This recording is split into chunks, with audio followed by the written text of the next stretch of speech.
Then there we'll have some javelin, the javelin under 20 finals.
Good evening, wherever you are, and welcome to the Kirani James Athletic Stadium, downtown St. George's, Spice capital, Grenada. And today we are again here for yet another exciting track and field competition.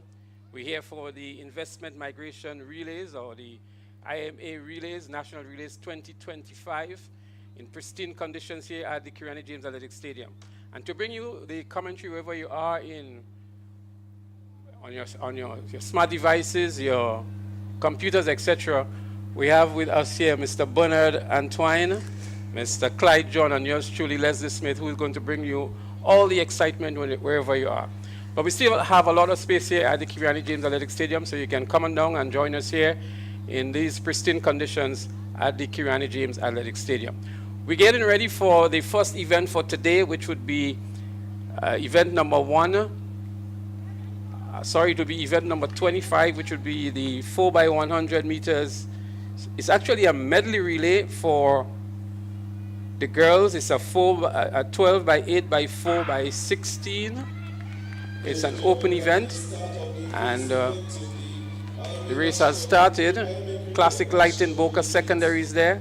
Classic Lighting Finish Line is also there. McDonald College, St. David's Track Blazers, Peak Performance Track Club, Sprinters should also be there, and also Classic Lighting South City Rising Stars. Well, up front is the athlete out of the Classic Lighting MVP 473 MVP, and giving good challenge are athletes out of the St. David's Catholic Secondary School and the McDonald College. So Bernard, good evening and welcome to the broadcast. And what do you make of these championships in 2025 with new sponsorship?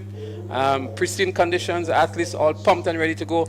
Maybe one of the major events for 2025 very early in the season. Absolutely, and good afternoon to all those who are looking and listening. This is, as Smithy said, the IMA National Relays, and it's different name, same excitement. And exactly so. And one expects a keen competition today. So we have some 23 clubs registered here for competition today, Bernard, and I can just very quickly go through the clubs that are registered to compete. We have Ace Track Club, and we know Ace is out of the St. Andrew area, coached by Wayne McSween. Then we have Bolt. We also have Classic Lighting Boca Secondary and Classic Lighting Finish Line, both coached by Charles. Classic Lighting 473 MVP, Albert Joseph. Classic Lighting South City Rising Stars, Lee Coffey and his team there. Then we have the community club out of the Willis Vendome area, Fusion Athletics, the Grenada Boys Secondary School, Classic Lighting McDonald College, Momentum Track and Field, Peak Performance Track Club, Runners Athletics Club, St. Joseph Convent St. George, South St. George Government School, also sponsored by Classic Lighting, Southern Pros, Sprinters Athletics Club, St. Joseph Convent Grenville, St. Andrew's Anglican Secondary SAS, St. David's Catholic Secondary, St. David's Track Blazers, Top Flight Athletics, and Just Sports Velocity Track Club. These are the 23 clubs that are listed here for competition today, Bernard, and already we see some of them on the track. 3 clubs here up front, St. David's Track Blazers up front, 473 MVP is also there, and so too is McDonald College. Again, the number of clubs that we have in track and field really augurs well for the sport in Grenada here. 23 clubs. 23 clubs, the majority of them coming from the St. George area. We have 2 competing clubs here from the St. Andrews area. We have the Ace Track Club and also St. Andrews Anglican Secondary. We have not seen Carriacou combined. They normally come with a Carriacou Community Club. We have not seen them featured here yet on the program. Carriacou is not here today, and it's also good to see we have some of the schools and represented. Also Speed Zone. I have not seen Speed Zone on the list, so I'm not too sure what's happening on the western side. But the event in progress is the girls' distance medley. It's a 12 by 8 by 4 by 16. It's an open event, and bunch at the front here, the leader pack, so to speak. St. David's Track Blazers in the purple, McDonald College in their conventional burgundy, and the 4-7 MVP in the red and black. So these 3 clubs, somewhere ahead of the other 2 in competition. Boca Secondary is there also, trailing behind. So it's the very first event on the track. The girls distance medley, as it's referred to here, 1,200 meters. That's followed by 800 meters, 400 meters, and then it finish and last lap of 1,600 meters. Just about making the first handover now is the Classic Lighting 473 MVP, followed by McDonald College, and then we have St. David's Track Blazers. But going out to the glory here is the athlete from the 473 MVP, setting a commanding distance behind the second place runner here from McDonald College. She's going to be doing here an 800 meter run, so 2 laps from the track. And that to be followed by a 400 meters. The sprinters, if you want to call it that, in these longer distances. Some interesting distances here in the relays, not the traditional type of relays as we know them, 4x1 and 4x4. But we have an interesting medley here to kick off the 2025 edition of the IMA National Relays. Yes, relays in general are always very exciting, and and oftentimes there are many lead changes in these longer medley events like this. So it would not be surprising with the lead that's there now, that could easily evaporate by the time you get to the second and third handover.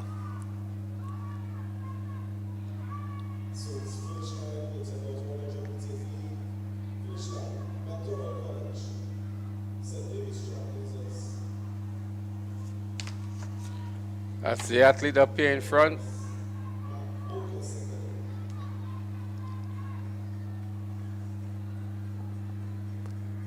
It's quite a commanding lead, really. It's about 110 meters.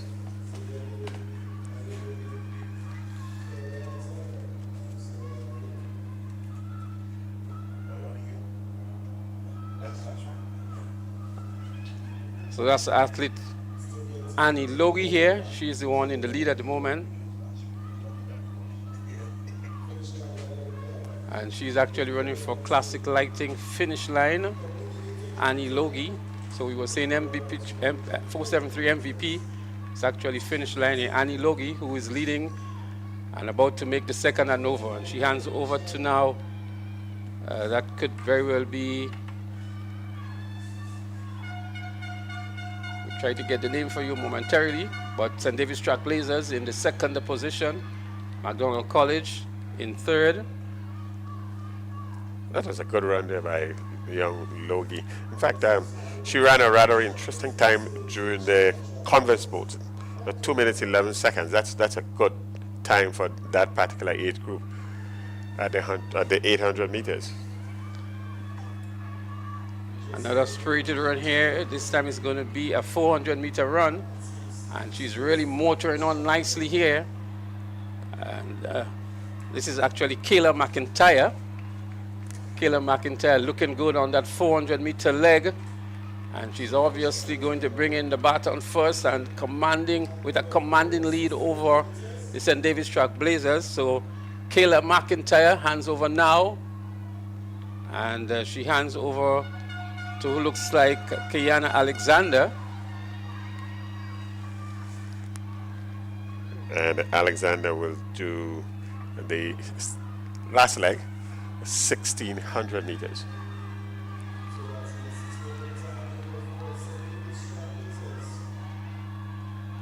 St. David's Track Blazers in the second position, and then we have, looks like Boca Secondary moving into third now.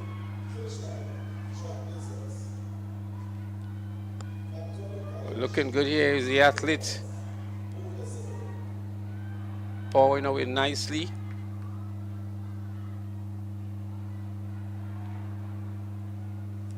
That's Rihanna Thomas we saw on screen moments ago. And Rihanna Thomas is running for peak performance.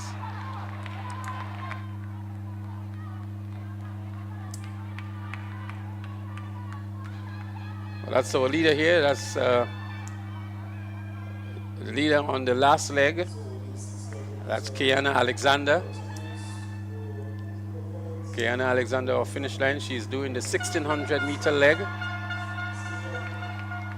taking her time about it, not really challenged at this moment.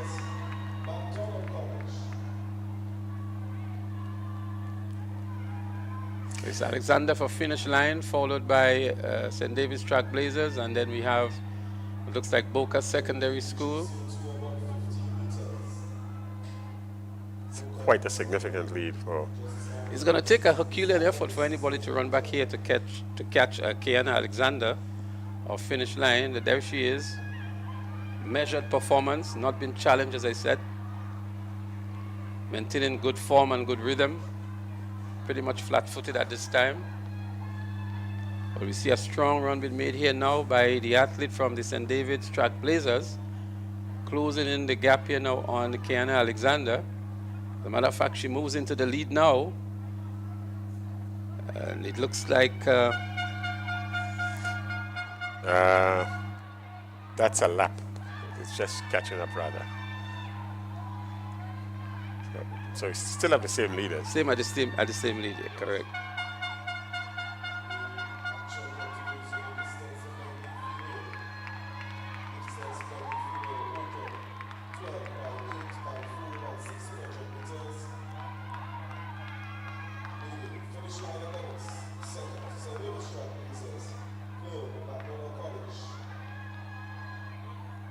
So finish line still in the lead.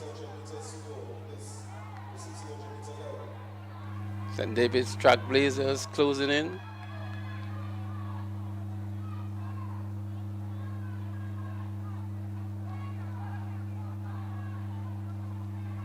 Kiana Alexander still in the lead here.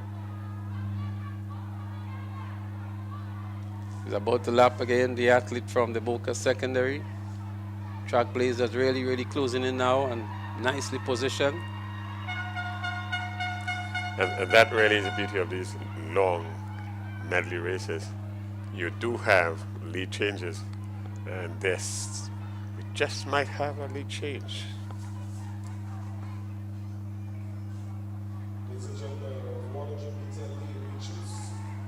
Trailblazers measuring the performance and the distance from Alexander.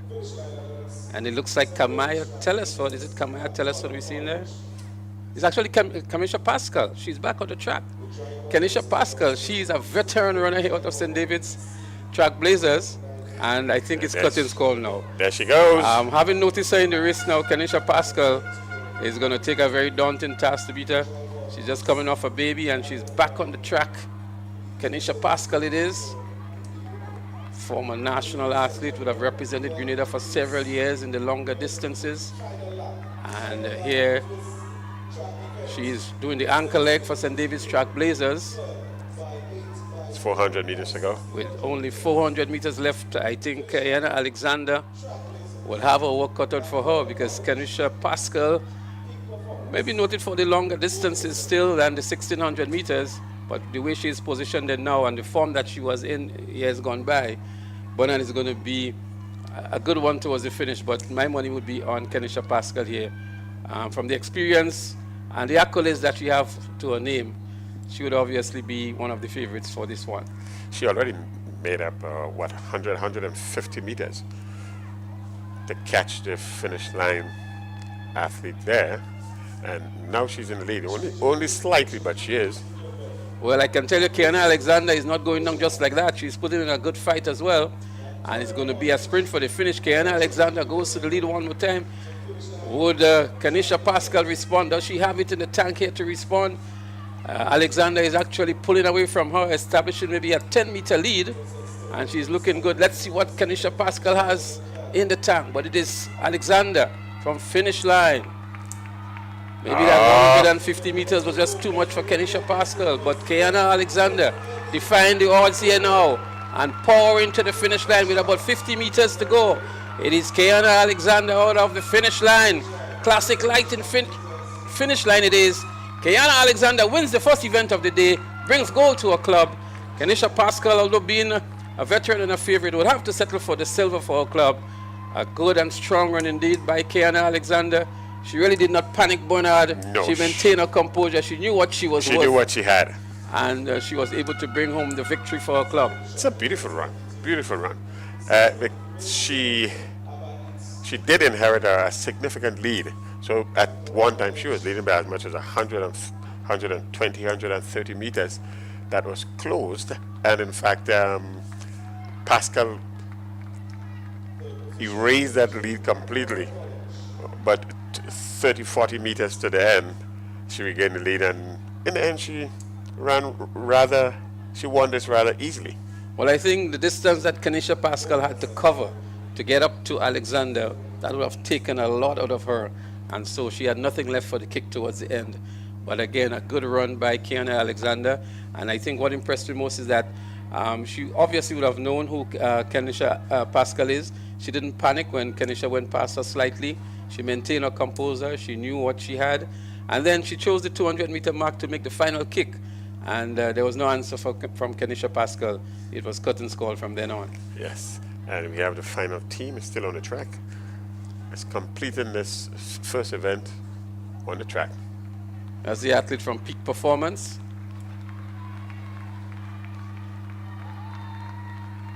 Some of these clubs we're seeing for the first time, Bernard, and we have to familiarize ourselves with the names and the colors as well. Yes. But that's Peak Performance here, just about to cross the finish line. And she does so now. Would have done well. So Classic Lighting finish line was first with 13 minutes, 25.2 seconds. St. David's Trailblazers in second, 13 minutes, 39.73 seconds. McDonald College taking up the bronze, 14 minutes, 5.94 seconds. The top three finishers in event number 1 on the track, which is actually event number 5 on the program. The girls' distance medley, the 12 by 8 by 4 by 16. And again, congratulations to the top flight winners here. Classic Lighting finish line, placing first in this one. There we see Alexander, who finished the race here for Classic Lighting finish line, really, really pouring and easing her way to the finish line, winning comfortably indeed for her club, bringing home the first goal of the day. Yes, and a good way to start this meet on the track. Classic Lighting finish line, as we said, they were the winners of this 13 minutes 25.20 seconds, St. David's Trailblazers, 13 minutes 39.73 seconds, and in third place for secondary school, McDonald College, 14 minutes 5.94 seconds. And of course, South City Rising Stars came in fourth. We still have the last club here competing. Looks like Boca Secondary from the uniforms that we're seeing here. It is Boca Secondary.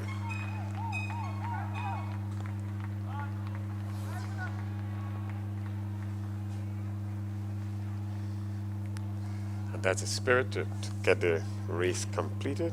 But this is indeed a very challenging event. I mean, you have 1,200 meters to start, then another 800 meters.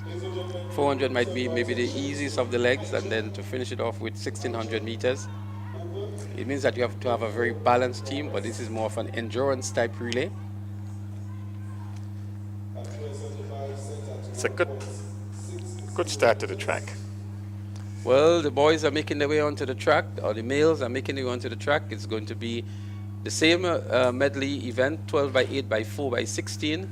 And we expect to see in this event here, Classic Lighting South City Rising Stars, St. David's Trailblazers, Grenada Boys Secondary School, Ace Track Club, Classic Lighting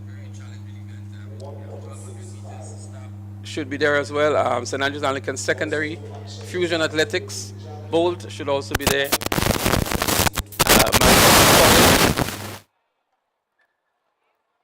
Registered for the second event, the first for the boys, or for the male. And again, it's an open event. So there are no age restrictions here. It's a male. It's 1,200 meters followed by 800 meters, 400 meters, and the last leg would be 1,600 meters. So that's a boys' distant medley up next on the track.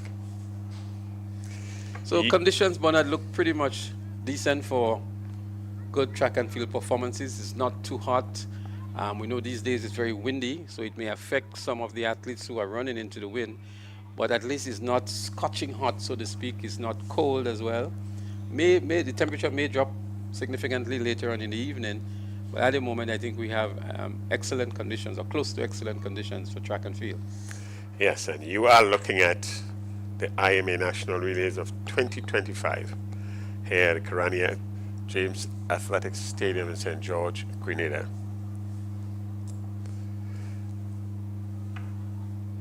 So the athletes are going through their final instructions for their event.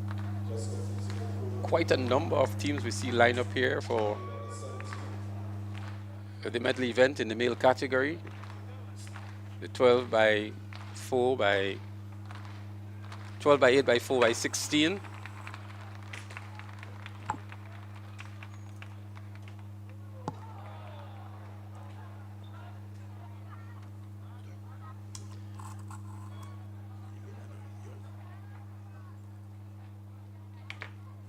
So this may be considered maybe one of the first major track and field events for the season, Bernard. We had a number of secondary schools, primary schools, some development meets organized by the Grenada Athletics Association.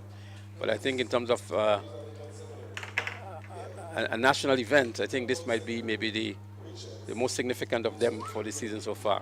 We know for a fact that these relay meets are a good gauge for some of the secondary schools going into intercall, and even some of the primary schools as they prepare for the National Primary School Championships. So I know a lot of the coaches be looking at the athletes, trying to see how they can improve on the relays, the baton passing, the positioning of the athletes in the races, their strategies and techniques. All of that will be examined by the coaches in this event. This first major relay event for the 2025 track and field season. There we see the athletes on the track for the event. We see there for sure Fusion in the white and red. McDonald College is there. Boca Secondary is there. Ace is also there. The pink top, that should be Ace. But they're up and running. The start of event number 2 on the track, the boys distance medley.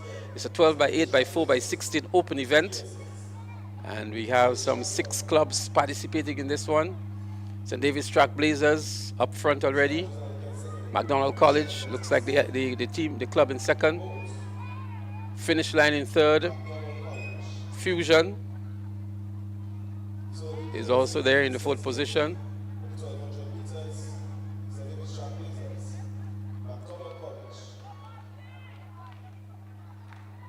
For St. David's Track Blazers is Jonathan Noel, or Jonty and Noel, sorry. He's leading for St. David's Track Blazers.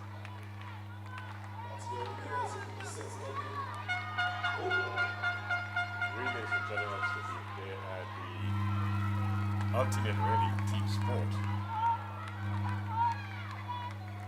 Adriel Mitchell is also there. He's running for Fusion. I can tell you, Adrian Mitchell is a good long distance runner. He was very impressive at his school sports at the PBC. He was. And I think he established 2 new records as well, the 800 and the 1500 meters. He's currently in the 2nd position.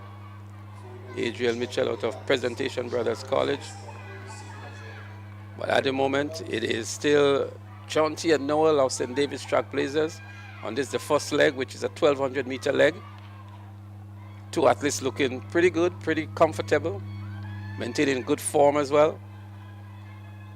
McDonald College is in the 3rd position. This is a medley. This is a medley.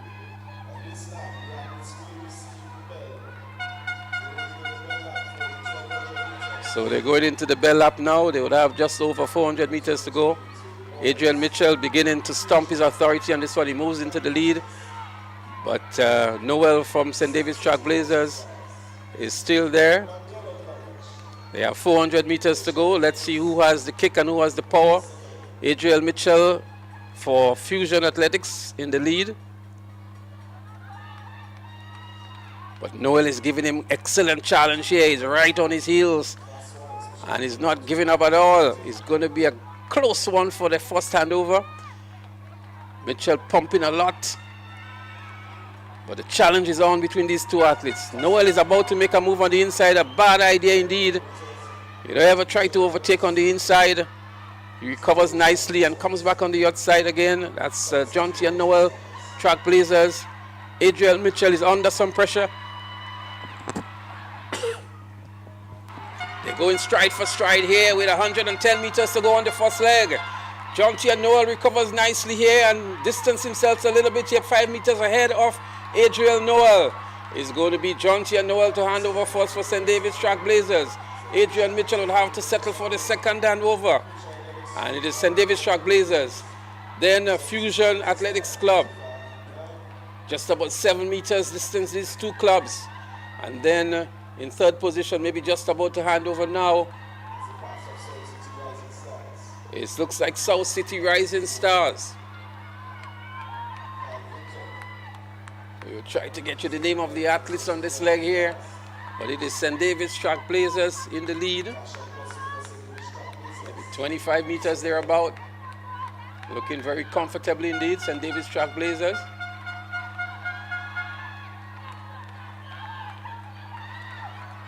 And that is Tayshawn Purcell for St. David's Trailblazers. He's the athlete in the lead.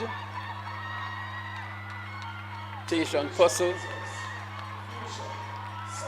Fusion is in second position. And this is actually an 800-meter lap, so they have 400 meters to go. St. David's Trailblazers in the lead. The likes of Tayshawn Purcell, or Tayshawn Purcell. Purcell is extending the lead nicely over Fusion. That's Purcell here for you, the leader of this medley event from St. David's Trailblazers.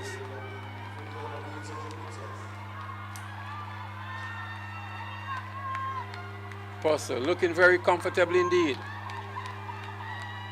Has just over 200 meters remaining here, and he goes into another again now. Tayshawn Purcell it is. Can Fusion respond to this challenge? Fusion is looking a little bit tired. It is Purcell here. Purcell, a measure of concentration as he enters the home straight now. Arms are still pumping nicely. A challenge coming from Fusion here, but not enough at this point in time. With about 15 meters ahead, it is Tayshawn Purcell out of the St. David's Trailblazers. St. David's Trailblazers hands over now. Fusion making the second handover. And the lead continues to extend now, maybe about 40 meters or so. But it's a nice sprint for it. South City Rising Stars in third. Going down the back straight and sprinting hard. It's a 400-meter leg now. Let's see if he can maintain that speed that he started with. Bernard, it's a good run here from this athlete from Trailblazers.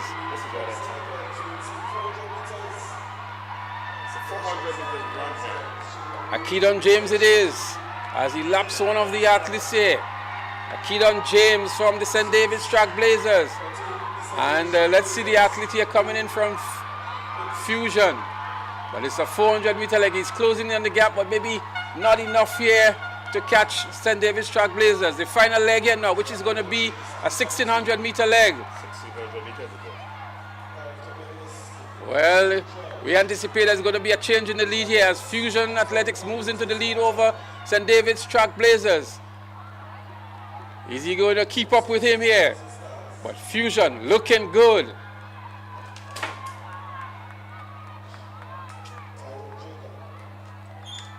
The athletes going down the back straight. This leg is a 1,200-meter leg, Bernard, and it's maybe just too early to call. It is still Fusion in the lead, taking over the lead from St. David's Trailblazers, who led for most of this event. Fusion, and that's Antoine Blackett. We should know him from the headband, Bernard. Trademark Antoine Blackett here for Fusion Track Club.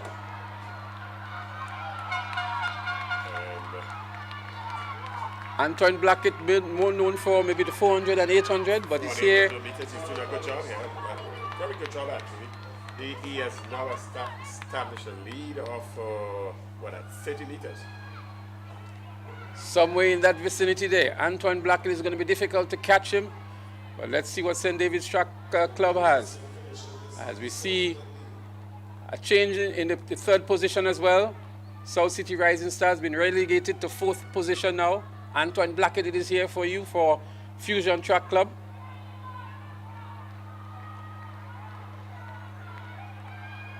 Blackett looking good. all by himself. No challenge whatsoever. Running against the clock, so to speak. A change in the second position now. St. David's Trailblazers moves into third. This could be Ace Track Club. I'm not sure. We'll try to get a close-up for you on the second position. But it is Antoine Blackett out of Fusion Athletics Club that is in the lead here. That's him right here for you. And he still has 2 laps to go on this final leg. So he has just about 800 meters. That's Antoine Blackett. That's the leader of the pack here. Still running rather composed. Well, he's not challenged whatsoever. The real competition now seems to be for second, third, and fourth. Trailblazers moves into fourth, as we see South City Rising Stars now moving into second position. But it's a good 80 meters lead that Antoine Blackett has over the rest of the field.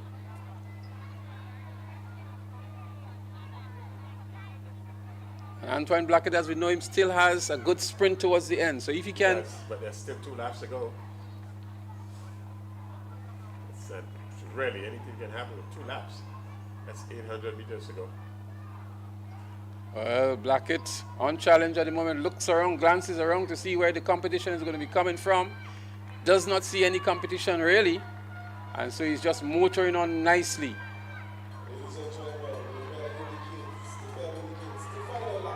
Actually, this is his That's Tyrone John for South City Rising Stars in second position. Now, Tyrone is an excellent runner, but I think he had too much to catch up on with 400 meters remaining.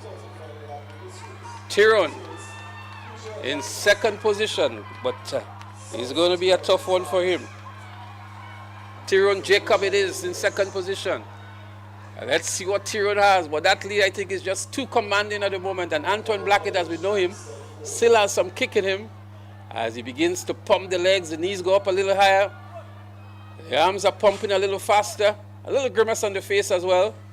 But no serious challenge from Blackett. No challenge whatsoever. Blackett has a good 80 meters lead over Tyrone Jacob. Good measured runs for me. Good measured run. I think the Fusion Track Club is out to establish themselves fully in this track meet. They already won the first event on the day. Sorry, it was finish line who won the first event, but Fusion looking good here with Antoine Blackett. Blackett with 80 meters to go.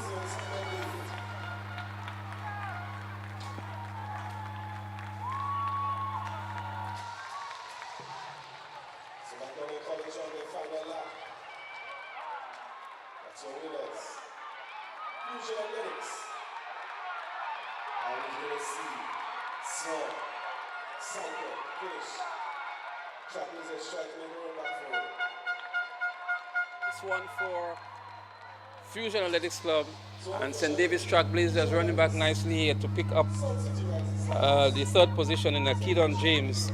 But it's Fusion followed by South City Rising Stars. Fusion in a time of 10 minutes 50.92 seconds.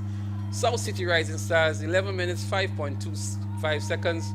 And in third was St. David's Trailblazers 11 minutes 6.70 seconds. As we watch the rest of the field, but already we can give you the results. It was Fusion Athletics Club, a spirited finish by Antoine Blackett. As we see the athlete here from finish line.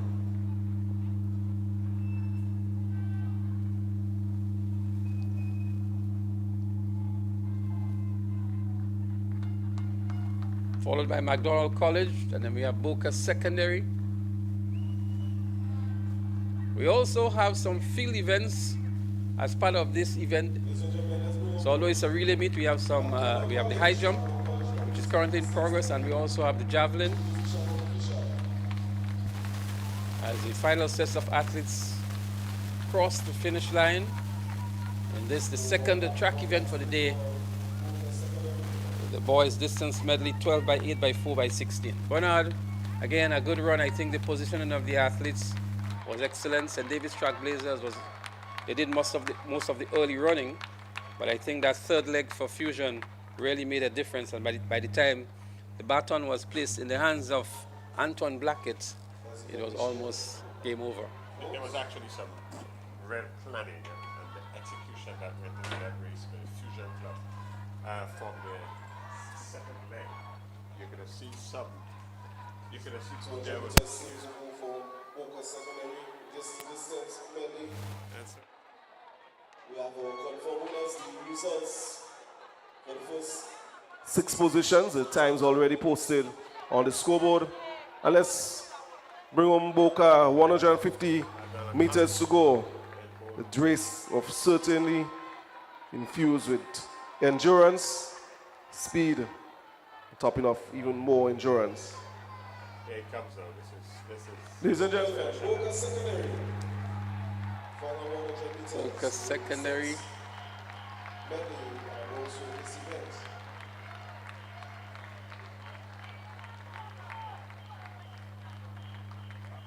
One of 2 schools represented in this race, Grenada College and Boca Secondary. And that's Derek Dolland here for the Boca Secondary, making sure he finishes the race for his club. Derek Dolland of the Boca Secondary. So that's the final results here, the official results for event number 6. The first event on the track for the male, the distance medley 12 by 8 by 4 by 16 open. And as we mentioned, Fusion Athletics taking the gold. And it was the South City Rising Stars for the silver and St. David's Track Blazers picking up the bronze.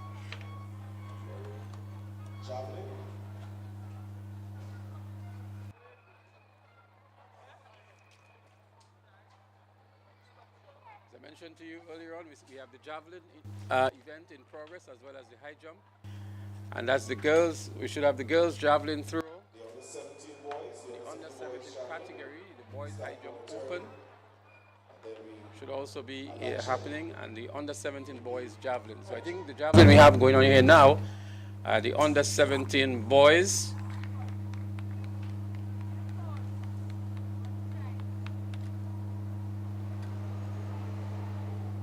Seem to be going through their warm-up paces.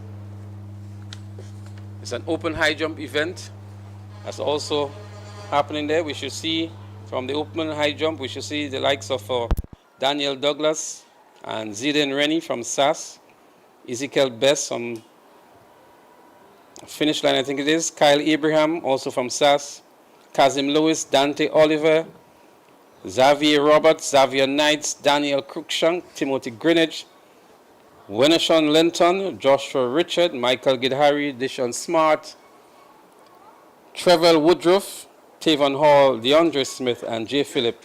These are the athletes that have been registered for the high jump open.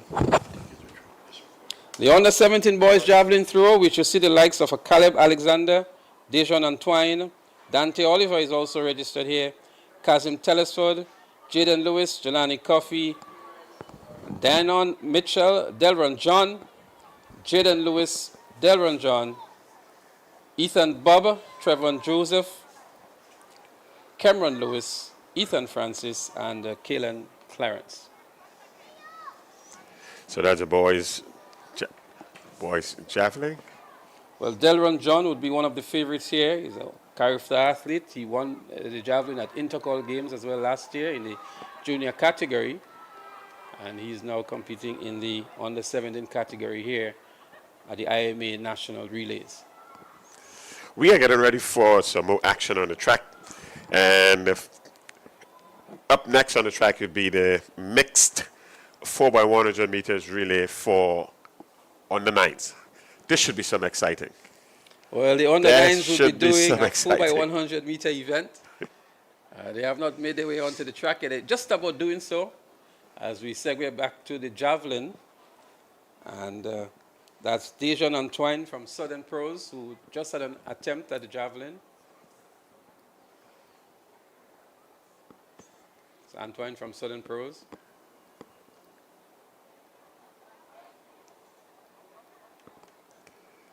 We tried to get an update for you in the high jump as well.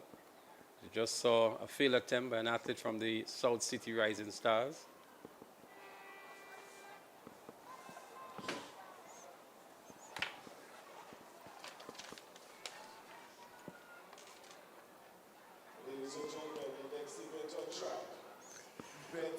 You're not missing anything on the track as we are getting ready for the mixed, that's boys and girls, 4x100 meters under 9 That will be followed by under 11 and the 4x200 meters on the 13 mixed again, and the 4x200 meters on the 15 mixed. So we have a series of mixed relays for on the 9, on the 11, on the 13, and on the 15.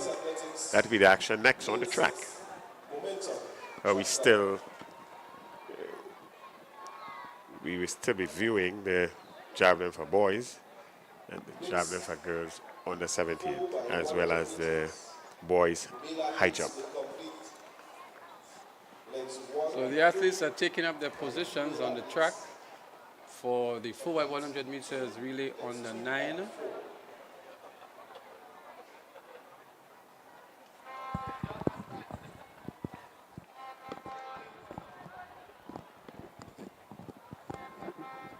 So we should see Sprinters Athletics Club, MVP, St. George Government School, Runners Athletics Club, Momentum Track Club, and Community Club. These are the clubs that are registered for this event. So Sprinters in lane 1, finish line in 2, MVP in 3, South St. George in 4, Runners in 5, Momentum in 6, and Community Club should have been there all day in lane 7. But lane 7 and lane 8 are scratched at the moment. So lane 1 is Sprinters, and from the lineup we have here, it should be Latouche Gibbs to lead off for Sprinters. Navia Samuel should lead off for finish line. So it's the start of the 4x100 meters for the under 9s. And making up some good run here, he looks as the athlete out there in lane number 4. That's South St. George. The first handover, South St. George. So it's a mixed relay, both males and females. This leg seems to have the females. But looking good also is the athlete out there in lane number 3 from the MVP. MVP is looking good as they make the second handover now. The boys are on the track here now in lane 1. Sprinters is looking good in lane 1, but out there in lane 6, it looks as though it is Momentum Track Club. But as they come around the bend now to make the final handover, the ladies are going to take to the track one more time. Who emerges first here? MVP is looking good out there in lane 3. MVP has not received the baton yet, but on the inside in lane 1 is Sprinters Club. Sprinters Club in lane 1 in the lead and going to take the gold. Sprinters and strong run here, backed by South St. George for second, but Sprinters Athletics Club, the overall winner here. We wait for the official result, but a bad mix-up here by MVP, running out of the box, so to speak, not waiting for the baton, and we are with the official result on that. But it looks as Sprinters Athletics Club in lane 1. Yes, I'm not sure if they will give these kids a break, but generally you have a window of 20 meters that you have to do the baton exchange. And that's Latouche Gibbs there, so we thought she was on the first leg, but she actually anchored for Sprinters. Then we see the mix-up here by MVP, 473 MVP, running away without the baton and up with the hands, but can't get it, but she's still going. In the meantime, Latouche Gibbs was on her way to the finish line. Eventually, the baton has been passed by 473 MVP, but way outside of the box. And then South St. George making a nice run back here for the second position to pick up the silver medal. So the official results: Sprinters in 1 minute 4.03 seconds. South St. George Government in second, 1 minute 5.82 seconds. Runners Athletics Club in third. Momentum in fourth. And MVP, fifth. Classic Lighting finish line in sixth. The official results for the third event on the track, event number 7, the 4x100 meters mixed relay for the under 9s. And this is very good for the sport. It's under 9s is a kid. And to get a feel of what relay running is about, this is really good for the sport. So it's Sprinters Athletic Club, they look the class above the rest in this one. Well, the anchor here, Latouche Gibbs, she did an excellent job. She got the baton nicely. The third leg ran a very strong leg for them too. That's the young man who brought the baton into her first. And from the moment she got the baton, she really sprinted towards the finish line and brought home the gold for her club. And again, relays really is about teamwork. And we saw good execution from those young kids there. Up next would be the 4x100 meters under 11. It's a mixed relay.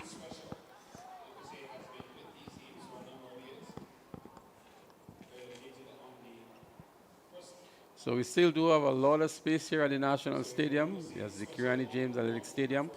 For those of you who are home and wondering what to do on this lovely Saturday afternoon, you can come on down here at the Kirani James Athletic Stadium to experience the live moments and to be up close and personal to the athletes and spectators, as we have excellent conditions here for track and field. You can see for yourselves. And so we encourage you to come on down to the National Stadium to be part of this exciting evening of track and field.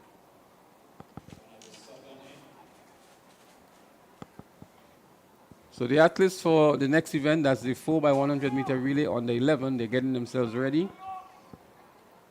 And that will be another exciting one we anticipate.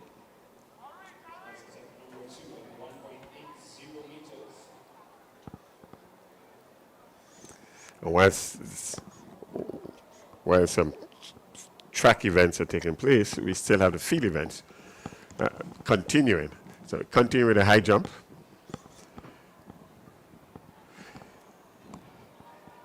We'll get some information to you as to the progress of the high jump as soon as they reach our desk. Well, I can tell you they are going after now 1.80 meters.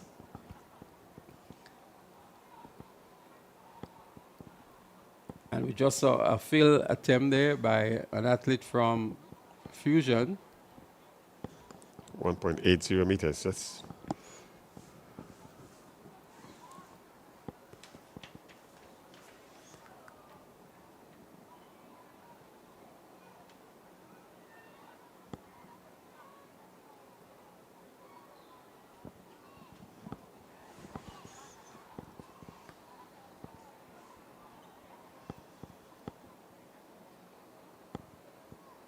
$1.80, a pretty decent event for these youngsters at this stage.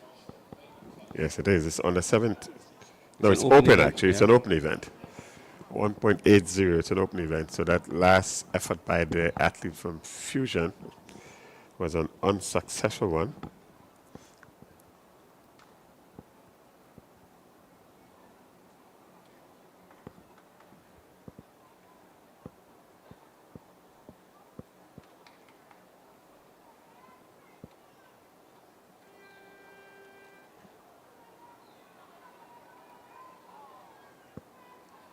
That's his third and final attempt. So his event is complete. Not been able to clear 1.80 meters.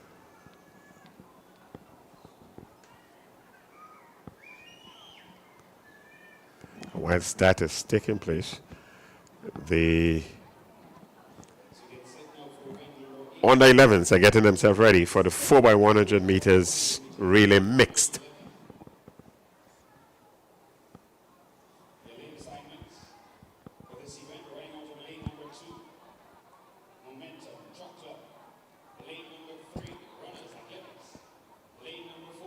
So for the 4x100 meter relay on the 11, Momentum Track Club, they would run out of lane 1.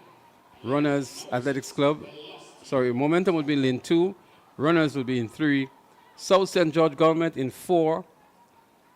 Classic Lighting Finish Line in 5. And Velocity Track Club in 6.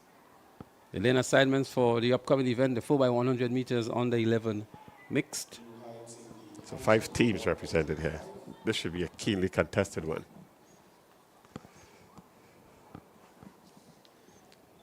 Primary school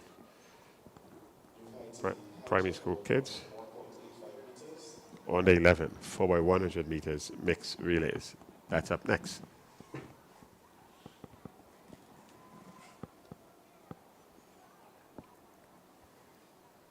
Sprinters It's not featured in this race, but we have Momentum in 2, Runners in 3, South St. George in 4, Finish Line in 5,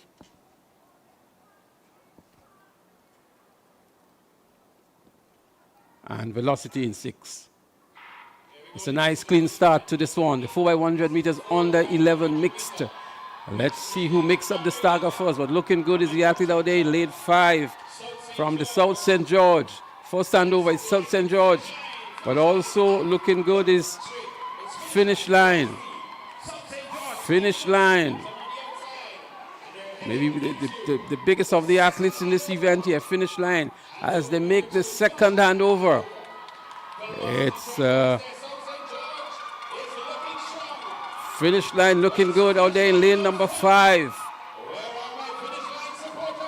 Finish Line hands over first on the final handover, as she had maybe a good 10-meter lead on the rest of the field. Finish Line, South St. George in second position. Out there in lane 2 is Momentum Track Club.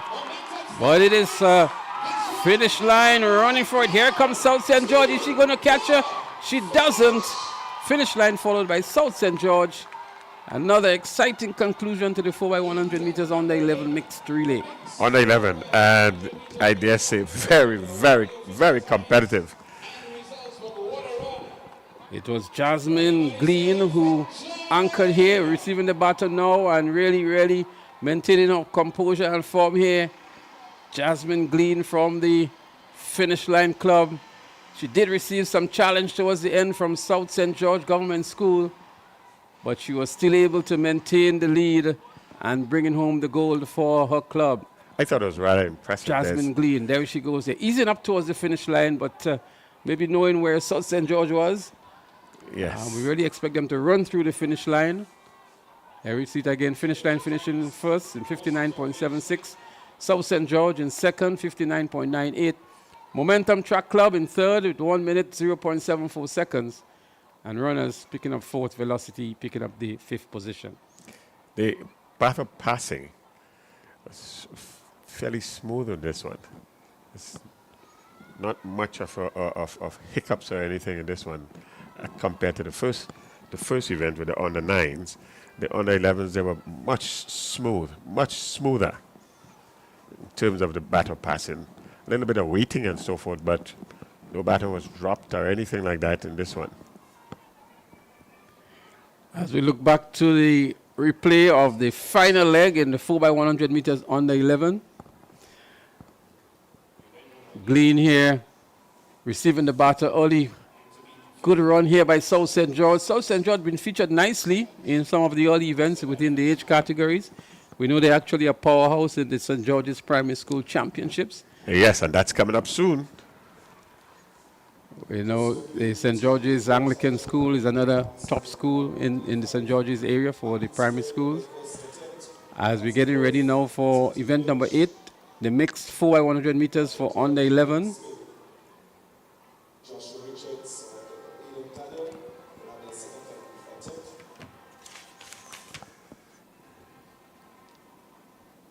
It's actually for the under 13s.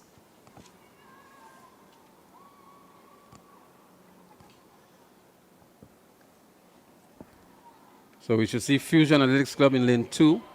In lane 3 is Sprinters. Lane 4, South City Rising Stars. Lane 5, 473 MVP. And in lane 6, St. David's Track Blazers.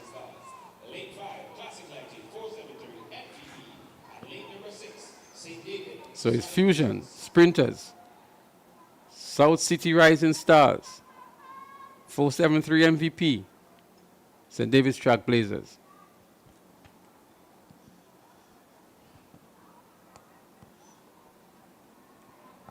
Four by 100 meters under 13.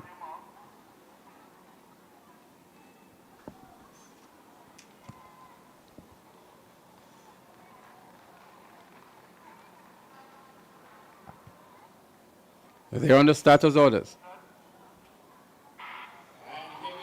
And there they go. Nice clean start here. Let's see who makes up the stagger first. St. David's Trailblazers out there in lane 6 looking good. St. David's Trailblazers hands over forward. Here comes MVP 473. 473 MVP taking the lead, but a good run on the inside too. The athlete in green out there in lane 3 from Sprinters. The second handover, it is 473. They fumbled the bat. The batter has been faulted here by what looks like Sprinters.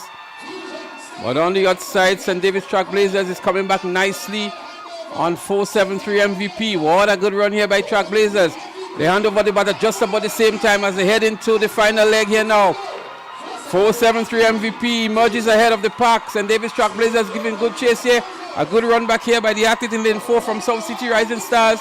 But it is 473 MVP who brings home the goal now. St. David's Trailblazers settles for second. And it looks as though it is South City Rising Stars to pick up the bronze. But a good run here by the third leg for the 473 MVP Bernard. Very, very impressive. Very, very impressive run by these young people here. And even though they had a fumbling in one of the battle passing, they picked it up and they continued running. And the last leg runner did rather well. So Jalen Antoine it was who anchored for 473 MVP. She had some challenge on her right shoulder from the St. David's Trailblazers, but she was a measure above her and was able to power to the finish line and to bring home the goal for 473 MVP. Their first goal on the night, 473 MVP.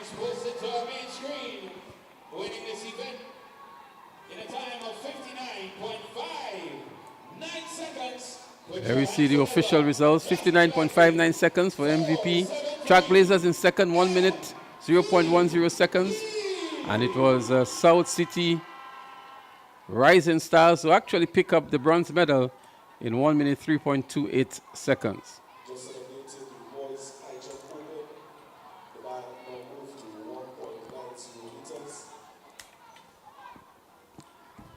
So we're going to continue with more live action on the track. As the action begins to heat up here, the high jump is still in progress. And that's an athlete here from finish line, a failed attempt. The bar is now raised to 1.90 meters as we welcome Mr. Clyde John, who has just slipped into the chair to replace Mr. Bernard Antoine. And I'm going to say good afternoon to you, Clyde, and welcome to the broadcasting. Welcome to the IMA National Relays 2025. Your impressions from what you've seen so far? Well, a pleasant good afternoon, Leslie, and really the excitement is on. The students are really, even the adults. We've seen Kenisha Pascal on the track again, so I think it makes for a really good day. From what I've seen, I think we have a lot in store. It's early days still, but we definitely going to bring you all the action. We're going to be here to, just keep you updated as to what's happening. Absolutely. As we see Timothy Greenwich from Ace Track Club getting ready to attempt 1.90 meters on the high jump. So although it's national relays, Clyde, we still do have some field events happening. I guess it's just to sharpen the craft of some of the athletes and to offer something a little bit different too in terms of the variety of events that is going to be happening here. But we see the athletes for the 4x200 meters under 13 getting themselves ready. And I can tell you that in lane 3, we will see South St. George Government School, I beg your pardon. Momentum is in 5. South City Rising Stars in 7. Bolt is in 8. And Southern Pearls, this is the first time we see them for the day. They should be, or their lane is actually scratched. Southern Pearls is not here, so too is Bolt. So we only see competitors in lanes 3, 5, and 7. Again, 3 would have South St. George, 5 Momentum, and 7 South City Rising Stars.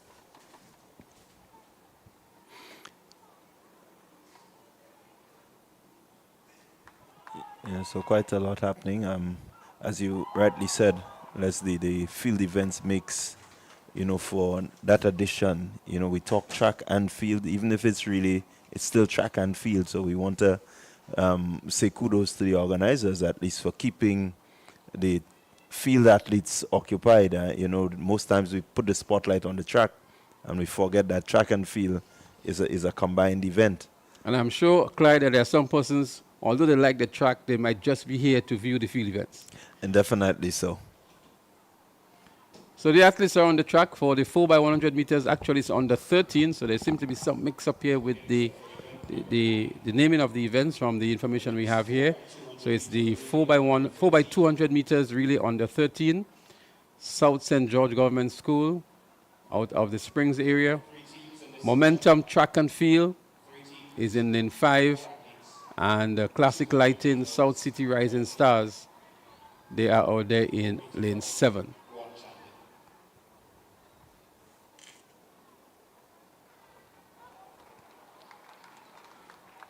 You know, Clyde, a lot of the schools and a lot of the track and field pundits are actually here today to measure themselves against each other and to sharpen their craft and to gain some race readiness, so to speak, as they fine-tune their craft for some of the schools who still have their track and field meet to go.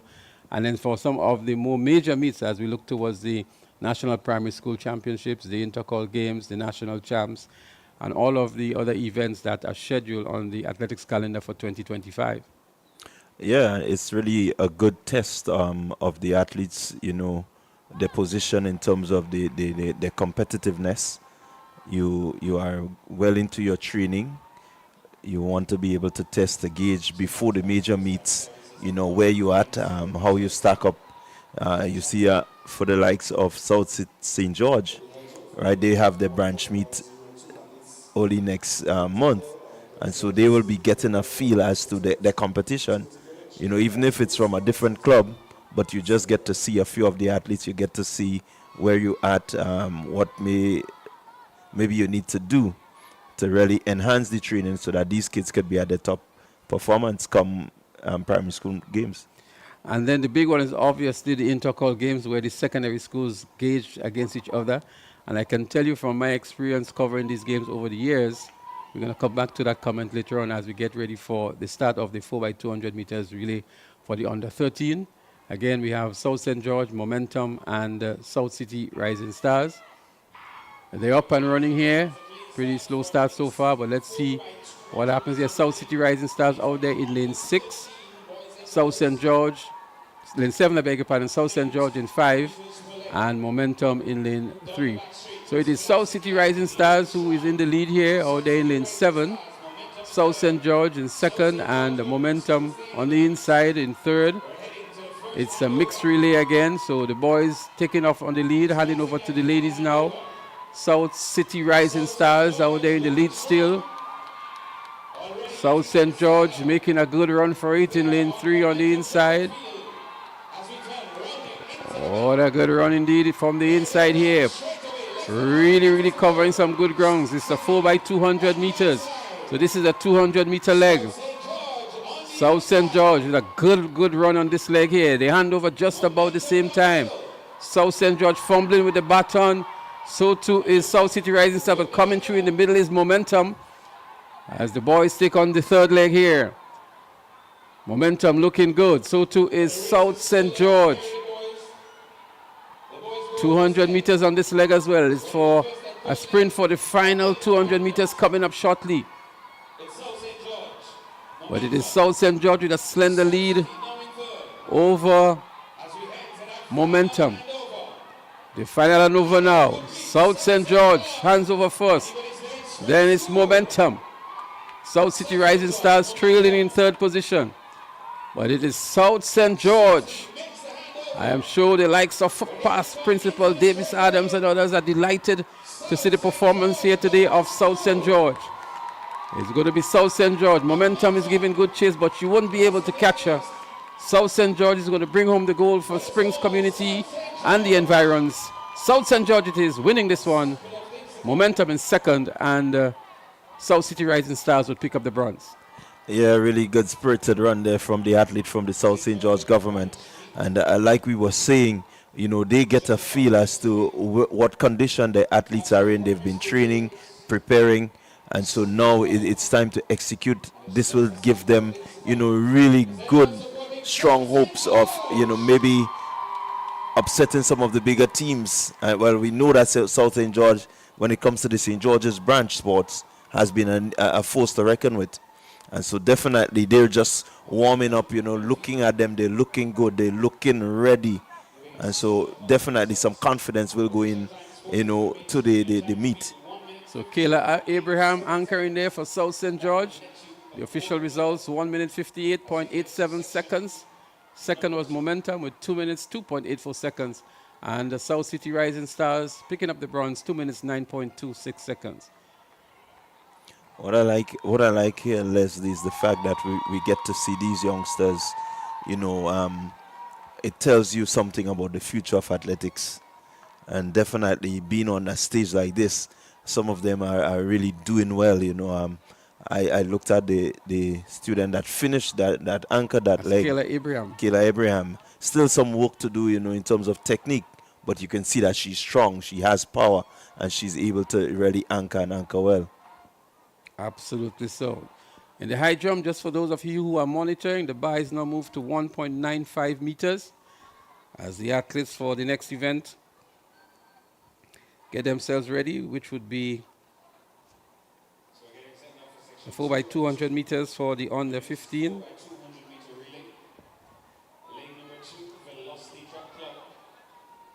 And for this event, we will see Velocity Track Club in lane 2, St. David's Track Blazers in 3, 473 MVP in 4. Well, they scratched at the moment. We expect to see in lane number 5, Fusion Athletics. In lane number 6, Finish Line. And in lane number 7, Sprinters Athletics Club.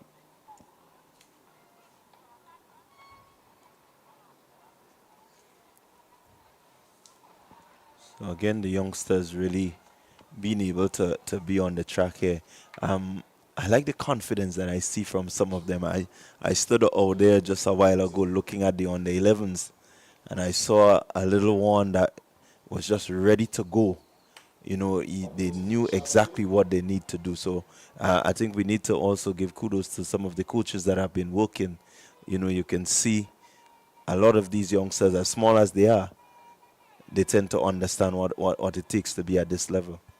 So I think the level of education and awareness that the coaches put in is tremendous with these athletes. As we see a failed attempt from a finish line athlete in the high jump in the background. But I'm making the point that the level of preparation, and that is a testament to the number of clubs that we have throughout Grenada now. We're at a very early age. The kids are exposed to top-class training from these coaches. And we see the level of preparation and readiness when they come onto the track. So, for example, from the attire, the spikes, the uniforms, and the awareness of the markers and the starting positions and so on, is obviously that the coaches have put in a lot of work to get these athletes up to that level, as compared to some of maybe the other islands that are comparatively speaking to Grenada, where we see something of a lower standard happening with athletes still running bare feet and not aware of the rules of the game, so to speak. So kudos to our coaches and the number of clubs that we have here. We have 23 clubs registered to participate today. And I'm sure there are other clubs and schools, of course, that are not here who may have athletes in some of these clubs as well.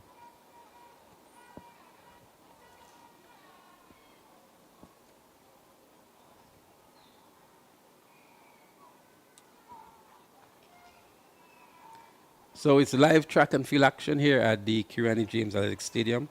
It's the IMA National Relays Meet. And if you want to know what IMA means, this is the Investment Migration Agency, formerly known as CBI, Citizen by Investment, rebranded as the IMA, and they are the title sponsors of the 2025 National Relays. The athletes on the track now are those getting themselves ready for the 4x200 meters on the 13th. So we have Velocity Track Club in lane 2, St. David's Track Blazers in 3, Fusion in 5, Finish Line in 6, Sprinters in 7. The competitors. They're on the starters orders.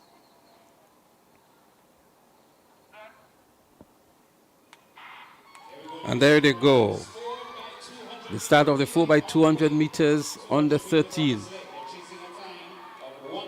Let's see who makes up the stagger first. Fusion is looking good in the white and red. And Fusion is out there in lane 5. Out there in lane 7, we also have sprinters, but making the first handover, completing 200 meters. It's Fusion who hands over first in the white and red. On the inside, I think it is Trackblazers in lane 3, handing over second. But it is Fusion looking good too on this 200-meter leg. Fusion Athletics Club. Good run is coming on the outside here from finish line. Out there in lane 7. It's actually sprinters out there in lane 7. But Fusion is going to hand over first, it seems. Indeed, it is Fusion, followed by sprinters. And then it looks like finish line. But on the inside, it is Velocity. But still up front, with a good lead, is Fusion Athletics Club. This is the third leg, with maybe just about 30 meters to go before the final handover. It is Fusion. Sprinters on the outside is giving some challenge. The final handover now, it is Fusion. Fusion with a good lead here. It's going to take a real effort for sprinters, who has just handed over the baton to catch the athlete from Fusion. It's Fusion with about 80 meters to go. It is Fusion all by herself, running against the clock. No real challenge whatsoever. She's going to win this one very comfortably. Fusion picking up the goal here, as the battle is for second and third, with Velocity on the inside. Been challenged here. It's a close one, very close to call. We need to go to the finish line, to the photo finish for that one, between Velocity and St. David's Trackblazers for the second and third. Yeah, really good run to the line, and this is what you want from your youngsters. Really putting in the work to get to that finish line. It's a matter of who wants it more, and definitely the photo finish will be needed there to decide second and third. Well, third and fourth, rather. Fusion picking up the gold in the 4x200 meters under 13.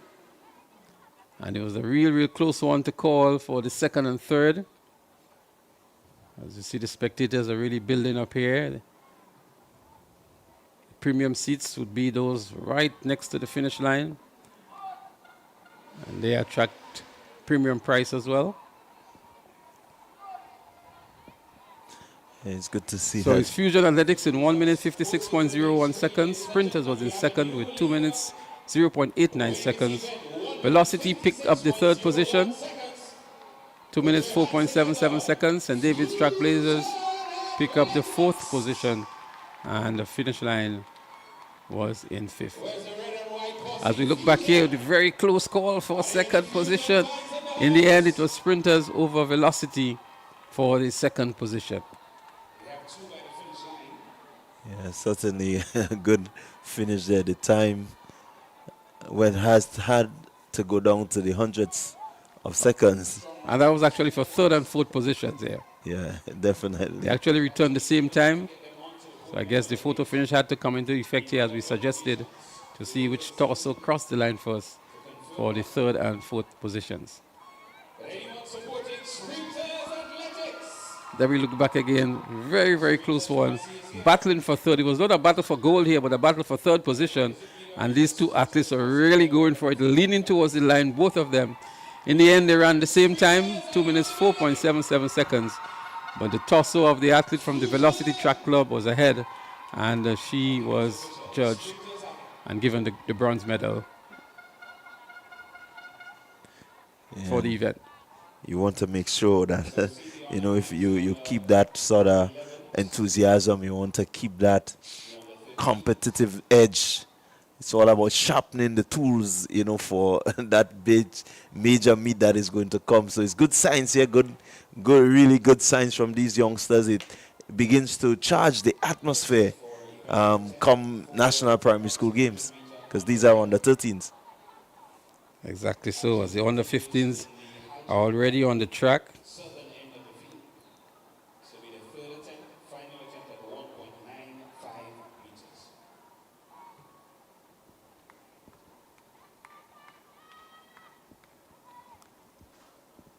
The under 15s are on the track at getting themselves ready. We should see for the 4x200 meter relay under 15, the likes of Finish Line, Bolt, Southern Pro, SAS, and Sprinters. SAS out there in lane 6, Sprinters in 7, in 5 is Southern Pro, in 4 is Bolt, and in lane 3 is Finish Line.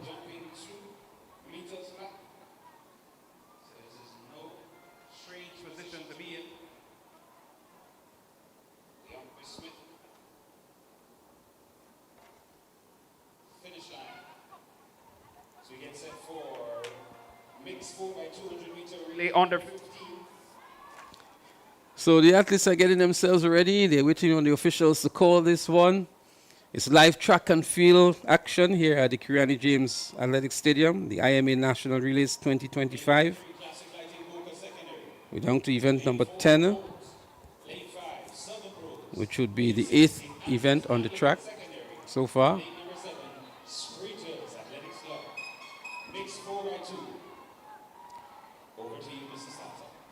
Again, it's another mixed relay event. So it's both for males and the females. The males are doing the first leg. They're on the starters orders now. So we have Finish Line, Bolt, Southern Pro, SAS, Sprinters. They're up and running.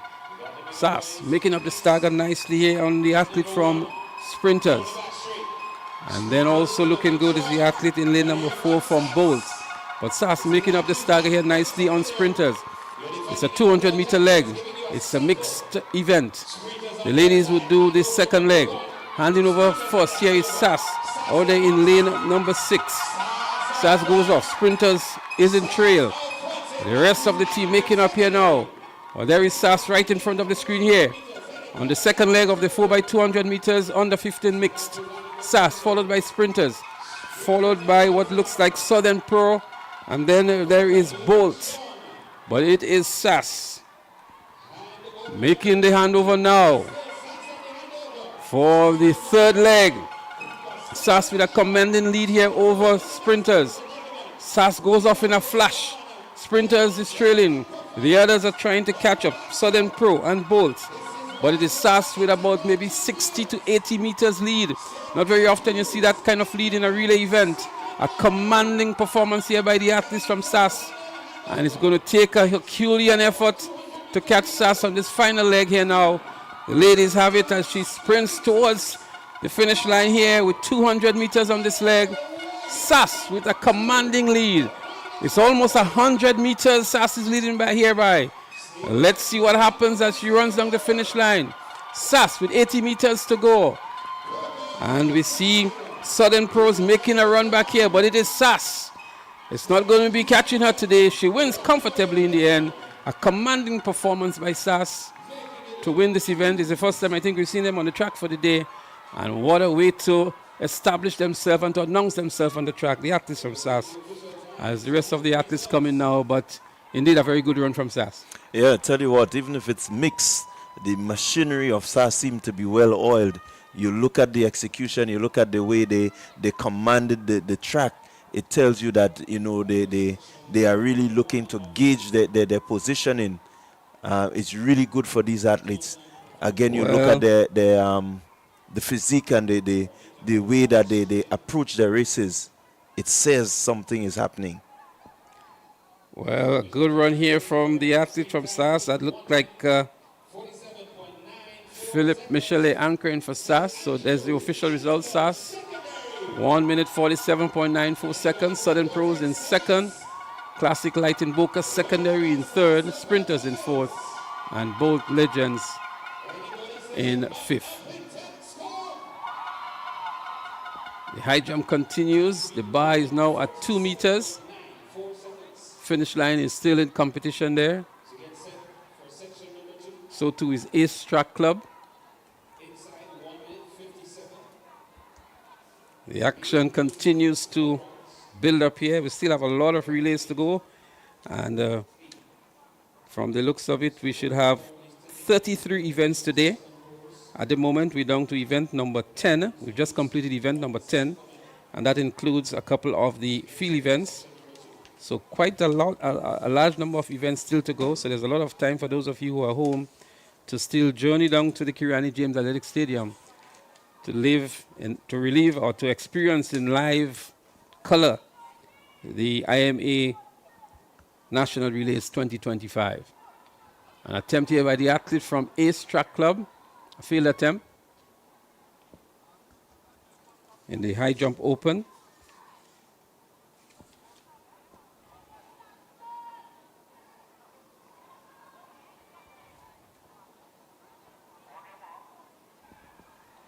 As we get set now for the 4x200 meters on the 15. So we have South City Rising Stars, McDonald College, Classic Lighting Finish Line, St. David's Track Blazers, Velocity Track Club, and Fusion Athletics. Velocity and Fusion scratched as we have a false start to this event. Just to recap for you the lane assignments. 4x200 meter relays on the 15.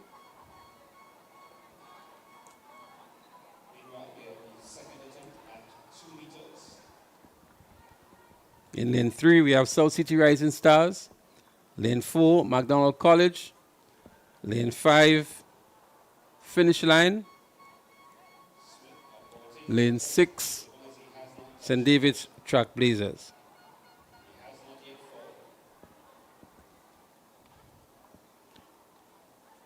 As we see the athlete from McDonald College really coming up the blocks ahead of everybody else. Let's see what the starters will do in this situation. An obvious false start by McDonald College unless there was some equipment malfunctioning. Finish line heading for the high jump and barely touches the bar. The bar falls in the process at 2 meters. We're going to have a reset for the 4x200 meters on the 15. I think the athlete there from McDonald College was a bit off balance during the set position, so it's not directly a false start.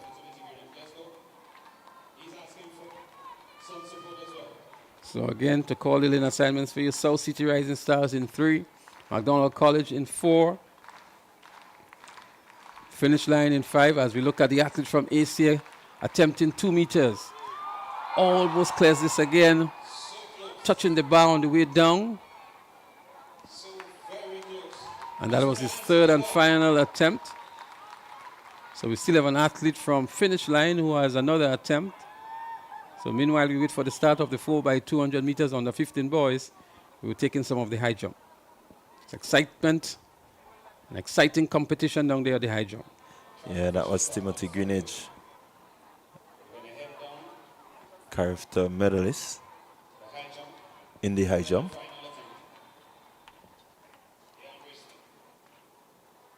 And he represents East Track Club. About to make an attempt now. The athlete from Finish Line, DeAndre Smith. A failed attempt, and that was his final attempt as well. So I'm sure they'd have to go to a previous height to determine who the winner is and maybe how many failed attempts they have, because the last 2 athletes would have failed on this height to bring an end to the high jump competition. The last 2 athletes, they were DeAndre Smith and Timothy Greenidge. McDonald College has been DQ'd for the event.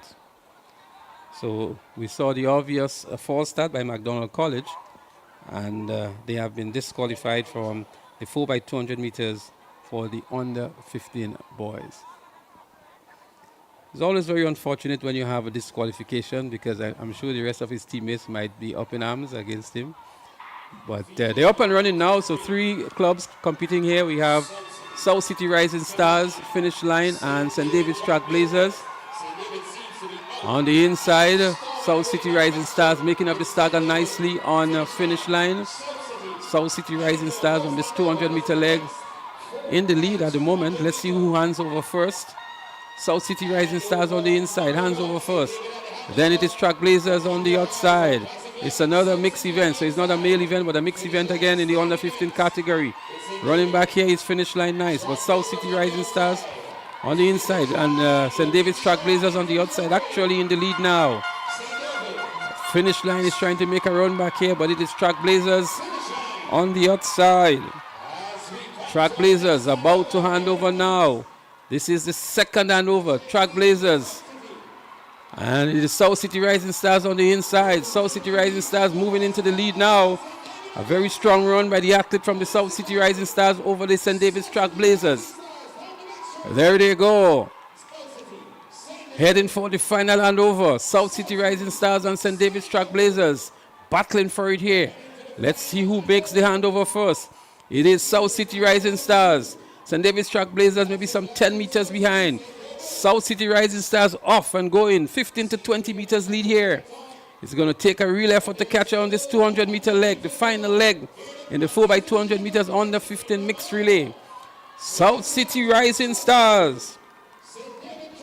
South City Rising Stars it is. It looks as though it's ever plenty. Plenty for South City Rising Stars with plenty lead in this one as well. She's going to win very comfortably over St. David's Trailblazers. A good run indeed by South City Rising Stars. Yeah, really good run there from the athletes. Well coordinated. They ran, a really good executed leg. Each of them, you can see that they well pieced. Even if St. David's Trailblazers had a slight lead at a certain point, but they were composed and they were able to just run back. The confidence that they have, says that, these athletes are really something to look forward to. It makes the athletic season somewhat exciting. So South City Rising Stars in a winning time of 1 minute 48.34 seconds over St. David's Trailblazers in second, 1 minute 53.13 seconds. And even though Ava Plenty got the baton maybe 10 or 15 meters ahead, she really established a further lead over the athlete from the St. David's Trailblazers. So South City Rising Stars picking up the gold in the 4x200 meter relay under 15 mixed. Yeah, it's really a good sign, you get, as a coach, you're sitting here and you're looking at the athletes, looking at the performances, looking to see, what you need to do. You have more or less some of the best age group kids, to look at. So you get a preview of your competition while you're still, winning or maybe coming second. Well, the spectators who are here enjoying a lot of the exciting events, and I can tell you maybe when the lights come on a little later on, they may get a little more vociferous. But we're hearing them, they're out there, they're cheering and they're supporting the athletes and their clubs. We know there's a very strong track and field fraternity here in Grenada, and we expect to see a couple thousand maybe in the stands. So the entire stadium is being utilized, the bleachers, the secondary pavilion, the main pavilion, and then there are categories of the stadium. We have the finish line, which is the premium area, and there is a secondary area to the finish line as well. And there's the top level, the lower level, and I can tell you those areas are already filled. If you look towards the right of screen, this is the area I'm referring to close to the finish line. Those areas are already filled to capacity. Yeah, certainly the crowd still building up. We know that Grenadians tend to come out when it's a bit later. They don't want to be in the hot sun. They exhibit a lot of nocturnal behavior, right? But the next event on the track is the 4x200 meters under 17 mixed. In lane 1, we will see St. Andrews Anglican Secondary, SAS. St. David's Trailblazers in 2. 473 MVP in 3. South City Rising Stars in 4. Velocity Track Club in 5. Classic Light and Finish Line in 6. And the McDonald College would be in lane 7. As the lineup for the mixed 4x200 meter relay under 17 boys. We see that the likes of Christoph Callis in lane 1 for SAS. He will be leading off SAS. Christoph Callis, we know him maybe more for the triple jump. Grenada's lone gold medalist at the Carifta Games 2024. He's also a sprinter. I think he favors the 200 meters over any of the other sprint events as well. And this may very be one of the events he may be contesting at Intercol Games 2025, in addition to the triple jump, which is his main event. Yes, certainly, Calista, one of the athletes to keep your eyes on. Represented Grenada really well, as you mentioned, in the triple jump, but I know him to be a very good 400 athlete also. You know, so he's quite the versatile athlete. Well, he has an opportunity to showcase his triple jump skills later on today, because there's actually an open triple jump event, and I'm sure Christophe Callis would be amongst the favorites. Although he is only a junior athlete, and this is an open event, he would actually create some anxious moments for the other competitors in this event. Certainly he will. Just his presence, and he's not a really small lad, he's quite tall, and so he already has a presence.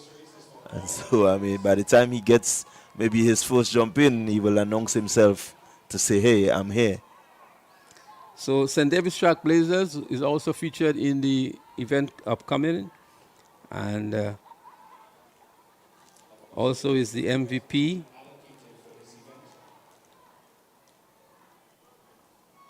South City Rising Stars, Velocity Track Club, Finish Line with the likes of Ethan Auguste and others, Giovanni Green.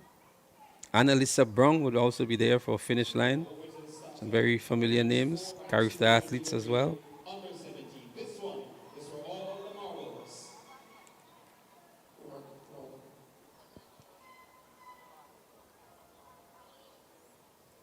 So the athletes are just waiting for the starters' instructions. Again, remind you, SAS in lane 1, St. David's Track Blazers in 2, 473 MVP in 3, South City Rising Stars in 4, Velocity in 5, Finish Line in 6, McDonald College in 7. They're called to the marks. It's a mixed relay. The males on the first leg, females on the second leg, the males again on the third leg, and anchoring would be the females. And they're up and running. It seems to be a nice clean start here. The first leg, 200 meters. Let's see who makes up the early stagger. South City Rising Stars making up the stagger nicely over Velocity Track Club. As they come down that back straight, Callis also making up the stagger nicely on St. David's Track Blazers. The first handover, Finish Line looking good here. McDonald College also looking good. In the middle of the track, it looks like South City Rising Stars also looking good. SAS on the inside, but it is Finish Line who is up front. Finish Line and McDonald College on the outside, making a good run to his MVP in third position now. But it is Finish Line who would hand over first. On this is second handover. Finish Line followed by McDonald College. 473 MVP is also looking good out there in lane 3. SAS on the inside in lane 1, beginning to appear in this race, maybe for the first time. But 473 MVP is looking good. Delron John for SAS is running really, really strong on the inside. It is SAS on the inside, MVP. Finish Line. Here comes South City Rising Stars. South City Rising Stars hands over first, but they tumble in the process, and what a mishap there for South City Rising Stars. They're all in the middle of in the single lane now, so it's the final leg. They all scratch to the inside lane here. It is Finish Line followed by SAS. Let us see who is hungrier for it here. Finish Line followed by SAS. Finish Line, SAS, St. David's Track Blazers. It's going to be Finish Line who wins this one. SAS picks up the silver. St. David's Track Blazers picks up the bronze. McDonald College for fourth. 473 MVP. But what a mishap here for South City Rising Stars. We need to find out who did that third leg there for South City Rising Stars. It was a really, really strong run to bring in the baton first, but they collided into each other. Maybe the speed he was coming in with, and what a mishap indeed. Yeah, really, really not what you want at this stage. They really, South City Rising Stars seem poised to really put in a challenge to the front runners, and definitely that would fall just offset the whole thing. I think we would have had some more excitement coming to the finish of this race. Yes, it's unfortunate, but here is where the practicing and the practicing and the practicing comes into play. You never can do enough really practicing. And we see the great USA. We see many, many international clubs and teams falter on that bottom passing. The transitioning of the batter is so critical, it can determine the overall winners. So it's finish line, classic lighting finish line, 1 minute 40.07 seconds. SAS in second, 1 minute 41.09. St. David's Trailblazers picking up the bronze. McDonald College picking up the fourth. McDonald College was looking very good in the early runnings, but faltered towards the end. I thought Delron John for SAS ran a very good third leg as well, but it was South City Rising Stars to me who had the most impressive run in the relay. Unfortunately, he collided into his teammate on the final batter transition and did not finish the event. Yeah, you want to make sure you, when you run the relays, you clear the athletes. That's why you have the lane and you choose which side you're taking the baton so that you don't have that mishap that we just had, the collision. So the execution there is something that they have to go back and work on, clearing the lane as you hand over. It's excitement galore here at the Kirani James Athletic Stadium for the 2025 edition of the IMA National Relays. We want to thank TNR Communications for bringing this event to all of you who are viewing in the diaspora throughout Grenada, the region, who are unable to make it down here at the National Stadium. We're happy to bring this to you in your living rooms, on your mobile devices, wherever you are. And viewing this broadcast, we say good afternoon to you. A lot of excitement in store. Pristine conditions, as we see here at the Kirani James Athletic Stadium. The infield is looking superb. The track, newly laid track, so the track is also in excellent conditions. And the athletes at the beginning of the season, for most of them, just sharpening their craft and really pacing themselves to see where they are as the season develops. The coaches too doing a lot of work as well, monitoring the athletes to see how race ready they are. Some of these athletes will have already participated in the school's annual track and field meet. Others are gearing up and getting themselves ready. And then we have the National Primary School Games, the National Private Primary School Games as well, and of course, the big one, Intercall, where these athletes would culminate from the level of preparation throughout the season. We're also going to be having later on in the season the National Champs, and I was made to understand there's going to be a new event on the track and field calendar this year, sometime in May, and we're looking forward to that as well. The more competition for these athletes, and of course, the ultimate one for them would be the Caribbean Games on the Easter weekend in Trinidad and Tobago.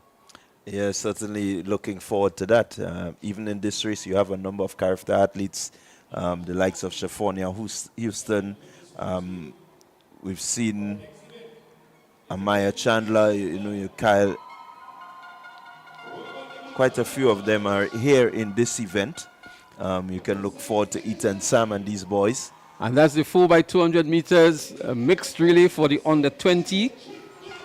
So a number of our top athletes are on show here, and as Clyde was mentioning, the likes of the Ethan Sam, who has run a 10.45 this year, easing towards the finish line as well, so he is definitely one to look out for.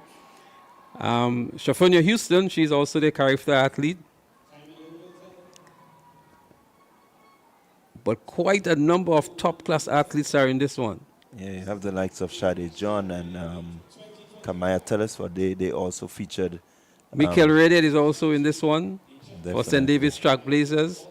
Andon Daniel, Kayla McIntyre for finish line. Amia Chandler, she's also there for a classic lighting finish line. Shante Augustine for the 473 MVP. Egypt Regis Benjamin Regis, another top athlete out of the Anglican High School. She's campaigning for the 473 MVP as they get ready here. So it's going to be Ace Track Club in lane 2, McDonald College in 3, Classic Lighting finish line in 4, Trailblazers in 5, MVP in 6, and Velocity Track Club in 7. That's the starting lineup for the 4x200 meters mixed under 20 relay. This is going to be exciting. Keep your eyes on the screen. Don't move a muscle.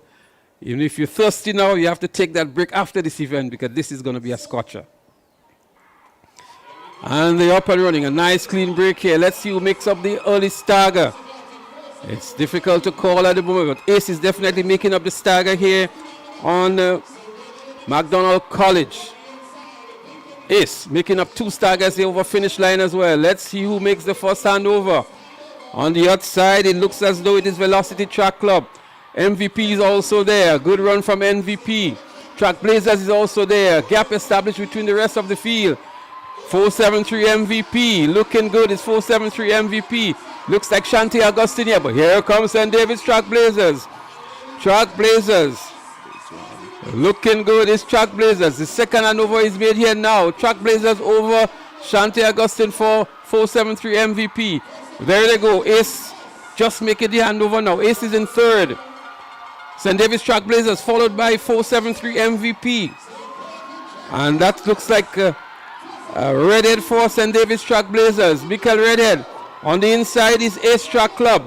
473 is falling behind. The final handover, they bump into each other. That's St. David's Track Blazers. Here comes Ace on the inside. It's a good run here by Ace on the inside. Let's see if she can maintain that momentum.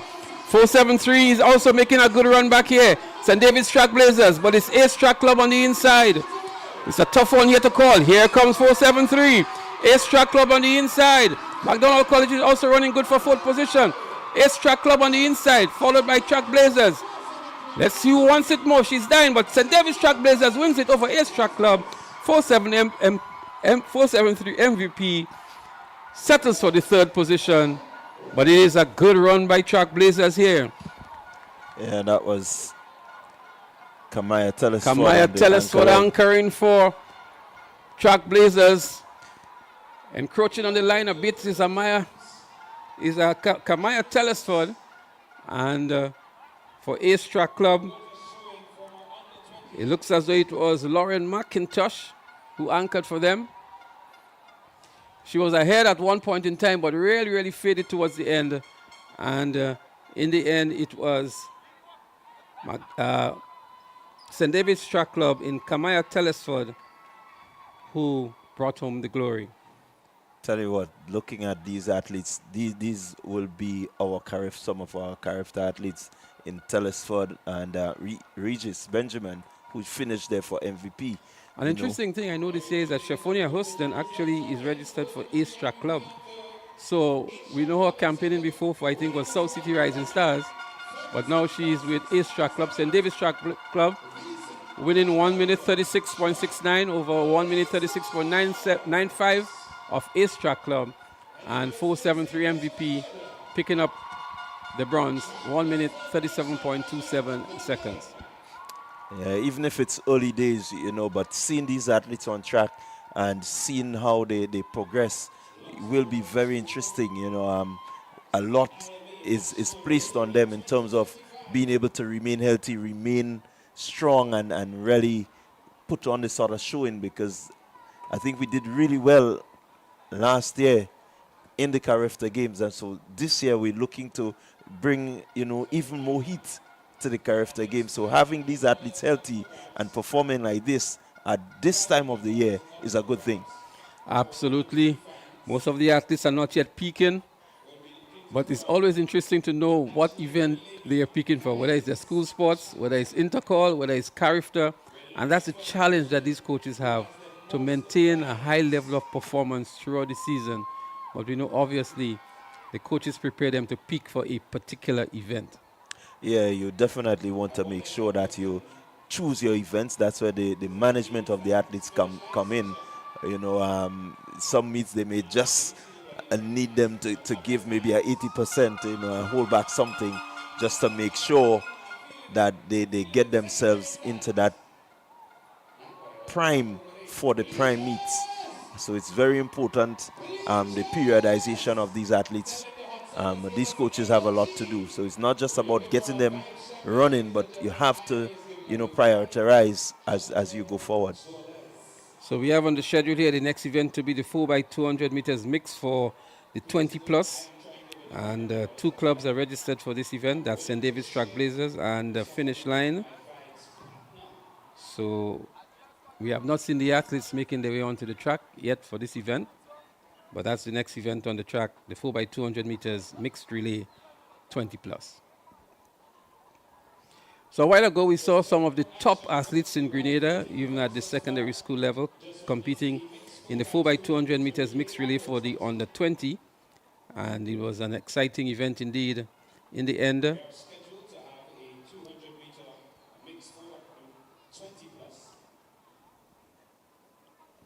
Yeah, the timing, the timing of some of these races will be important.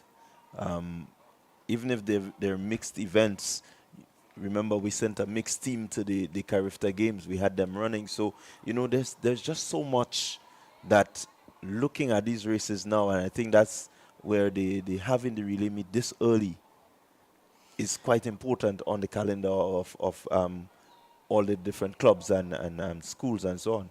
Well, earlier on this afternoon in a conversation I was having, some people was of the opinion that preliminary national teams should have been here to compete and to help assess and to determine who is going to make the final cut for a national team for the relays for Carifta.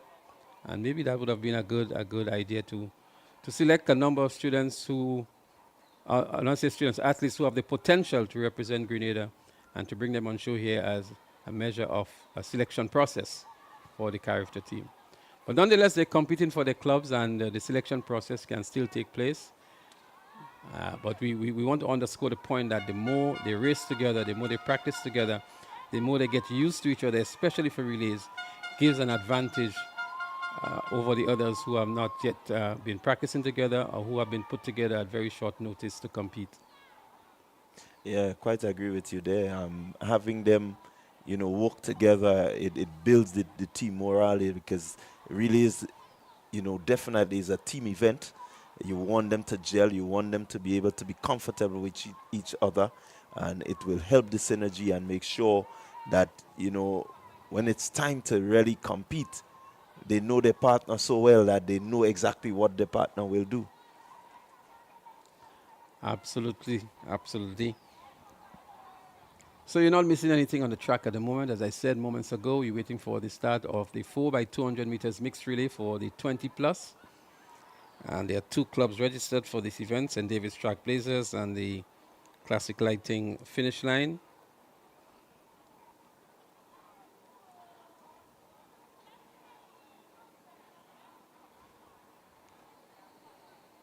So again, a number of former Carifta athletes in this one. So I see the likes of Shavin Charles. I remember him winning the 20 plus 100 meters last year at National Champs. Curtin Phillip is also there for Track Blazers. Rihanna Frederick, Kyle Gibson. And we see for Classic Lighting Finish Line, Daniel Mitchell, Keandre John, Ziana Bain. Ziana Bain, who's now a teacher at the St. Joseph Convent St. George. It's good to see that she's still involved in the track and field. Kayana Alexander, she's also there. We saw earlier on today in one of the events as well. And Jazara Johnson.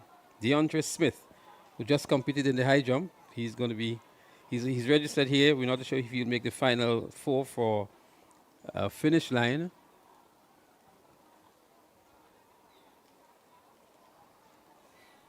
Yeah, it's certainly good to have them on the track. Athletics is not just about intercall, and after intercall it's over.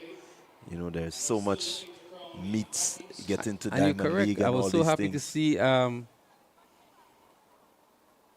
Kenisha Pascal coming back and running today. I mean, she had a baby maybe a year, 2 years ago, and I'm sure she was not training a lot, but to see her come back on the track here and participate in one of the relay events, that was a breath of fresh air for me because she has really blazed the track here in Grenada for several years, maybe a decade or two, as Grenada's premier long-distance female athlete, and has represented Grenada throughout, not just in the region, but throughout the world. And it was really, really a pleasure to see her back on the track here in 2025.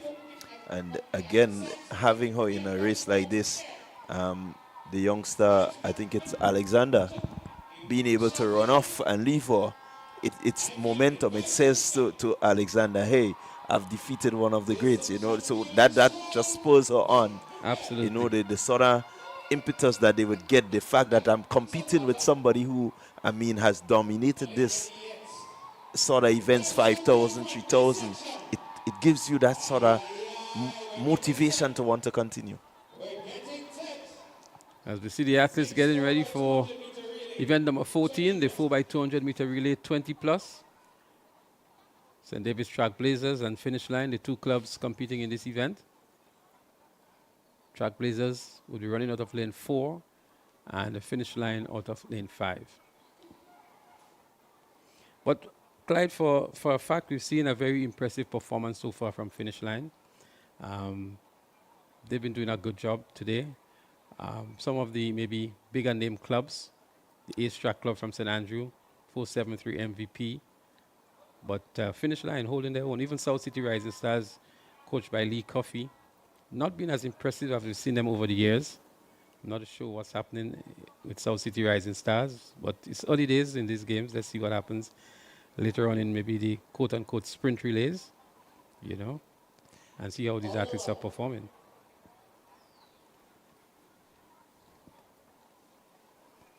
So the 4x200 meters mixed relay for the 20 plus. They're on the starters orders now. St. David's Trailblazers in lane 4 and Finish Line in lane 5.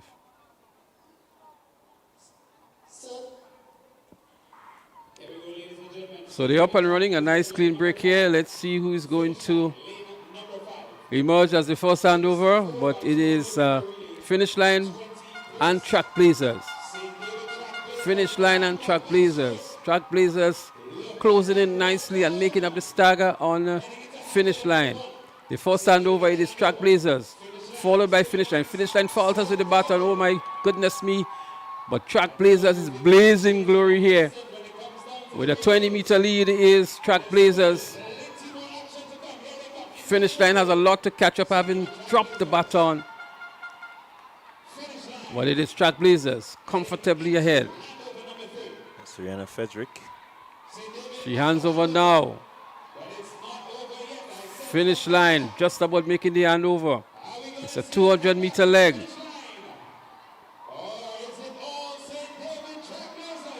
Trailblazers with about 30 meters ahead of Finish Line. It's a 200-meter sprint relay. They're going to hand over to the ladies now. Trailblazers in the lead, followed by Finish Line as they scratch towards the inside lane. But Trailblazers with a 50-meter lead here. Trailblazers, it's going to be difficult to catch her here now with 80 meters to go. It's Trailblazers. Comfortable win indeed for Trailblazers. A bad batter mix-up and falter by Finish Line. Takes away from the real competitiveness of the race. But kudos and congratulations to Trailblazers. Yeah, Trailblazers doing really well. Cuddy and Phillip anchoring for Trailblazers.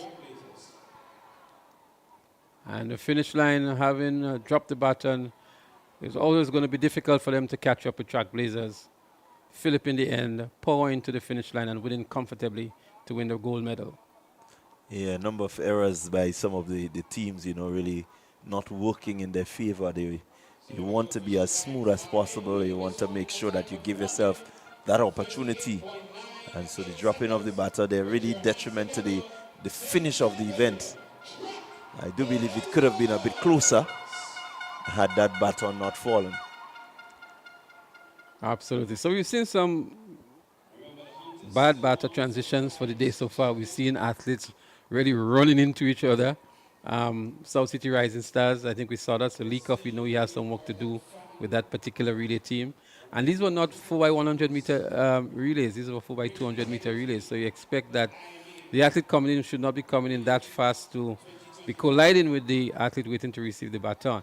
But I believe the season for most of these athletes might be quite early. And so even coming here, maybe they will not have had enough readiness and preparation. And that is actually showing up today. Yeah, I want to agree with you there, Leslie. It is early days. And so you're getting a feel as to some of the things that you need to work on. But at this level, especially with some of the more senior athletes, seasoned athletes, you know, by now you expect them to know how to manage baton passing. And so we've seen the under 20s, they had a mix-up collision. Now the over 20s, you have, a drop of the baton. So it says that, maybe they're not as sharp as they used to be because they're further away from the sport. Well, I'm seeing some of the seasoned track and field fans out there amongst the spectators. These are people that once there is a track and field event at the National Stadium, you expect to see them here. And they have turned up. They have not disappointed. And I'm sure the athletes so far have not disappointed them. Quite agree with you. A number of persons, once you say athletics at the National Stadium, you can book a seat for them, they will be there.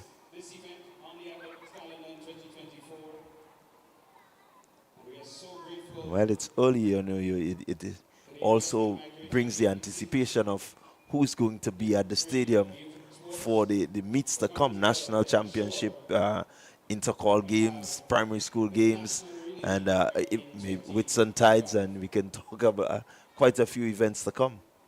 Absolutely. So the track and field season is heating up. It's not even at its peak yet because quite a number of schools still to have their meets. In the St. George's area here, quite a number of the secondary schools have already had their meet. GBSS, as we know, was in 2024. Recently, we had Presentation Brothers College this week. St. Joseph Convent already had theirs, and so did Anglican High School, Boca Secondary. So many of the secondary schools in St. George's would have already had their track and field meet. But we still have the National Private Primary School Games, the National Primary School Games, Intercall, of course, National Champs, and some of the other meets to come. So it's quite a lot in store for track and field fans. And then, of course, the secondary schools who still have their meets throughout the island.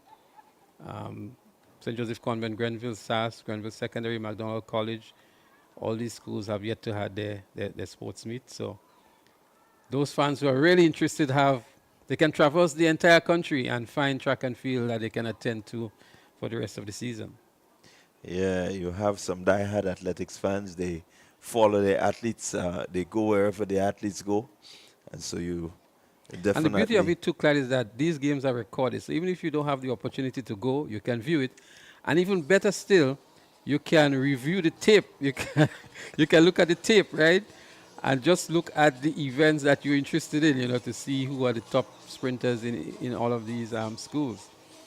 So I'm sure there are persons out there who are doing that already and who are making their own assessments for some of the bigger meets that are yet to come. Yeah, certainly you don't want to miss a beat, and so some persons... Well, Clive, I can tell you, I don't want to leave myself out from those group of persons because I have been doing that, I can tell you. And again, the beauty of it, I didn't get the opportunity to be at the Anglican High School Sports, but I got an opportunity to relive the moments, So definitely, it's a plus where we have them streamed and recorded. So we must big up TNR Communication in this regard because they have been bringing a lot of these sports meet, and they have on their schedule several others to bring throughout the rest of the season. So we ask you to monitor the Facebook and YouTube pages of TNR Communications. They'll be bringing a lot of the track and field meet throughout the season, and some of the national meets as well. As the premier sporting broadcasters in Grenada, I would think TNR Communications. And we're absolutely happy to bring it to you wherever you are. For those of you who cannot come on down to the various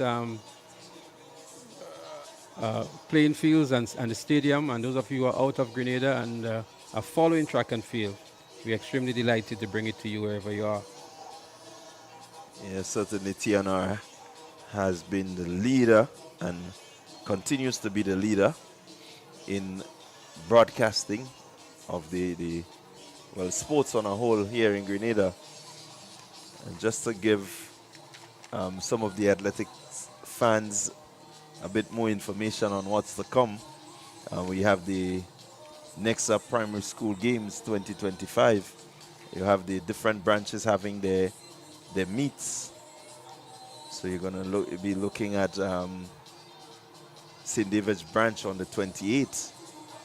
That's next Friday. The St. David's branch, primary school branch, will have their meet. St. Patrick's on the 6th of March. So quite a few of them, getting in and gearing up before the National Primary School Games. It's in Andrews Branch, will be on the 27th of February. So what we're going to have now, Clyde, is going to be a prize giving ceremony and the opening ceremony. So momentarily we're going to segue to that as they get themselves ready for the opening ceremony and the first medal presentation. But again, we want to alert people to keep monitoring. TNR Communications is going to be bringing all these games. They're going to be bringing Intercall for sure, primary school games, national champs, and several of the secondary school games. They're also going to be doing SAS, St. Andrews Primary School games, the private primary school games. So keep monitoring TNR Communications. They're going to be bringing you all of these events. So what we're going to do now, we're going to take a short break as we get ready for the opening ceremony and the medal ceremony. And we'll be back with you as soon as that is completed with more live action on the track. But definitely we will bring you the live opening ceremony and the medal presentation. And when the track action resumes, we'll be right here to bring you the full commentary. Until then, see you.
In Grenada and the rest of the Eastern Caribbean.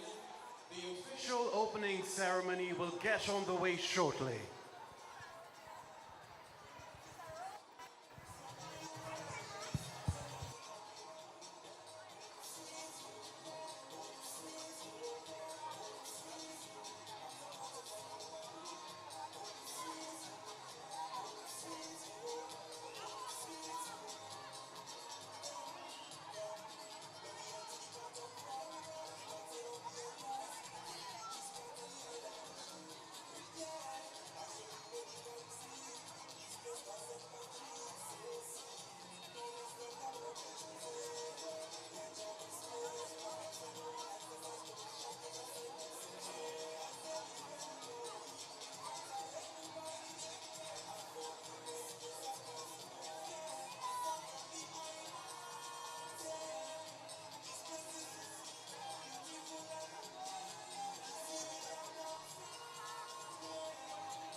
welcome the official opening ceremony party.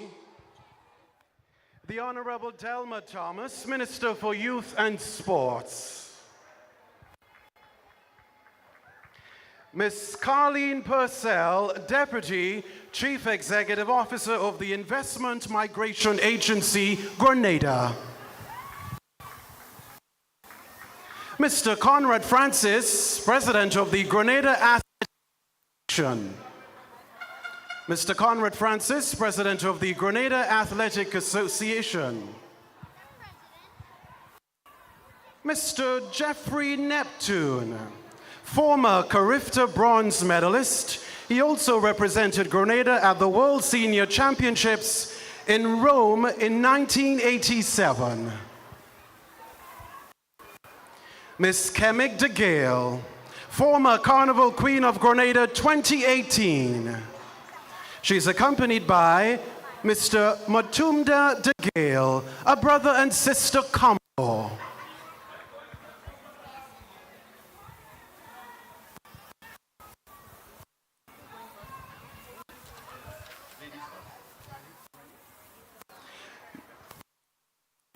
Miss Renee Cooper, technical official. And Mr. Ethan Sam, athletes, Classic Lighting Caribbean 473 MVP.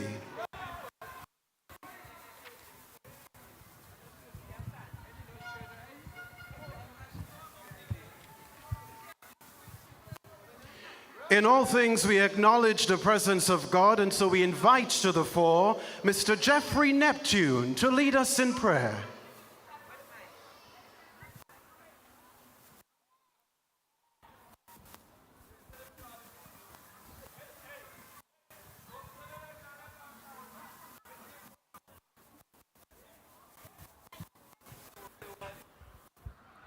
Shall we stand for prayer?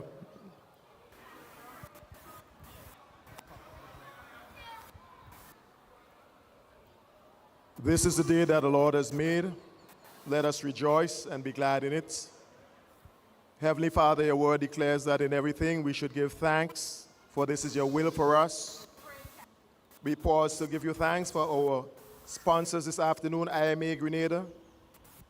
Lord, we pray that the relationship that has been forged between the GAA and our sponsor will redound, Lord, to the emergence of new Kirani James and Alain Francique, new Rondell Bartholomews and new Hazeland Regis and Anderson Peters. Lord, we pray that this relationship will be to the mutual benefit of both the association and the sponsors, and that track and field will benefit in the end. Lord, we thank you for the organizers of this meet. Among them, Lord, are members who have given decades of time and other resources to the development of track and field. We thank you for them, Heavenly Father, and remind them that you're no man's debtor, and Lord, they'll receive their due recompense for all the good deeds they've done. Lord, we thank you for the spirit of volunteerism that exists even here today. The first responders, the therapists, the medical team, Lord, they've been doing such a splendid job. We thank you for them. And Lord, we thank you for the officials. Some are visible, some are not visible. We ask a blessing on their lives and pray, Lord, that they will adjudicate in such a manner that there'll be fairness and there'll be respect for all. We thank you for the patrons here, the parents, the students, teachers, past teachers, principals, past principals. Lord, you've brought us here safely, and we thank you for journeying mercies. And even at this time, Heavenly Father, remember, Lord, that we have to leave this place shortly, so we ask you to grant us likewise returning journeying mercies. Lord, we thank you for our athletes and their coaches. Months and days of sweat and tears, Lord, is now culminating in this afternoon's activity. Lord, we pray for their safety, that you will preserve and protect them from injury and other perils of this sport. Lord, we expect fierce competition, but Lord, we expect our athletes to compete with respect for each other and with respect for their officials. Lord, we do not judge success this afternoon based on podium finishes per se, but Lord, we expect each and every one of our athletes to give up their very best. Even the words of one of the local school songs, indeed, a reward is in the actual attendance or participation in these games. Heavenly Father, may all stakeholders truly have a tremendous and an unforgettable experience this afternoon. We commend everything into your care. We make this prayer in Jesus' name. Amen.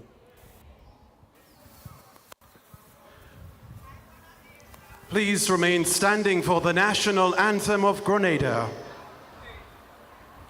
Please welcome Ms. Kemik de Gale on the steel pan and Mr. Matumda de Gale on the drum.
To officially welcome you to the IMA National Relay Meet 2025, please welcome Mr. Conrad Francis, President of the Grenada Athletic Association.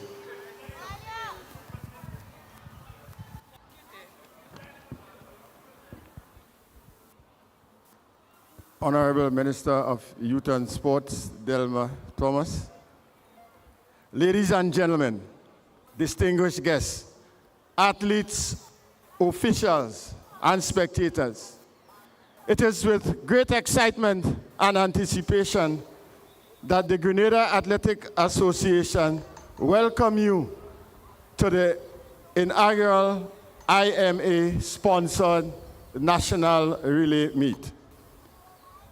In collaboration with IMA and the Ministry of Youth and Sports, the GAA is confident that today's meet will be a memorable one. We are thrilled to have you here. So sit back, relax, and enjoy the show. Deepest gratitude is extended to the Investment Migration Agency for their swift and generous support.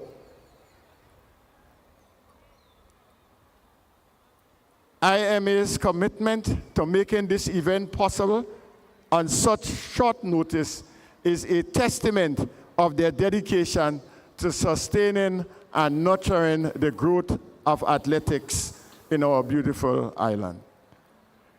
We are incredibly appreciative of their efforts and look forward to their continued partnership in the years to come. The Relay Meet has a rich history. 31 years ago, it was first conceptualized with just 25 events on the calendar and without any sponsorship. Back then, the price was $75 per event. Today, we are proud to share the meet has now expanded to 33 events, 26 track events, and 6 field events, with the prize monies amounting to $640 per track event and $160 per field event. And I must add here, as you have witnessed, we have over 700 athletes are participating in the meet this afternoon. Let's give them a big round of applause.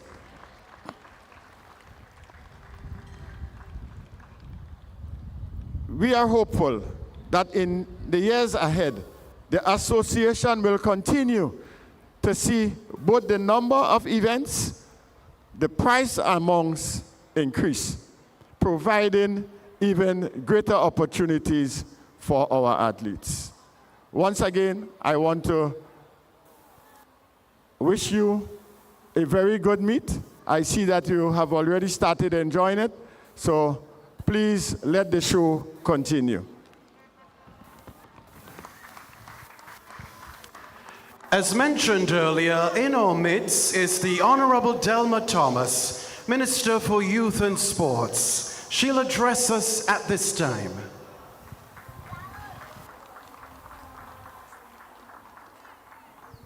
Thank you, Masters of Ceremony.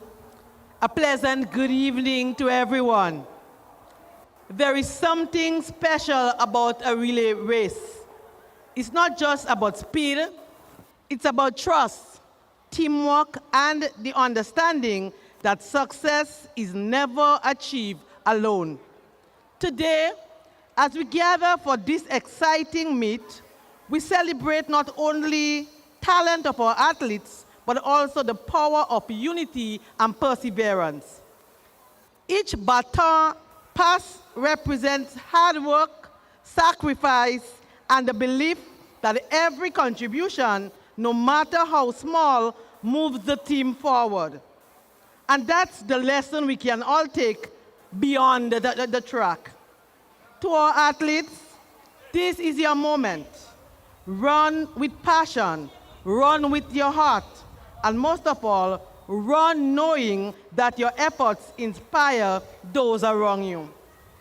A heartfelt thank you to our dedicated coaches, officials, and volunteers who have put countless hours to make today's event possible.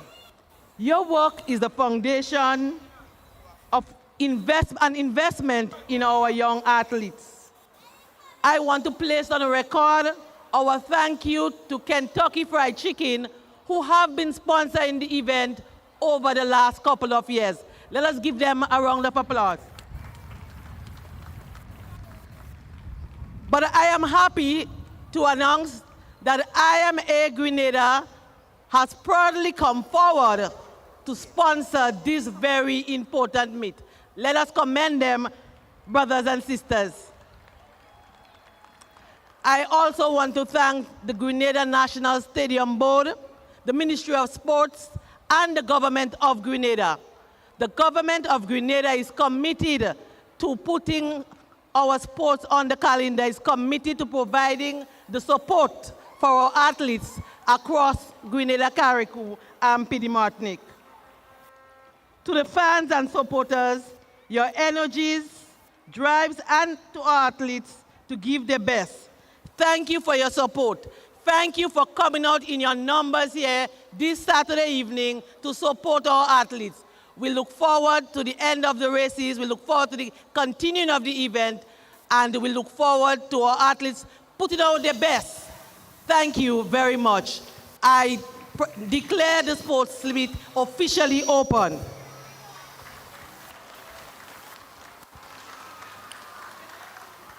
Ms. Carleen Purcell is the Deputy Chief Executive Officer of the Investment Migration Agency, Grenada, the title sponsor of the National Relay Meet. Ms. Purcell, we invite you to speak to us at this time. Good evening, everyone. It is a privilege to stand before you today at this opening ceremony of the National Relay Meet. Now, proudly title sponsored by the Investment Migration Agency of Grenada. At the IMA, we are committed to shaping a future where opportunity, excellence, and national pride thrives. And what better way to do that than by investing in our young people? Sports have always been a powerful force in uniting and inspiring people. They teach discipline, teamwork, and resilience, values that align with the IMA Grenada's mission, fostering growth and catering opportunities for Grenadians. We believe that supporting youth development goes beyond financial investment. It's about equipping young people with the tools to succeed, whether on the track or in life. The National Relay Meet stood out as one of the things that fit quite naturally to the IMA's mission. It embodies collaboration, determination, and the spirit of competition, all of which mirror the qualities we uphold at the IMA Grenada. This event is a platform for athletes to push boundaries, break records, and represent Grenada with pride. We want to be a part of the journey, to see young talent flourish, and to celebrate the dedication of coaches, schools, sports clubs, and of course, you, the families, and the supporters that come out to support. To all the athletes competing today, run with your heart, give it your all, and remember that your hard work and passion are shaping Grenada's sporting legacy. We are honored to champion your efforts, and we look forward to seeing you shine. Best of luck to all the competitors, and let's make this a meet to remember. Thank you. To deliver the official's oath, please welcome Ms. Renee Cooper.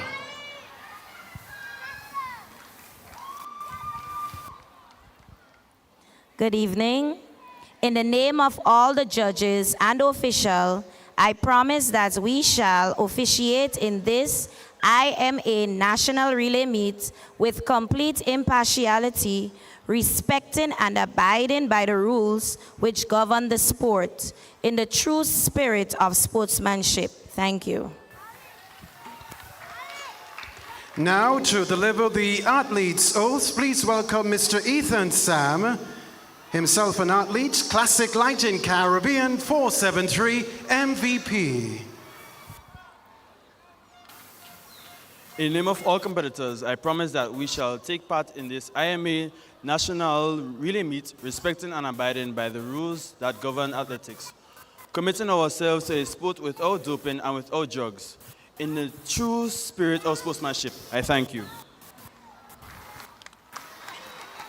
Thank you all. Thank you for being part of the official opening ceremony. As the minister said earlier, let, of course, the games happen. It has since happened, and it's continue, no doubt. So thank you very much, Honorable Delma Thomas, Minister for Youth and Sports. Thank you, Ms. Carleen Purcell, Deputy Chief Executive Officer of the Investment Migration Agency. Mr. Conrad Francis, President, Grenada Athletic Association. Mr. Jeffrey Neptune, former bronze medalist, and he also, of course, represented Grenada at the World Senior Championships in Rome in 1987. Ms. Kemik de Gale, former National Carnival Queen, 2018. Mr. Matumda de Gale on the drum, brother and sister combo. Also, thank you to Ms. Renee Cooper, representing the officials, and Mr. Ethan Sam, representing the athletes.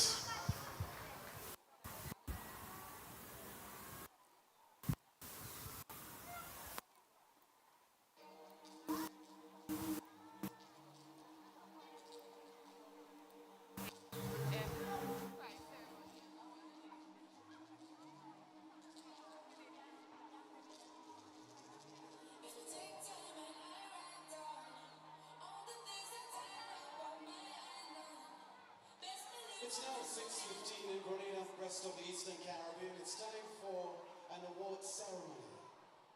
Please welcome the Honorable Delma Thomas, Minister for Youth and Sports, And Ms.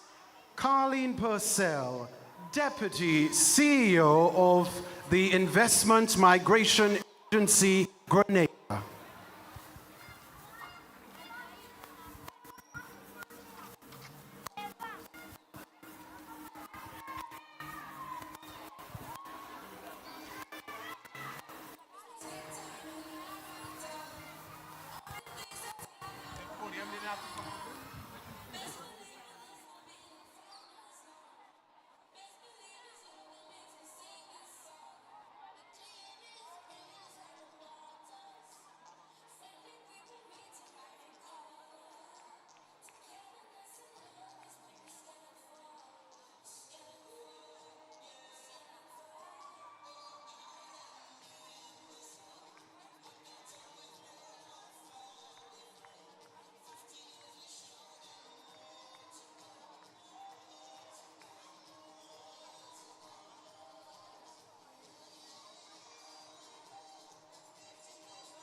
The first presenter is Honorable Delma Thomas, Minister for Youth and Sports.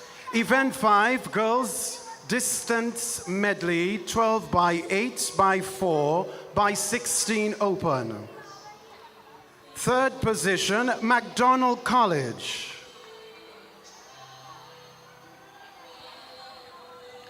A time of 14 minutes, 05.94 seconds. Second position, St. David's Track Blazers. 13 minutes, 39.73 seconds.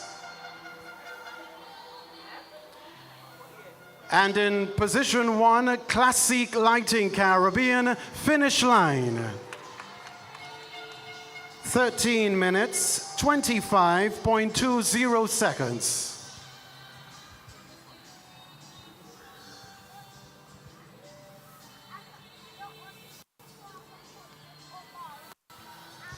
Event 6, Boys Distance Medley, 12 by 8 by 4 by 16 open. Third position, St. David's Track Blazers. 11 minutes, 06.70 seconds. Second position, Classic Lighting Caribbean, South City Rising Stars. 11 minutes, 05.25 seconds. And coming in position 1, Fusion Athletics. 10 minutes, 50.92 seconds.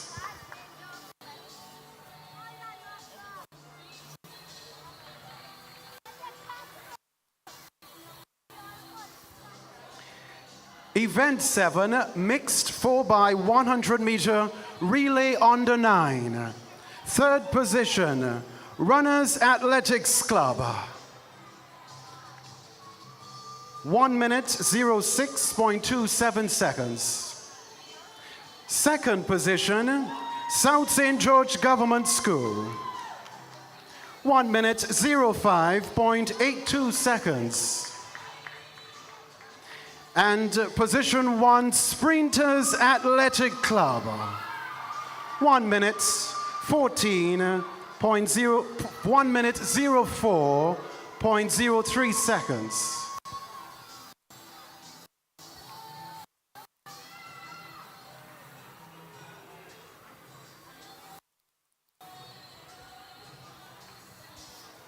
Event 8, Mixed 4 by 100 meter relay under 11.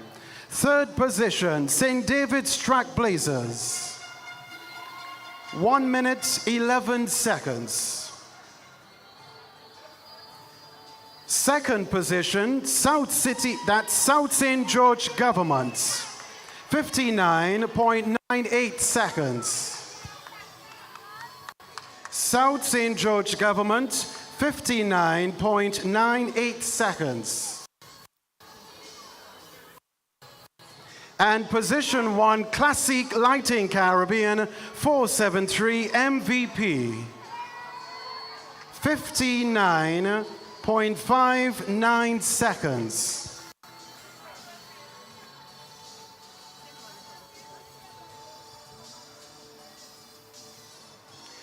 Event 9, mixed 4x200 meter relay under 13. Presenting position 3, Sprinters Athletic Club. 2 minutes, 89 seconds. Second place, South St. George Government School. 1 minute, 58.87 seconds. And position 1, Fusion Athletics. 1 minute, 56.01 seconds.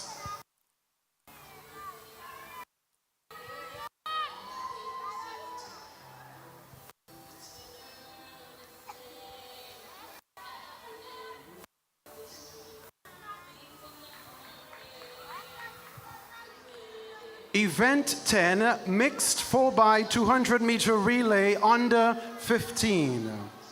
Third position, St. David's Track Blazers. 1 minute, 53.13 seconds. Second position, Classic Lighting Caribbean, South City Rising Stars. 1 minute, 48.34 seconds.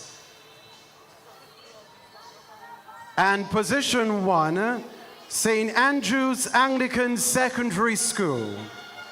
1 minute, 47.94 seconds. Thank you, Honorable Delma Thomas, Minister for Youth and Sports. Now we invite Ms. Carleen Purcell, Deputy CEO of the Investment Migration Agency, Grenada. Event 11, mixed 4x200 meter relay under 17. Third position, MacDonald College. 1 minute, 42.83 seconds. Second position, St. Andrew's Anglican Secondary School.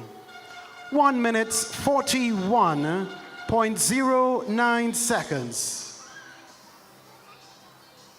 And coming in position 1, Classic Lighting Caribbean, finish line. 1 minute, 1 minute, 40.07 seconds.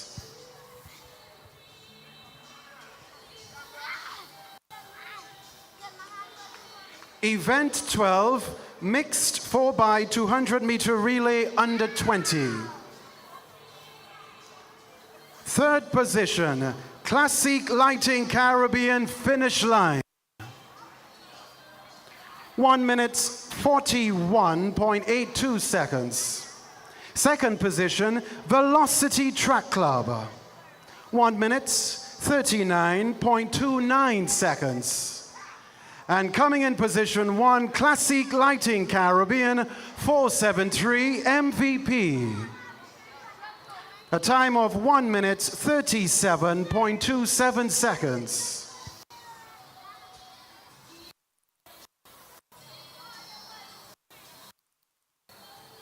Event 13, mixed 4x200 meter relay, 20 plus. Third position, second position, Classic Lighting finish line. 1 minute, 42.80 seconds.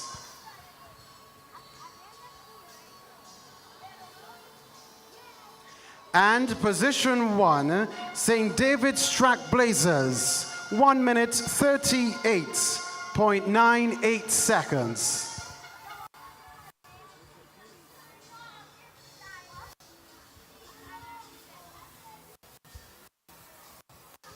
Event 14, Girls Javelin Throw, under 17. Third position, Marlena Joseph, Classic Lighting, Caribbean.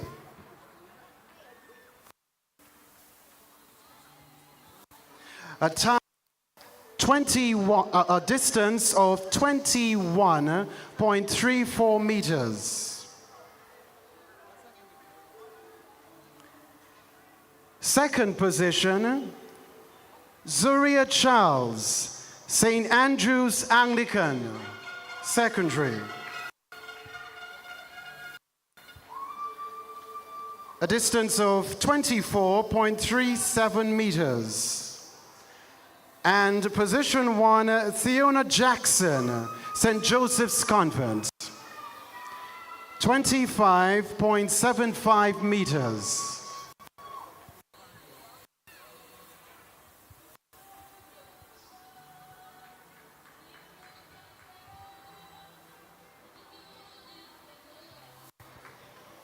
Event 15, Boys Javelin Throw, under 17. Position 3, Caleb Alexander, Fusion Athletics. A distance of 48.07 meters.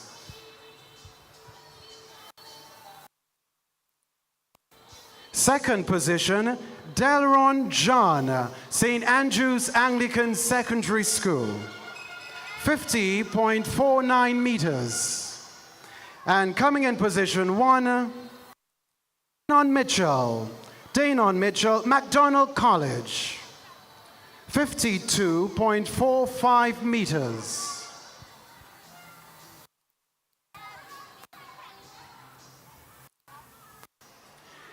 Event 16, Boys High Jump Open. Third place, Adon Daniel, Classic Lighting Caribbean, 1.90 meters. And we have a tie for position 1. Timothy Greenwich, Ace, and DeAndre Smith, Classic Lighting Caribbean. A height of 1.95 meters.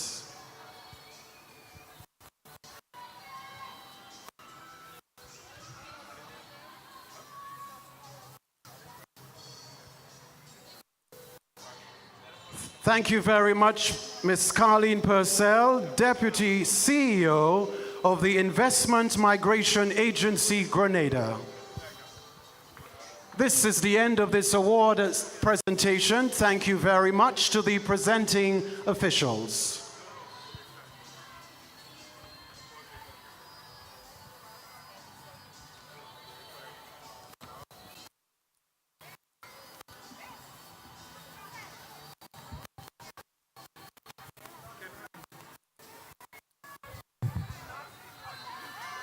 It's now 6:29 in Grenada and the rest of the Eastern Caribbean. Welcome once more to the IMA National Relay Meet 2025, right here at the Karani James Athletic Stadium in St. George, Grenada. IMA Grenada, unlock the possibilities.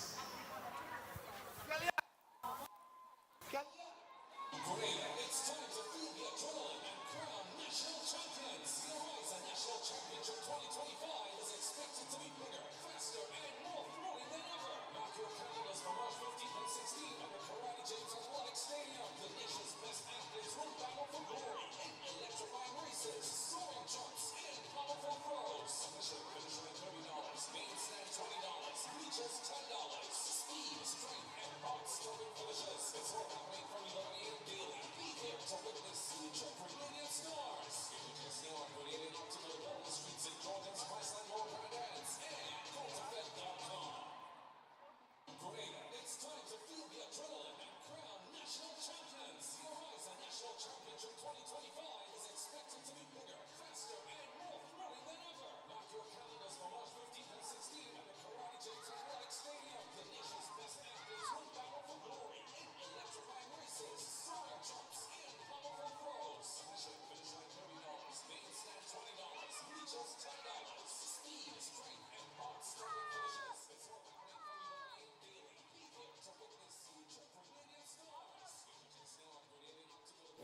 Well, welcome back here at the Kirani James Athletic Stadium, and we are bringing you live coverage of the IMA Grenada Relay Meets 2025. I am Clyde Rondell John, CR John, and alongside me, Mr. Bernard is here, Bernard Antoine. I'm bringing you coverage of the second half of today's event. So far, Mr. Bernard, what's your thoughts? Good, keen competition. The weather continued to be great, and the crowd beginning to build, just like we anticipated. But on the track itself and on the field, the competition has been good so far, and this is auguring very well for national champs, national primary school games, and the big daddy of all, intercall. So we are in a good place right now. What we are going to do is to, especially if you have just joined us, we will go through, Rondell and I, we will go through some of the results of the events that would have gone so far. We started with the girls javelin throw on the 17, and the first three positions, St. Joseph Convent, Fiona Jackson, she would have thrown 25.75 meters. In the second place is Zoria Charles of St. Andrews. It's 24.37. And Malina Joseph of Classic Lightning, 21.34. So competition, they were a fairly keen competition. That was the girls under 17 javelin. Yeah, just to update you on while we await the start of the track event, we're going to head back to the track. While we're going back to the track, we also have the javelin throw, the under 20 boys javelin throw. This is going to take place simultaneously, but on the track we will resume with the 4x400 relay open. That's a medley, so it's open. It's the 4x4 open relay. You can see teams like SAS, they're going to be in this one. Classic Lighting MVP, they will also be there. Classic Lighting Finish Line, they're going to be in this one, in lane 3. Classic Lighting South City Rising Stars, they're going to be in lane 4. Well, Rising Stars seem not to have started. So let's go. We go into the track. Relay action continues.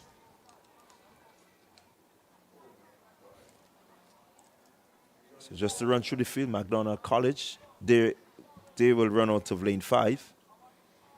And lane 7, St. David's Trailblazers. So that's event 16, the 4x400 relay open. Yes, we expect some keen competition. A 4x400 meters mixed relay open. So it's SAS in lane 1. MVP 473 in lane 2. Lane 3, finish line, lane 3. There's a scratch in lane 4. In lane 5, we have McDonald College. In lane 6,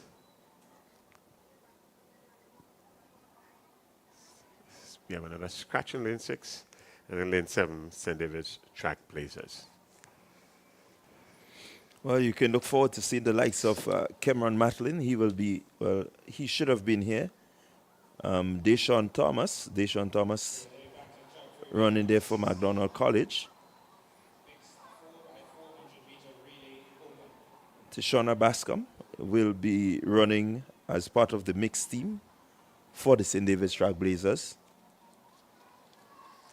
And just to keep you abreast, when we say a mixed team, mixed relay team, we mean 2 boys or 2 males and 2 females.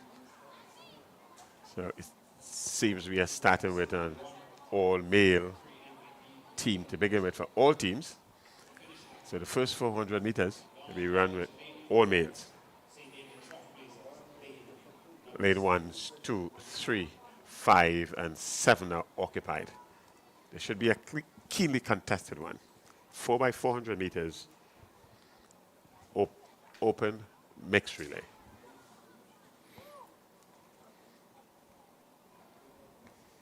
Can also look forward to Annalisa Brown in this one. So quite a few names to look forward to. Performances. It's early in the athletics calendar. So Annalisa Brown is on paper. She should be running out of lane 3 for Classic Lightning finish line. They're onto the max.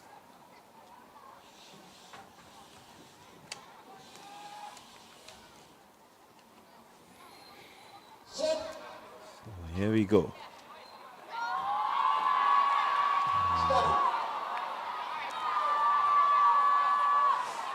Crowd up in arms there because Another false or faulty start. We will know pretty soon if it's a faulty start or a false start, or what rules they would have adapted for this meet. We have not seen any disqualification just yet in this meet for faulty or false start, and it was clearly the athlete from SAS starting before the gun would have gone off. Let's see what the officials are going to rule on this one. again, it's really not the ideal situation you want to be in. You have an entire team waiting on you, just wanting you to get that baton to them, and to false start, it really puts the others out of contention. Absolutely, and that's a burden and pleasure of team events.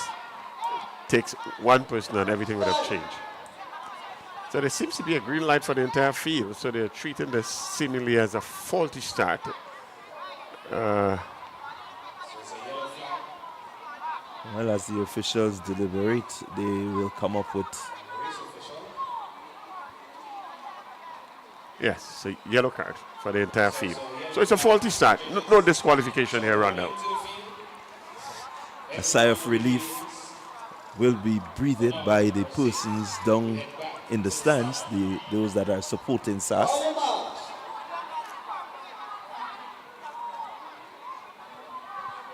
A reprieve for them. So we're about to see the start. 4x4 mixed relay. And here we go. 4x400, one lap. Each team member with the early running. It seems to be St. David's Trailblazers establishing quite a lead. Seems to be Classic Lights and MVP just making up some grounds. We're well inside 200 now. St. David's Trailblazers is way out front.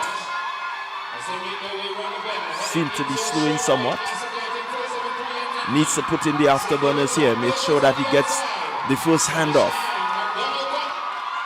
And he does. He keeps his team with a good 20 meters lead as they go into the first handover. MVP. Trailblazers. MVP making up the saga. Let's see how they go. Classic Lighting finish line, moving into second. The MVP striding really nicely, looking to open up a gap. And here comes the break. Everyone now in lane 1. Still MVP out front. That seems to be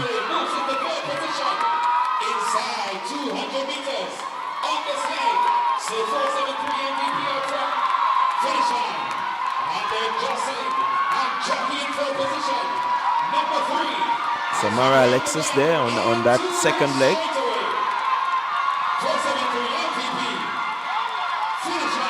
MVP in the lead. Finish line is there. Closing in.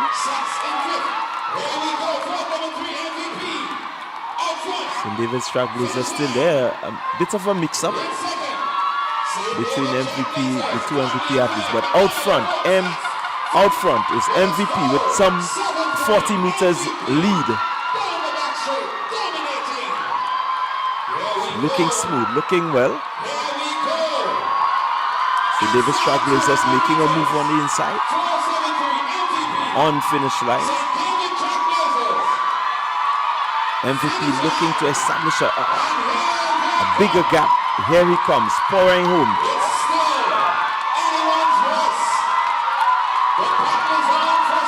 Some 60-meter lead.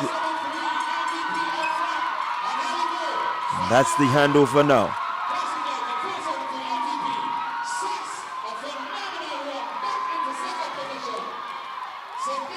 Sass in second position, has moved into second position. Here comes St. David's Trailblazers, but out front, it is MVP.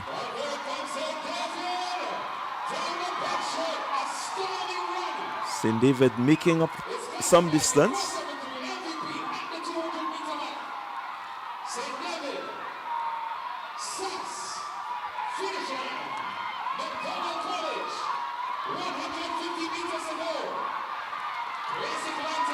So it's MVP, your leader in this, the 4x400 mix. St. David's Trailblazers, St. David's Trailblazers making up quite a bit of ground, but doesn't have what it takes to hold the athlete there from MVP. MVP now crosses the line. A really good, strong finish. Trailblazers second finish line, and the St. Andrews Anglican secondary.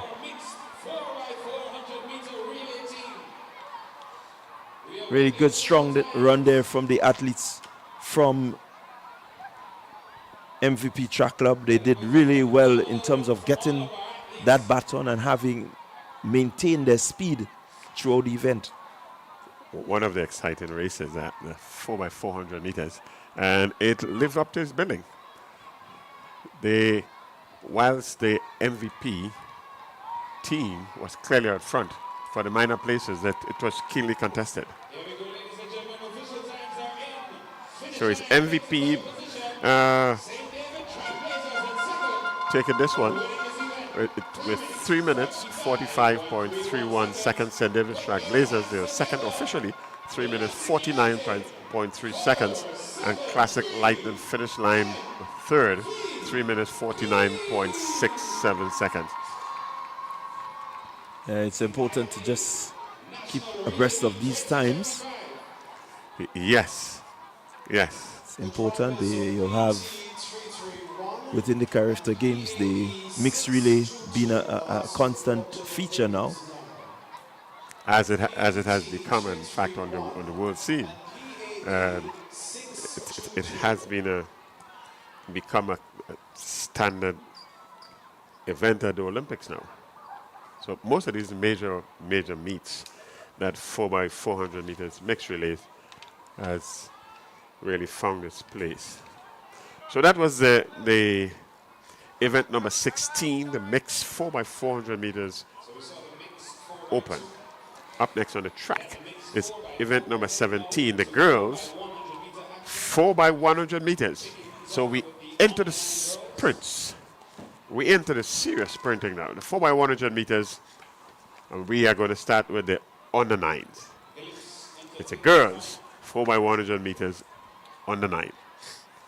Yeah, this is what many persons anticipate. The sprint relays, the exciting relays. It's the do or die. You make a mistake and you're out of it. There's not much time to get back into it. And so you want to be as clinical as possible. Pure sprinting. In lane 2, we would have South St. George Classic Lightning out in lane 2. Out in lane 4, Classic Lightning finish line. They are in lane 4. In lane 5, Momentum. In lane 6, lane 6 is scratched. And out in lane 7, we have Runners Athletics. Yeah, certainly South St. George really showing themselves to be a force to reckon with. They're going to be led off by Ava Davis. And the members of her team would be Khadijah Greenage, Naraya Goddard, and Aliyah Augustine on the anchor leg. So that's under 9, 4x100 meters girls. Lanes 2, 3, 4, 5, and 7 at occupied lanes.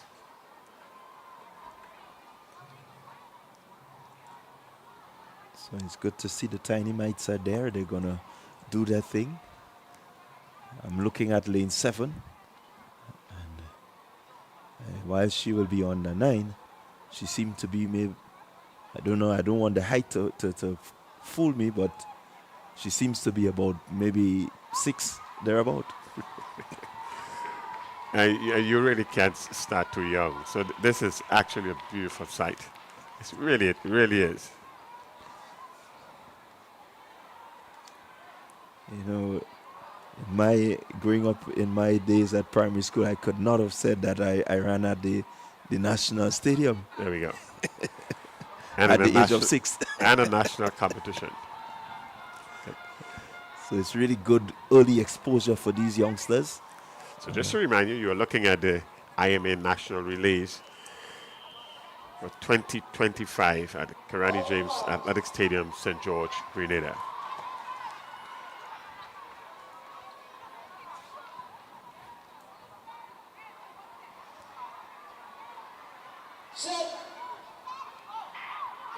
And here they go.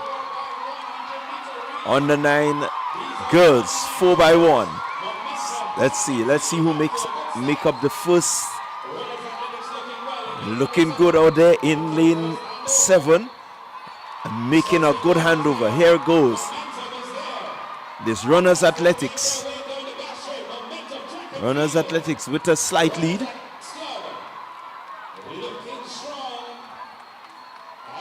Momentum Track Club is there as they make the handover. Here goes Momentum moving ahead. But in the middle, it's Sprinters Athletics. Sprinters making a really good move here on the back curve as they head for home. Final handover. Here they go. Sprinters Athletics Club. Sprinters running away with this one. It's Sprinters South St. George making a really good run back there. But keep your eyes on the front. It is Sprinters South St. George will come in second. And you just may have Runners Athletic running back there. Very keenly contested. And I tell you something, John. The execution of this race is a testimony to the coaching. The batter passing is rather smooth. This is still very, very young people. It's on the 9. Yeah, really good running there by these young ones. They, again, no batter falling, no handovers, not as smooth and as quick, but at their age, I mean, that's reasonably enough. The goal is to get the batter to the next runner within a certain zone and get to the finish line with batter in hand. They did that. Well executed. All the teams. Well executed. So there you have it, your winners in a time of 1:08.59 seconds. That's Sprinters Athletics Club. South St. George Government coming in second, and the Runners Athletics in third. Just to remind you, this is coming to the compliments of TNR Communications, the Grenada Athletic Association IMA Relays 2025. The Grenada Athletic Association, they're celebrating 100 years this year. This is no spring chicken. Yeah, definitely no spring chicken. You reach 100 years, and it's a huge milestone. And putting on a good show, I must say so, thus far. The next event on track, is the male version, the 4x100 meters on the 9. 4x100 meters on the 9. Lanes 1, 2, 3, 4, and 5 are occupied. In lane 1, that is the boys on the 9. Lane 1, MVP 473. Momentum Track Club is in lane 2. In lane 3 is Runners Athletics. In lane 4 is South St. George Classic Lightning. In lane 5 It's Speedsters Athletics. So there you have it. Lanes 1, 2, 3, 4, and 5 all occupied. The boys 4x100 meters on the 9. Athletics Club, lane number 3. South St. George Government, lane number 4. So again, we're looking forward to some really exciting battle passing. It's the sprint relays. Edge of your seat stuff. You see the youngsters as they go around you. You will be there holding your breath, hoping that they get the baton in and out. And so far, they're doing pretty well. We do have a team running out of lane 8, Southern Pros. So Southern Pros is running out of lane 8.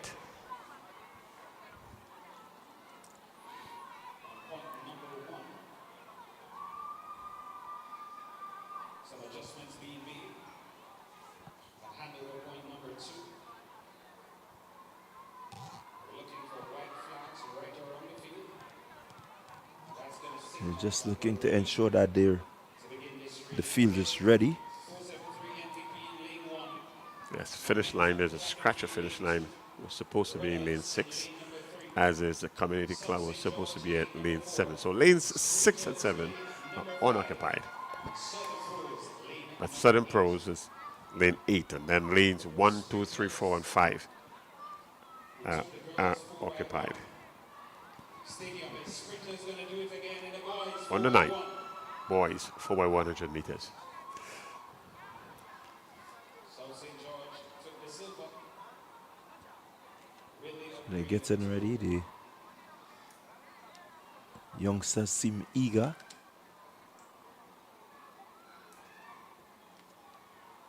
South St. George just keeping himself warm there while the others taking it just a bit more calm.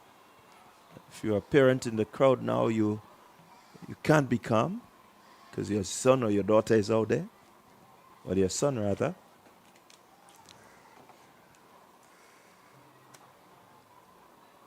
Makes a good heart pounding, heart racing event, the 4x1 on the 9 boys. And that's really the beauty of relays. It's teamwork, teamwork, teamwork. Some of the technicalities in the relays is that, especially sprint relays, well, all relays, you expect it to pass the baton within a certain range, 20 meters. Within 20-meter range, you're supposed to pass the baton within that range. You're supposed to run in your lane. There's a dedicated lane that you're supposed to run in.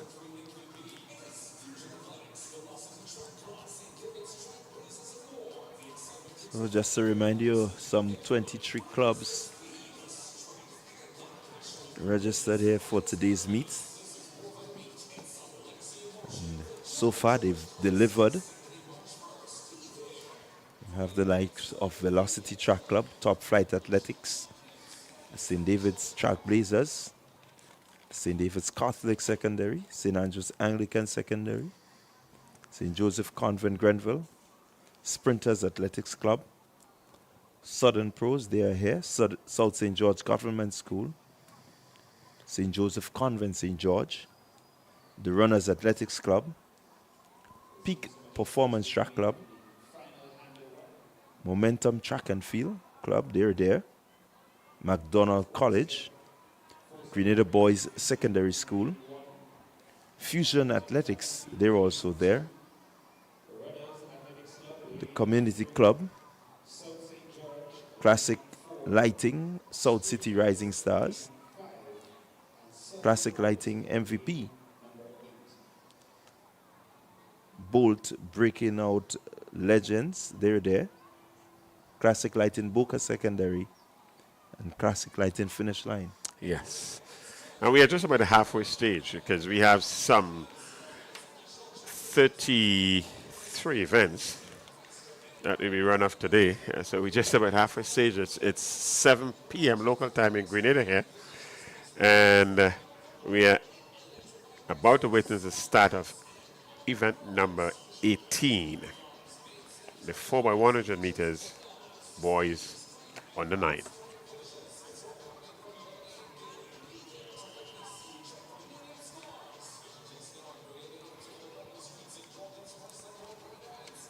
So reminder, in lane 1, MVP in lane 2, momentum, lane 3, runners athletics, in lane 4, South St. George Classic Lightning, in lane 5, Speedsters, in lane 6 is a scratch, as is lane 7, and in lane 8, Southern Pros.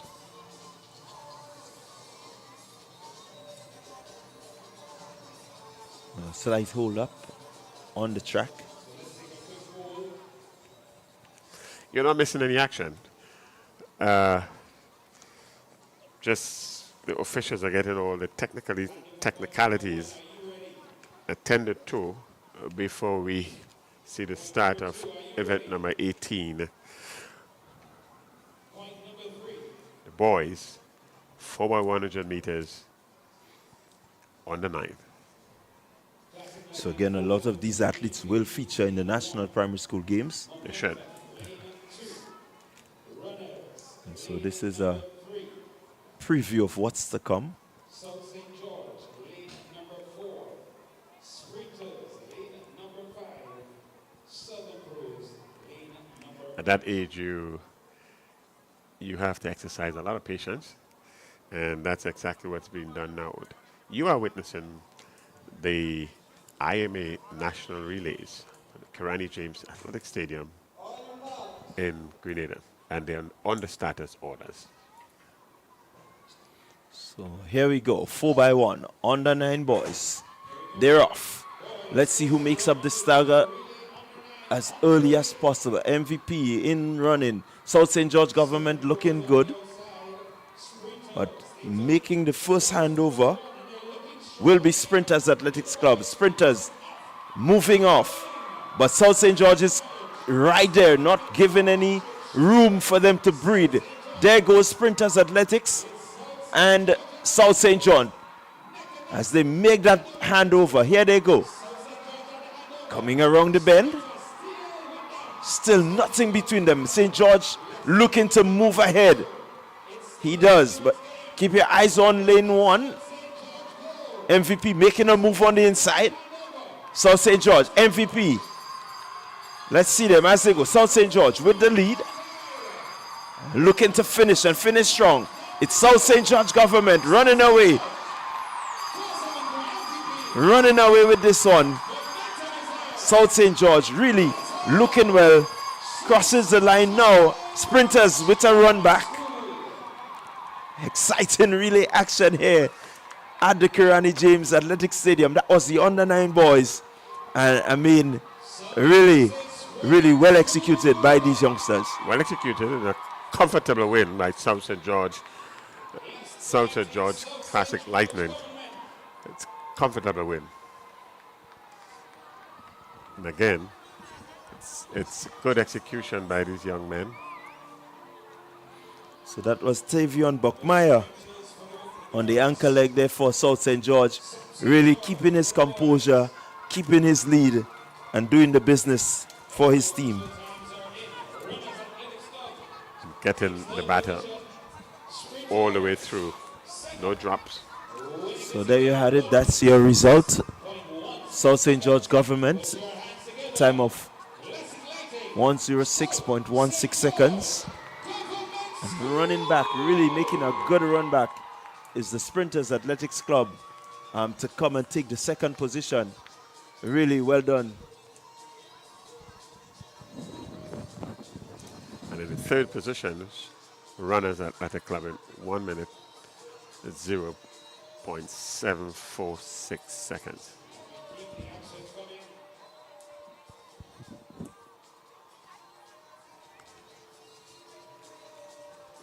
Up next is the girls 4x100 meters on 11. We have 2 flights in this one. And flight 1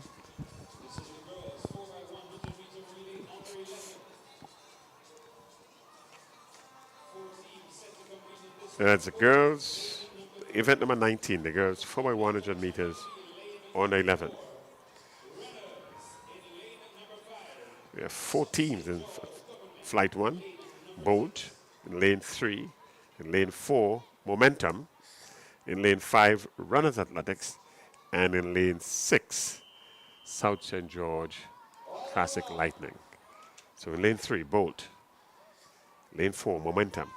Lane 5, Runners Athletics. Lane 6, South St. George Classic Lightning. And here they go. Under 11 girls, 4x1, flight 1, section 1.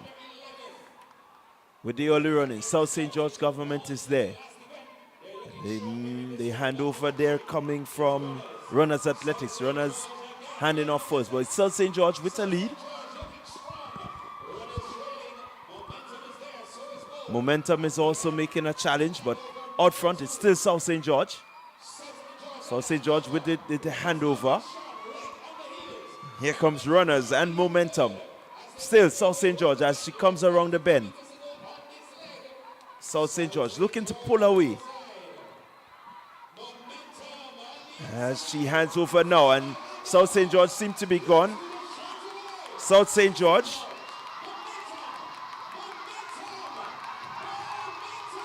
Natalia McKnight, but here comes Momentum Track Club looking to mount a challenge. South St. George looking to hold on. Momentum takes it. And takes it on the line. Another keenly contested event here. Absolutely beautiful running by the anchor leg and Momentum to come back with about 10, 15 meters down. It came back and crossing the finish line first. Yeah, really good run there. Zizel James, the anchor there for Momentum, really pushing in. You saw it from the time she got that baton. She was just dedicated towards that finish line.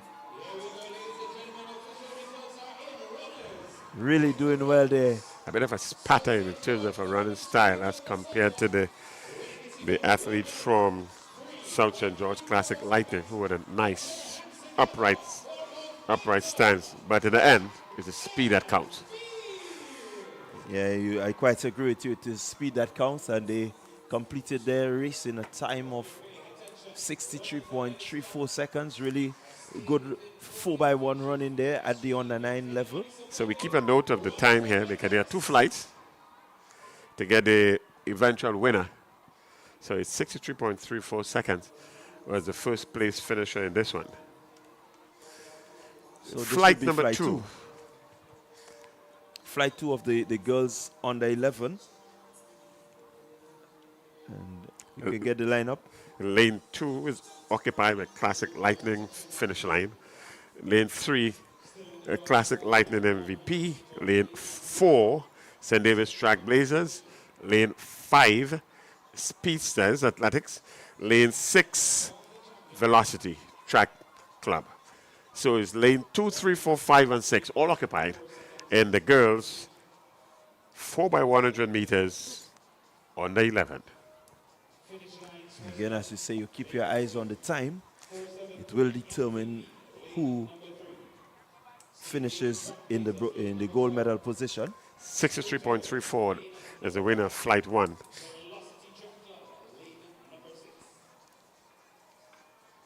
And that was Momentum finishing the first flight at 63.34. So let's see what this flight 2, section 2 will come up with here. One expects some pretty keen competition here. Yeah, definitely some keen competition. We've seen some really good action from the track from these youngsters.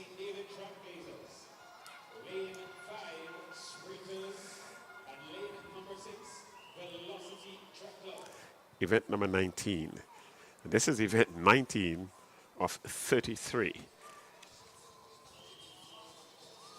So if you're still making your way to the Karani James Athletic Stadium, still a lot of events to go.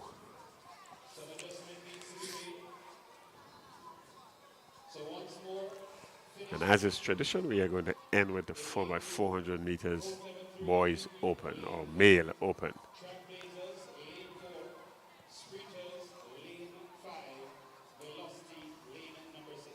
So So it's lane 2, 3, 4, 5, and 6, all occupied.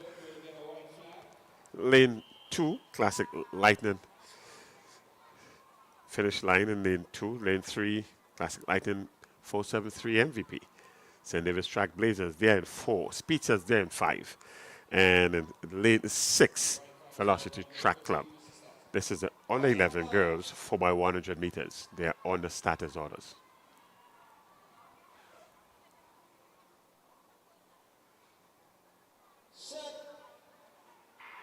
And here they go. 4x1, under 11 girls, section 2. Let's see. Out front, Velocity Track Club is there, but making up the stagger is sprinters. Sprinters covering some good ground. St. David's Track Blazers is their MVP, looking to move. Sprinters still ahead. Here comes Velocity Track Club, MVP with a move on the inside. So they go towards the second handover. Second handover, it's MVP with a lead. Moving out, moving ahead. Sprinters looking to make a run back. MVP, a slight bobble. Sprinters is there. It's MVP, it's Sprinters. Let's see how they finish. Sprinters. Sprinters. Chaya Pair for Sprinters, just moving ahead and taking this one. Sprinters Athletics Club looking good. What a finish. What a finish. That's how a finisher ought to finish.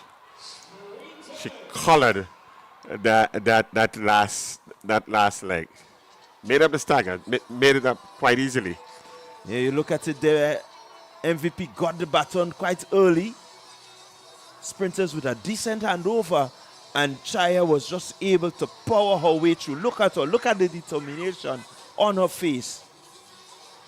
She knew she had this one in the bag. She made up the 5 meters deficit, and she won by 15 or 10 and a half meters. And the time seemingly is faster, so let's get official time.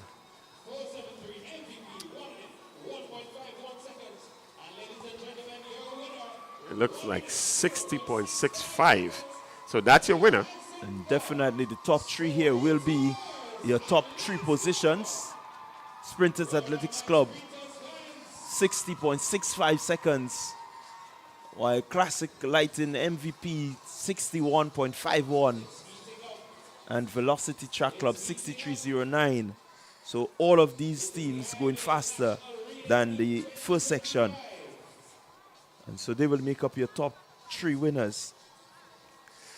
Up next on the track would be the boys, 4x100 meters on the 11. So the under 11 boys, again 2 sections. You will see the likes of St. David's Track Blazers, South St. George Government, Runners Athletics, and Classic Lighting finish line.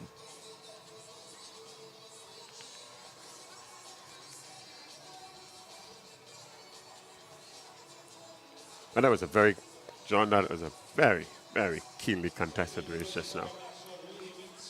It really was, and you look at the kids and you see the sort of determination, the will to win.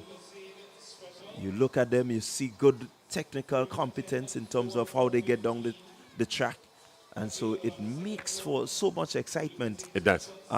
These teams are mixed now, but when they get to the primary school games, some of them will be representing different parishes. And so they come up against each other, even if they might be teammates now. But what is obvious is that the coaching that would have gone in with these young people, irrespective of who they represent, they would do very well.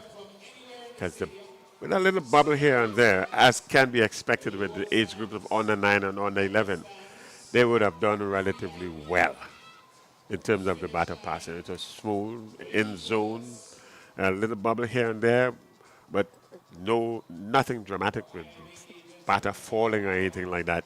So one would think that in a sprint relay like this, both under 11 and under 9 would have done very well. Yeah, definitely the crowd looking good, a good, decent crowd enjoying all the action. And our next event on the track was the 4x100 meters under 11 boys. We have 2 flights in this one. You're not missing any action on the field. They're working out whatever technicalities that they have to before we resume action. What we can do, though, for those of you who would have joined us late, is to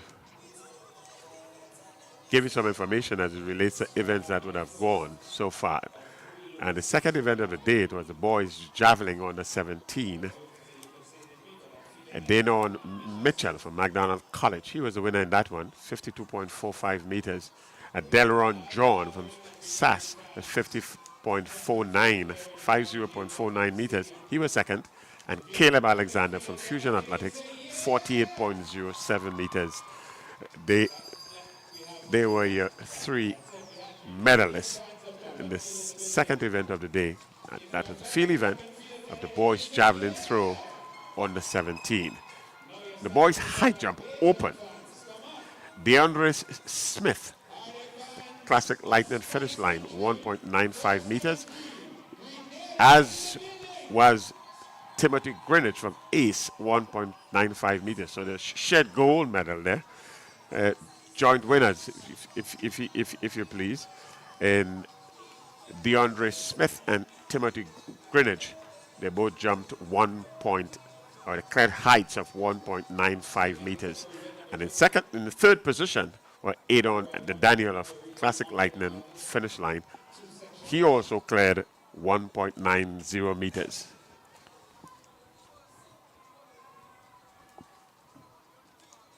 Yeah, that was good high jumping there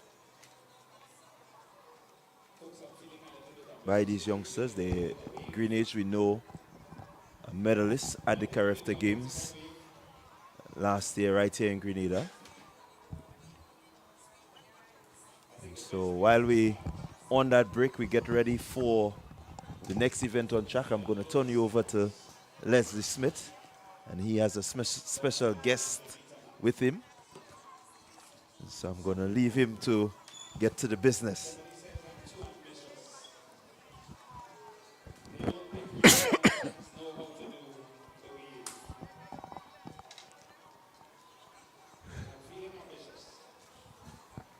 So good evening one more time, and I greet you again from the Q&A James Athletic Stadium for the 2025 edition of the National Relays, sponsored by IMA, the Investment Migration Agency of Grenada, our new sponsors. But the pleasure is mine now to introduce to you a stalwart in the track and field administration, a former national athlete, the man at the helm of the Grenada Athletics Association.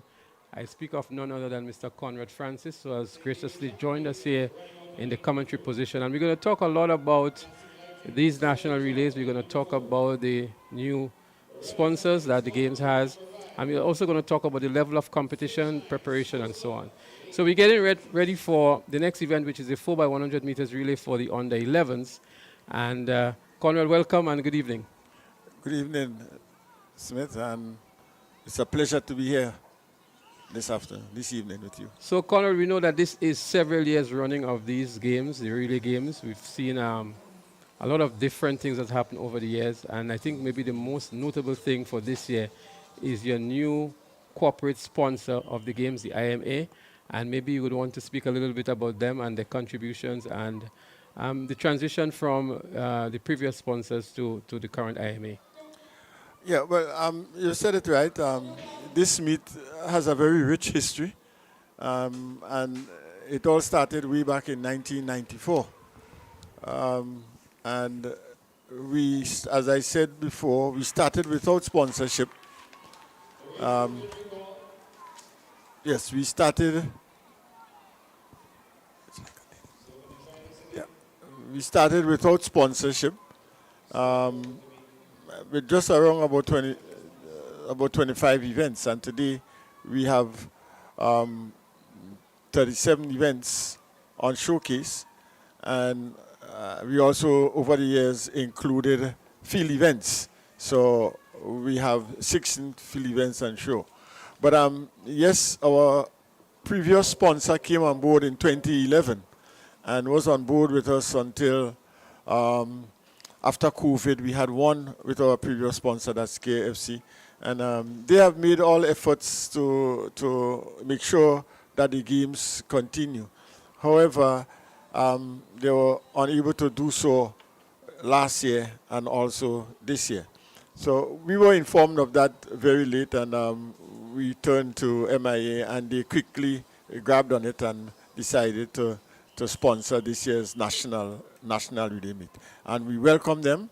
And as you see, the show in here tonight is very good, and we are very happy about that the fans have come out to support the athletes. Yes, so you just witnessed there a false start with the 4x100 meter relay under 11, and I'm not sure who will be charged with that. But Conrad, I think the IMA has done justice to the sport to come on board, especially when you would have made that request or needed that level of support. This game, I know, is not a cheap one to put on. It's not an easy one. We have 23 clubs registered. You have maybe 40, 50 officials, and a number of moving parts and dynamics. So in terms of the level of preparation, how difficult, how challenging, or how easy, what was required to pull these games off? Very good question. It was very challenging, especially we had a very short time in which to prepare. And just to correct you, we have over 120 officials, right, officiating in different capacities. We have our technical officials, our protocol people.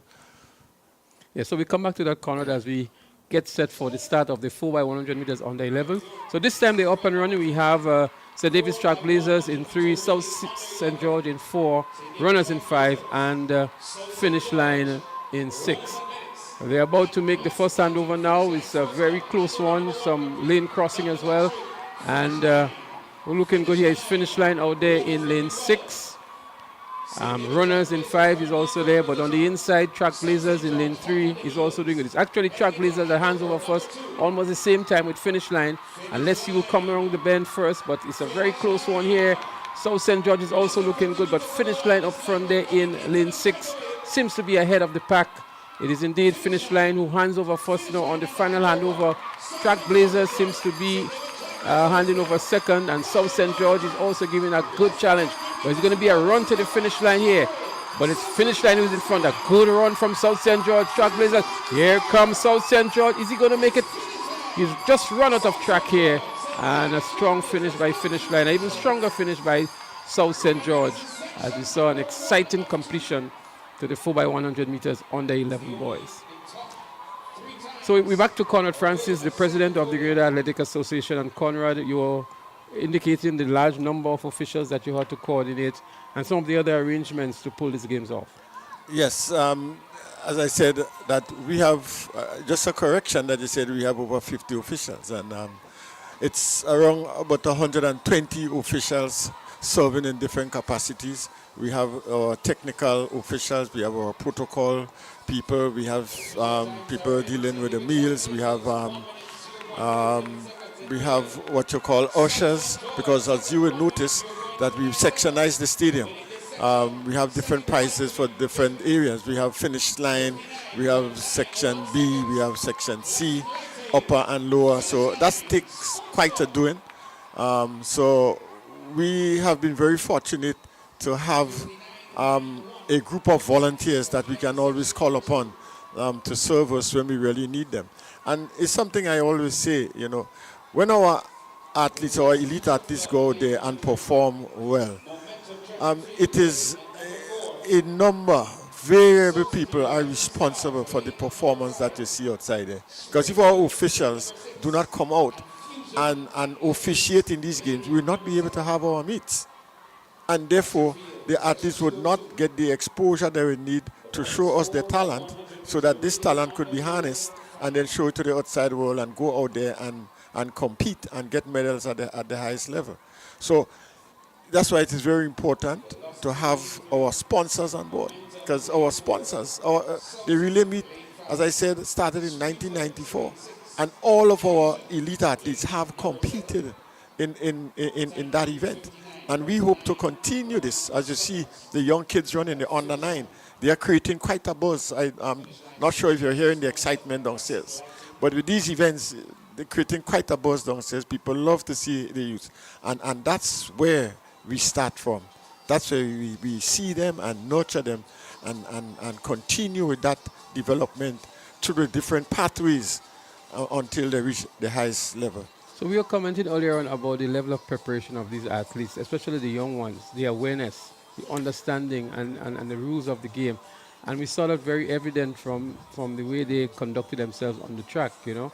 Yeah. Albeit we have a few instances where maybe the batter passing was not as smooth as expected. Yeah. But in terms of the awareness and the education of these youngsters at age 9, with the running apparatus and everything, I think it's a very good image and a very good thing that the coaches are doing to get these athletes up to that level.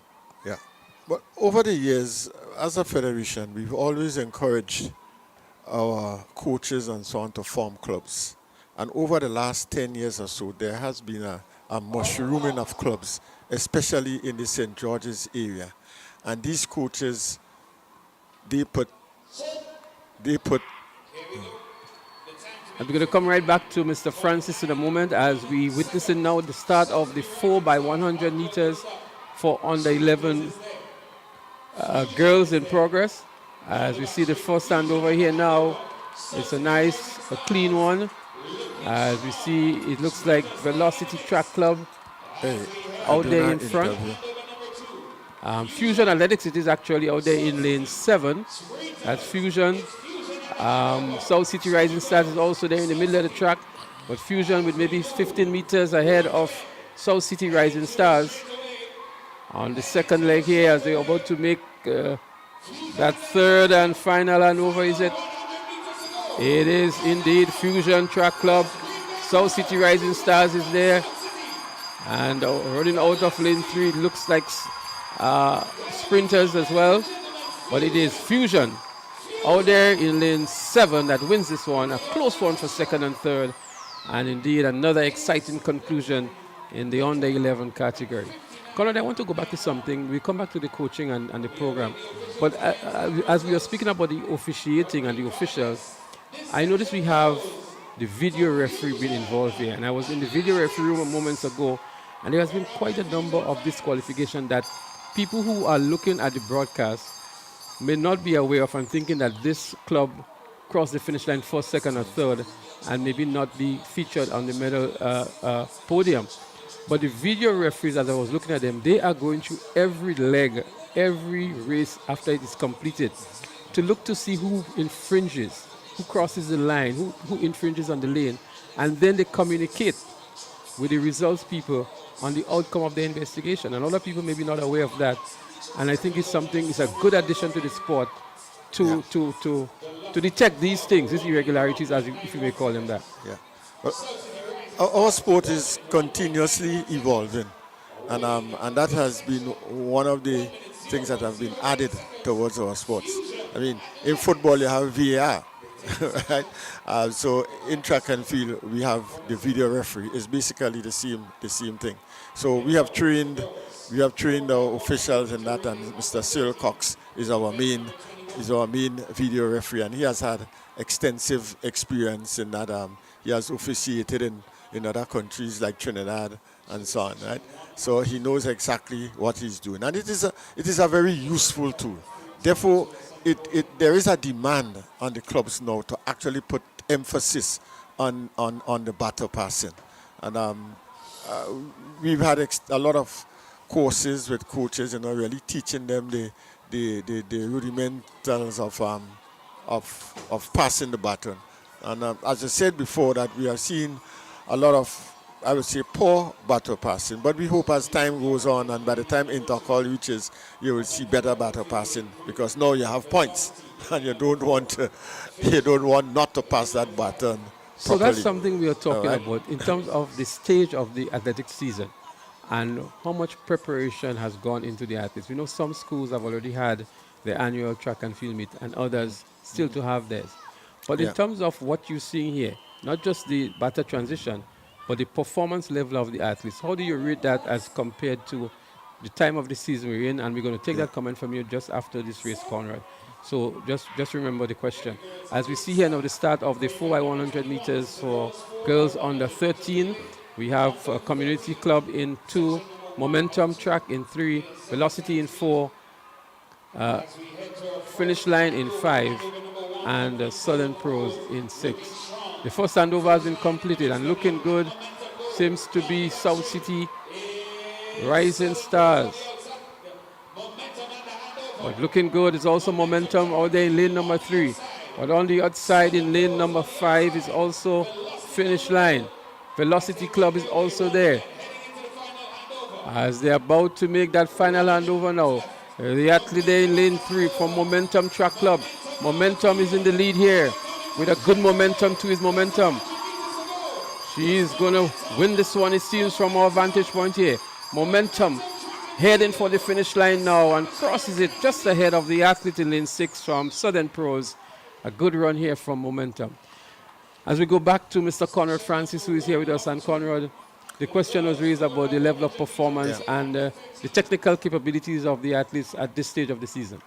Yeah, I think at this stage of the season, when coaches are really just about getting ready to enter into the specific phase of training, and in that specific phase, coaches would be looking to really peak their athletes, whether it's for the primary school sports or for intercall. So they are getting very close to that.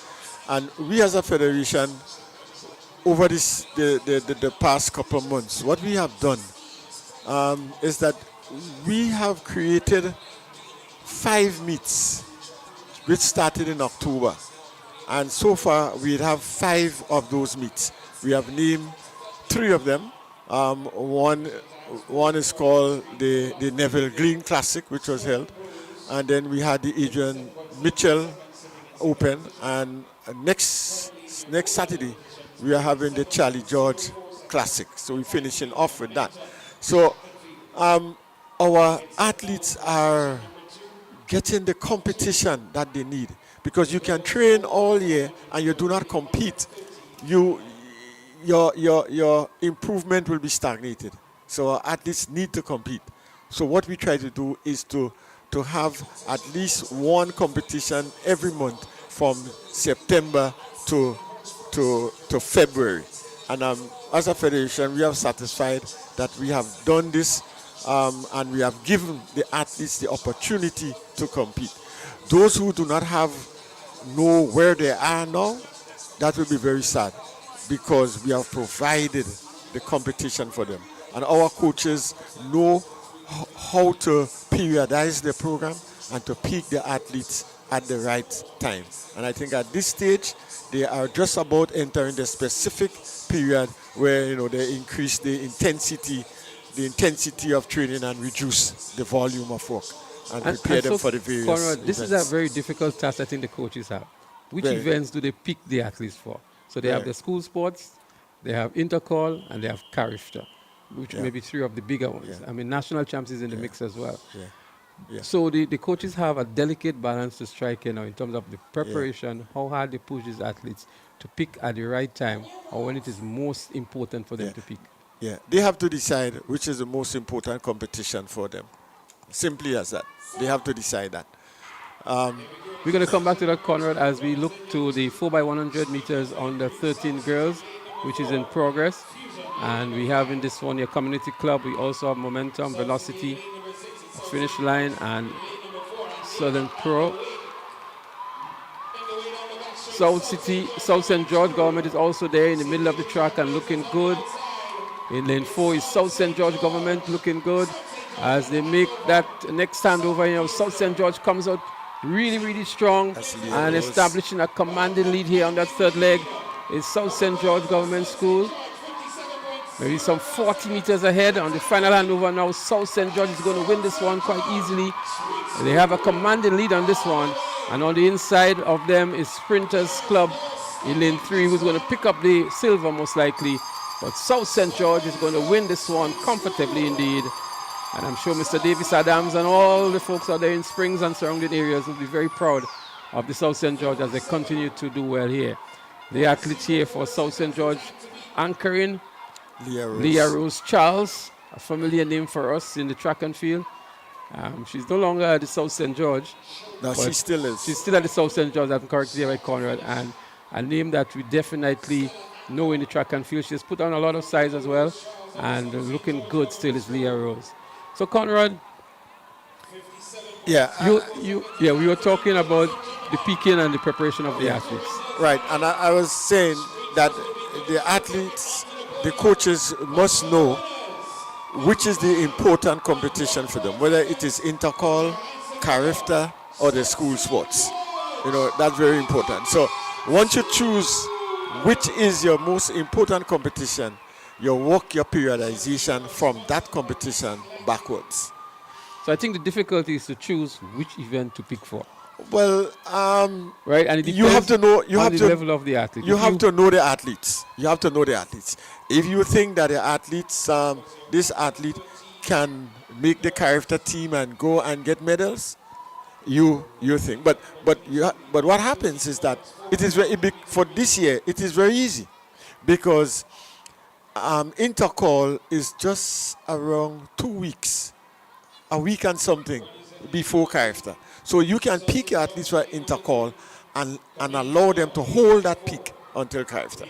Because you cannot have athletes holding peak for more than 3 weeks. And that's quite reasonable to pick for intercall and hold for and CARIFTA. Hold for CARIFTA. I want to go back to the sponsors, the IMA, the Investment Migration Agency, Conrad, and if you can share some light to the listening public and the viewing public in terms of the level of sponsorship and the duration of the sponsorship, whether or not it's just for 1 year, 2 years, if you're privy enough to do that, or if you have that information. But I'm sure persons would want to know, even the corporate world would want to know, so that they too can make a contribution. We are under contract, and the contract has certain non-disclosure. Non-disclosure. We'll come back to that, Conrad, as we go into the 4x100 meters for the under 13s. And we have here runners, South St. George Community Club, Classic Lighting, finish line, and both. First handover made here now. South St. George also looking good again in lane 3. South St. George in lane 3 looking good, and also is Bolt out there in the red as they make that second handover. Coming around the bend here, it is Bolt on the outside, South St. George on the inside with a slight lead. South St. George looking to make the double for the last 2 events. As they make the final handover, it is South St. George followed by Bolt, and then we have finish line. But South St. George in the lead. Bolt making a strong run. It's going to be difficult to catch South St. George, but what a good run by the athlete from Bolt on the outside. Is he going to catch him? The excitement is building up. He does catch him and wins this one for Bolt. What an impressive run here from the young man from Bolt. Maybe having to run back some 20 meters. That's him right there. Show Bolt in as well. And that athlete is Jaden Bain from Bolt. A very, very strong run indeed.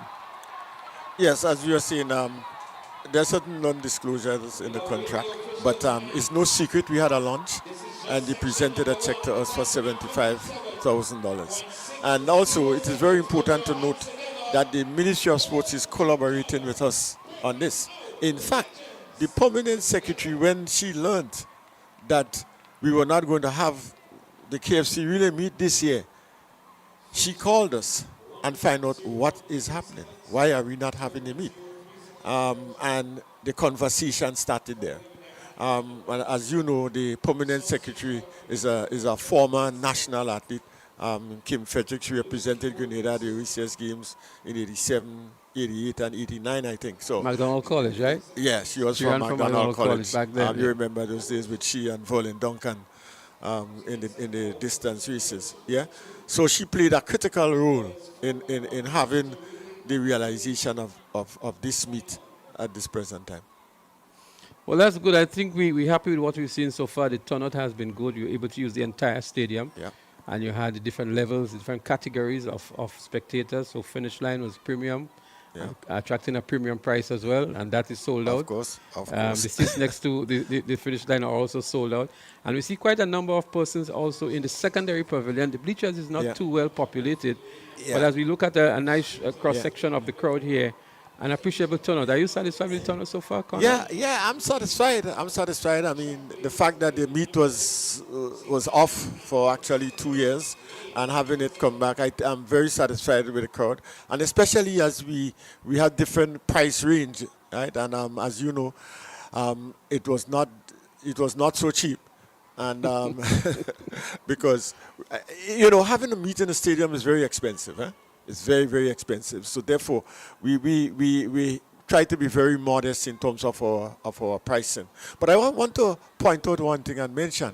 There is a group of, you call them Olies, right? We spoke about them today. That once there is track and field in the stadium, they will be here and they want a particular seat. Yeah, but I speak specifically of in the diaspora, athletes who have gone away to study, went on track scholarships, and who presently reside in the USA. They have formed themselves into a group. Some of them, most of them are past Olympians, and they have formed themselves in a group. And they have sponsored 100 tickets for the secondary pavilion. And that is tremendous. You speak like people like Charmaine Ross, who represented Grenada in the 1992 Barcelona Olympics, and Hazelland Regis, who was at the 2000 Olympics. And I think... And that's good to give back. As we're going to come back to that, Conrad, as we go to the 4x100 meters for the under 13 boys, a false start. So we're going to have to reset this one. But it's good to see those former athletes, former Olympians, those who came through the ranks, so to speak, wanting to contribute. And that's maybe one way they have agreed to make their contribution. Yeah. And I'm sure there are other ways that they are contributing, maybe at the school level, at the club level as well. And it's good to have that level of support coming from them. I would not ask you how these tickets were distributed, Conrad, but... no, it's no secret. It's so no maybe secret. You can share. You have 40 tickets. 40 tickets went to Boca Secondary School. 30 went to St. David's. 10 went to St. Joseph's Convent, St. George's. We had another 10 going to Shaper, SJCSS, I think. And you would note that the Olies, what they did was that they contributed to the school they came from. So I was about to ask what criteria was used, because the demographics and the geographical representation was something that I was looking at. Obviously, Hazelland Regis, who's from St. David's, a Charmaine Ross from Boca, they would do that, Right.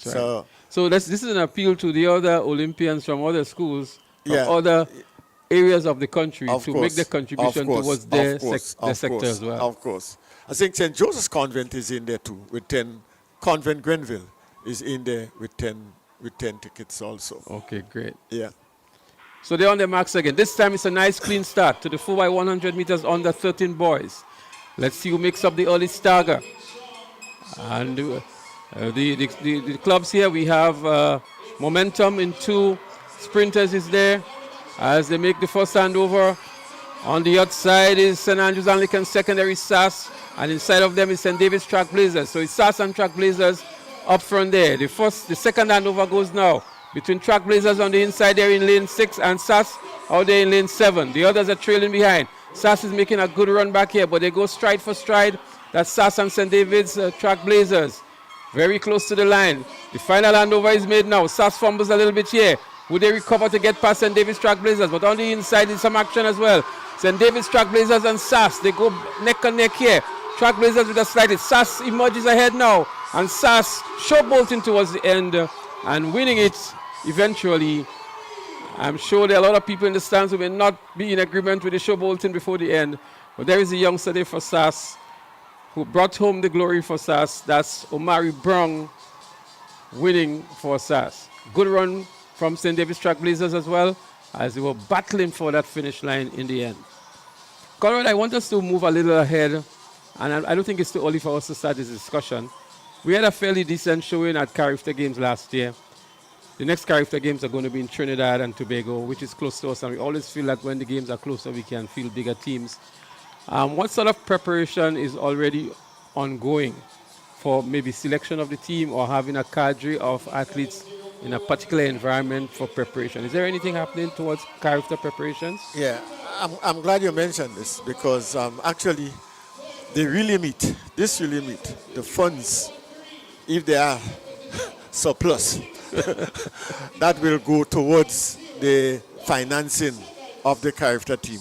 And we have done that ever since when Adrian Mitchell, the deceased Adrian Mitchell, was Minister of Sports, and the Ministry of Sports was deeply involved in the relay meet. He said that all the surpluses will go towards the Caribbean team. All the athletes who make the standards will go to the Caribbean team.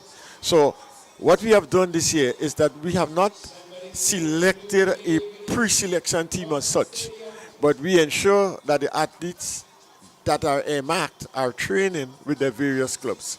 And come national championships, which is on the 15th and 16th of March, the team will be selected.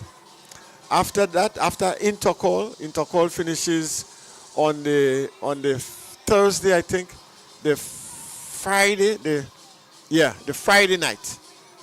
No, I think it's the Saturday. The Saturday, the athletes, we gather here at the stadium, and then we go to camp in Nulo. So they'll be camping in Nulo until the next Tuesday. So then they come home, go to the parents the Wednesday, and we travel to Trinidad on the Thursday. So that's the plan for participation at the Caribbean Games. But apart from that, we have booked, we have a contract with Caribbean Airlines where we have blocked 80 seats. 80 seats.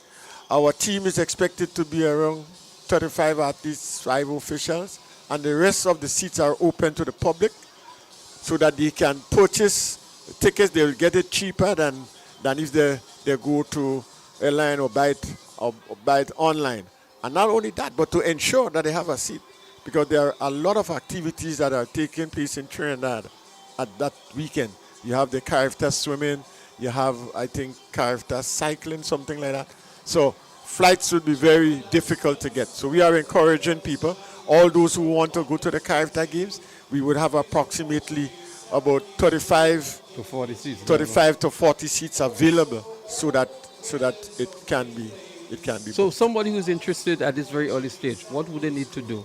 They can call our office. Our office is located at the stadium, or you can call our General Secretary, Ms. Deji Stevens. She's located in the Ministry of Tourism, and and get the information. Well, I'm appealing to the general public. Here is a golden opportunity for you to get cheaper tickets to go and support the Grenada team at Caribbean Games 2025 in Trinidad and Tobago on the Easter weekend. And as Conrad mentioned, there are a number of sporting activities happening in Trinidad, and there will be some difficulties to get flights. But here is an opportunity for the general public to go out and throw their support behind track and field and behind the national team. And I think that's a good initiative that has been taken on board by the association to at least the parents and some of the very strong supporters who perennially would go after track and field wherever the team goes. Here's an opportunity for them to go to Trinidad and Tobago. And I think that you should take the opportunity to also, and probably try to get yourself involved in the whole commentary aspect. Well, I accept the invitation, Conrad. Like you did here at the games. In fact, your brother, Lester, he went to the Caribbean Games, I think it was in 95. And Bahamas, he has an iconic picture. In Trinidad and Tobago? Yeah, in Trinidad. Yeah, with the flag, right? With the flag. Yes, correct. I remember Candela Alexander too with the conch shell, right? With the conch shell. He was there as well, It was a good showing of our fans going down to Trinidad to support our team, and we did exceedingly well at that games. But I want to mention this, that this is streamed live, and I think Mr. Olivier did organize an IP with that, so it is showing on the screen. So people in the diaspora, local people, they can take the opportunity and donate.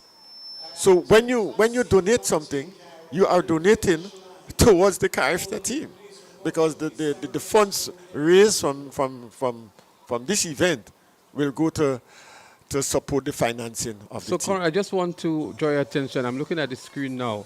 And from the last event, we had 3 disqualifications. Although SAS would have crossed the line first, SAS, St. David's Trailblazers, and Momentum, the top 3 finishers, it seems, would have been disqualified. And the overall winner would have been Sprinters Athletics Club. Velocity came in second.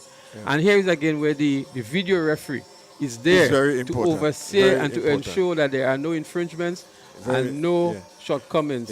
So to us here who are in the stands, we cannot see these things that the video referee is seeing because they are replaying every single race. I was in that room there, and they're meticulously going through to see how many times the athletes are stepping onto the line, how many times they infringing into the lanes, and that's a classic example of what is happening.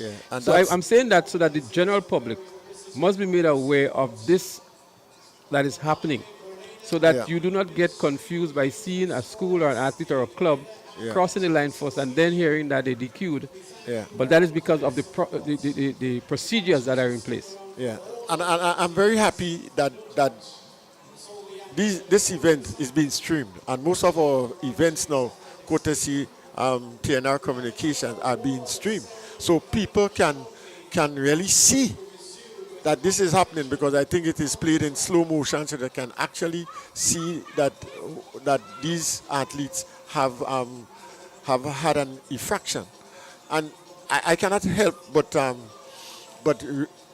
talking about football with the VAR, because I mean I watch. I'm a fan of the Premier League. I hope it's not Manchester United. You hit the deal on the head, you know. Although we're not doing so well. I know now. you feel, Colin. I know you feel. But I raised the point that sometimes you see a goal score and everybody, and then VAR say no goal. It's the same. It's the same actually thing. the same thing. The video referee does the same job as what the Same VAR does. But I think it's something that the general public and the spectators need to be aware of, because we know that has caused some contention in the past, especially at So we interval need games. more education of the athletes, education of the parents. And the parents is critical. If you go downstairs, you'll see the parents downstairs here supporting the young people. You know, I'm telling you, when you go to the primary school they games, will get to understand the rules of the game. And it's not just the parents in the corner. The grandparents come to, the uncles, the aunts, the godparents, and they come to root for their relatives, their family members, their custodians. They are very serious about it. So it is a family sport. It is a family sport, and that's why our prices are not very exorbitant, because we cater for that sort of family affair. So, Conrad, I want to thank you very much, and I want to wish you all the best for the rest of the track and field season. Maybe you can remind us of the next event that the GWA has, which is the Charlie George Classic, I think. Next Saturday, same place, same time, the Charlie George Classic is on. As you know, Charlie George has been our outstanding administrator in track and field, and we're doing this to really honor him, right? So we hope that the fans will come out and support that event, but not only support the event, but this is the final look that you will get to see our athletes before national championships. So then you could really see who and come out and support them. In fact, we have a ranking system from all the meets that we've had. Mr. Albert Joseph has put a rankings together, so you can see all the top athletes. And very soon we will publish that before national championship. After the Charlie George Classic, we're going to publish those rankings so that people can see who the top athletes are, and they can come out and support. Remind us again, Conrad, the dates for national champs. And then national championships is the 15th and 16th of March. Are we going to have Whitsuntide games this year? Yeah, and Whitsuntide games is, well, the Whitsuntide weekend, where we'll have hundreds of athletes coming from outside. I'm also hearing about a new track and field meet in the month of May. Is the GWA associated to that? No. Okay, great. So there we have it. Thank you very much, Conrad, for stopping by and enlightening us on all of these activities, about our new sponsorship, the games, the level of preparation, the organization, the upcoming events. preparations for Carifta, and of course, we'll see and hear much more of you because the GWA will be involved in many of the other meets like the National Primary School Games, the Intercol Games, and I'm sure there are other games that the GWA would be involved in. Okay, yeah. I will just finally want to say, Lester, Leslie, you have been doing a fabulous job together with your team, and we hope that you will continue bringing the sport in the people's homes so that they can understand track and field and to really understand our plight. As we say, and as some people do not know that, but the Grenada Athletic Association is a voluntary organization. We do this for the love of it and for the development of the sport. And we really hope that people would really support us, and especially in the streaming of this event, if they can give a donation so that we'll be able to meet the cost of hosting these games. So thank you, Conrad. As we look on screen now towards the 4x100 meters on the 15 girls, first handover has just taken place here, and it looks as though it is a Velocity in the white up front and closely followed by Finish Line. So it's Velocity and Finish Line. There's fumble on the baton here, but here comes Finish Line on the inside of Velocity, and taking the lead now is Finish Line. Going around the bend and heading for the third and final handover. It is Finish Line in the lead here. St. Joseph Convent on the inside in lane 2 is also looking good. But it's Finish Line. Finish Line on the outside, and also Velocity out there in lane 7 looking good to pick up the silver. That's the 4x100 meters on the 15 girls. So Conrad, thank you again for stopping by, and we wish you and the association all the best for 2025, and we look forward to having you again on the broadcast. Well, I hope so. And thank you very much. It was a pleasure being with you. Okay then, great. So ladies and gentlemen, there you heard it from the head of the Grenada Athletics Association, Mr. Conrad Francis, himself being a major administrator in track and field in Grenada and in the region, and a former athlete of Grenada as well, would have had that 800-meter record for quite a number of years, some 40 years, Conrad Francis himself. As we welcome back in the commentary position, Mr. Clyde John, as we're going to take you through the final events to bring the curtains down on the IMA National Relays 2025. So there we have it, the results of the 4x100 meters on the 15 girls. Classic Lightning Finish Line placing first in 53.16 seconds. Velocity was second with 54.22 seconds. And Convent Grenville in third with 54.89 seconds. Yeah, that was flight 1 of 2. And so we still have a next section to come. It all boils down to the fastest time.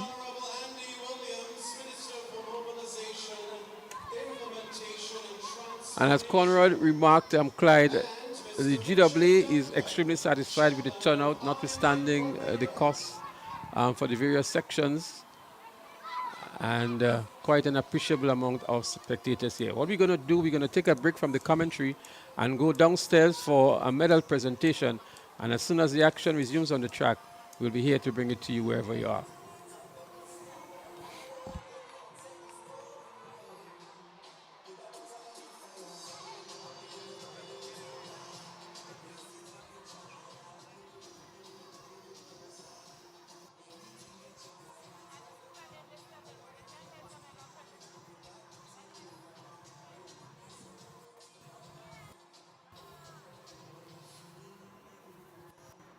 We invite the Honorable Andy Williams forward for the first set of presentations.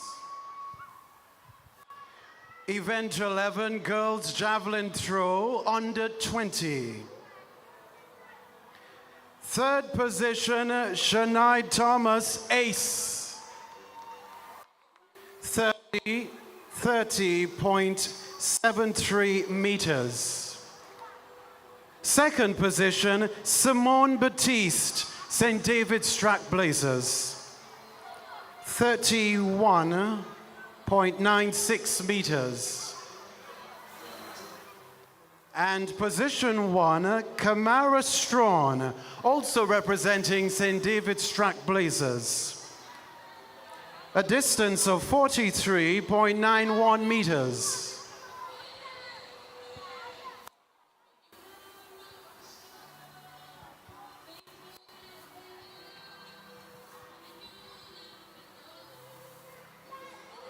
Event 16, mixed 4x400 meter relay open. Position 3, classic lighting finish line. Classic lighting Caribbean finish line. 3 minutes, 49.67 seconds. Second position, St. David's Track Blazers. 3 minutes, 49.36 seconds. And position 1, Classic Lighting Caribbean, 473 MVP. A time of 3 minutes, 45.31 seconds.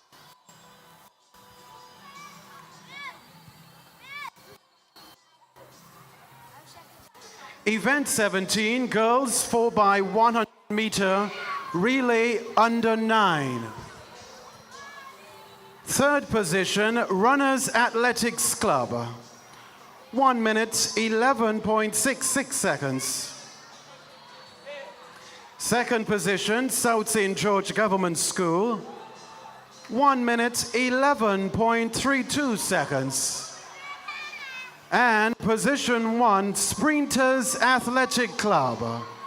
1 minute, 08.59 seconds.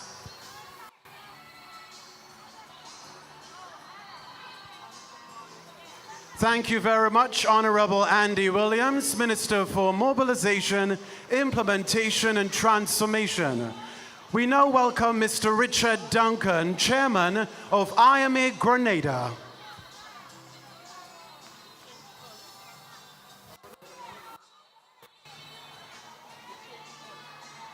Boys 4x100 meter relay under 9. Event 18. Third position, Runners Athletics Club. 1 minute, 07.46 seconds. Second position, Sprinters Athletic Club. 1 minute, 07.40 seconds. Position 1. South St. George Government School, a time of 1 minute, 06.16 seconds.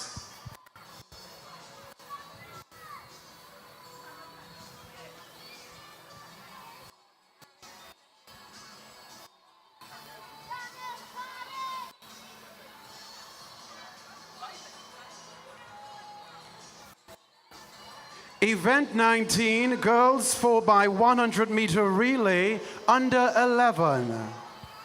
Third position, Velocity Track Club. 1 minute, 03.09 seconds. Second position, Classic Lighting Caribbean 473 MVP. 1 minute, 01.51 seconds.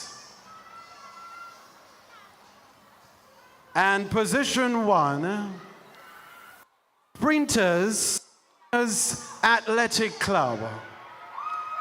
Sprinters Athletic Club, a time of 1 minute, 65 seconds.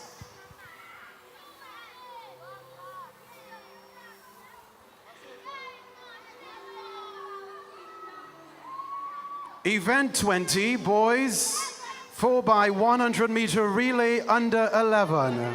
Third position, South St. George Government School. 1 minute, 29 seconds. Second position, Fusion Athletics. 1 minute, 08 seconds. And position 1, Classic Lighting Caribbean finish line. A time of 59.91 seconds.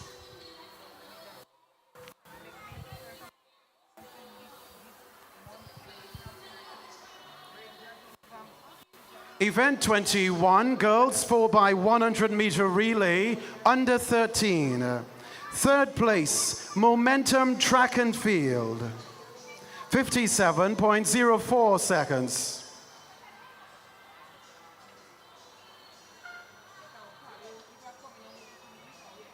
Second place, sprinters athletic club, 56.66 seconds.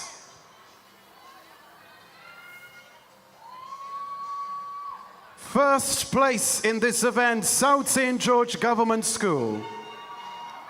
A time of 55.14 seconds.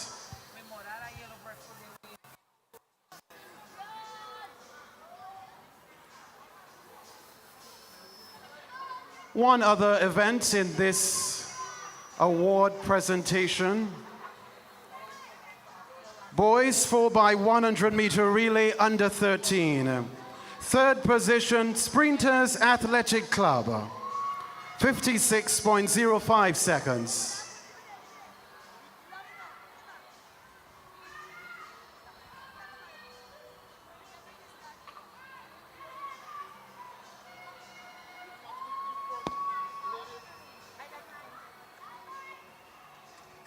Second place, St. David's Track Blazers, 55.13 seconds. And coming in position one, St. Andrew's Anglican Secondary School, a time of 55 seconds flat.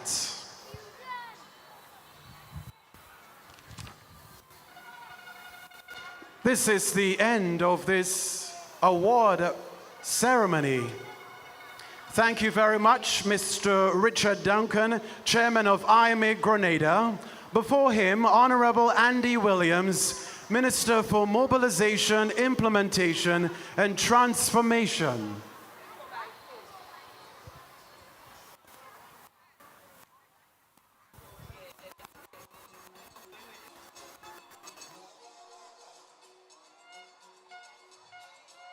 It's now 8:04 in Grenada and the rest of the Eastern Caribbean. We're back on the track.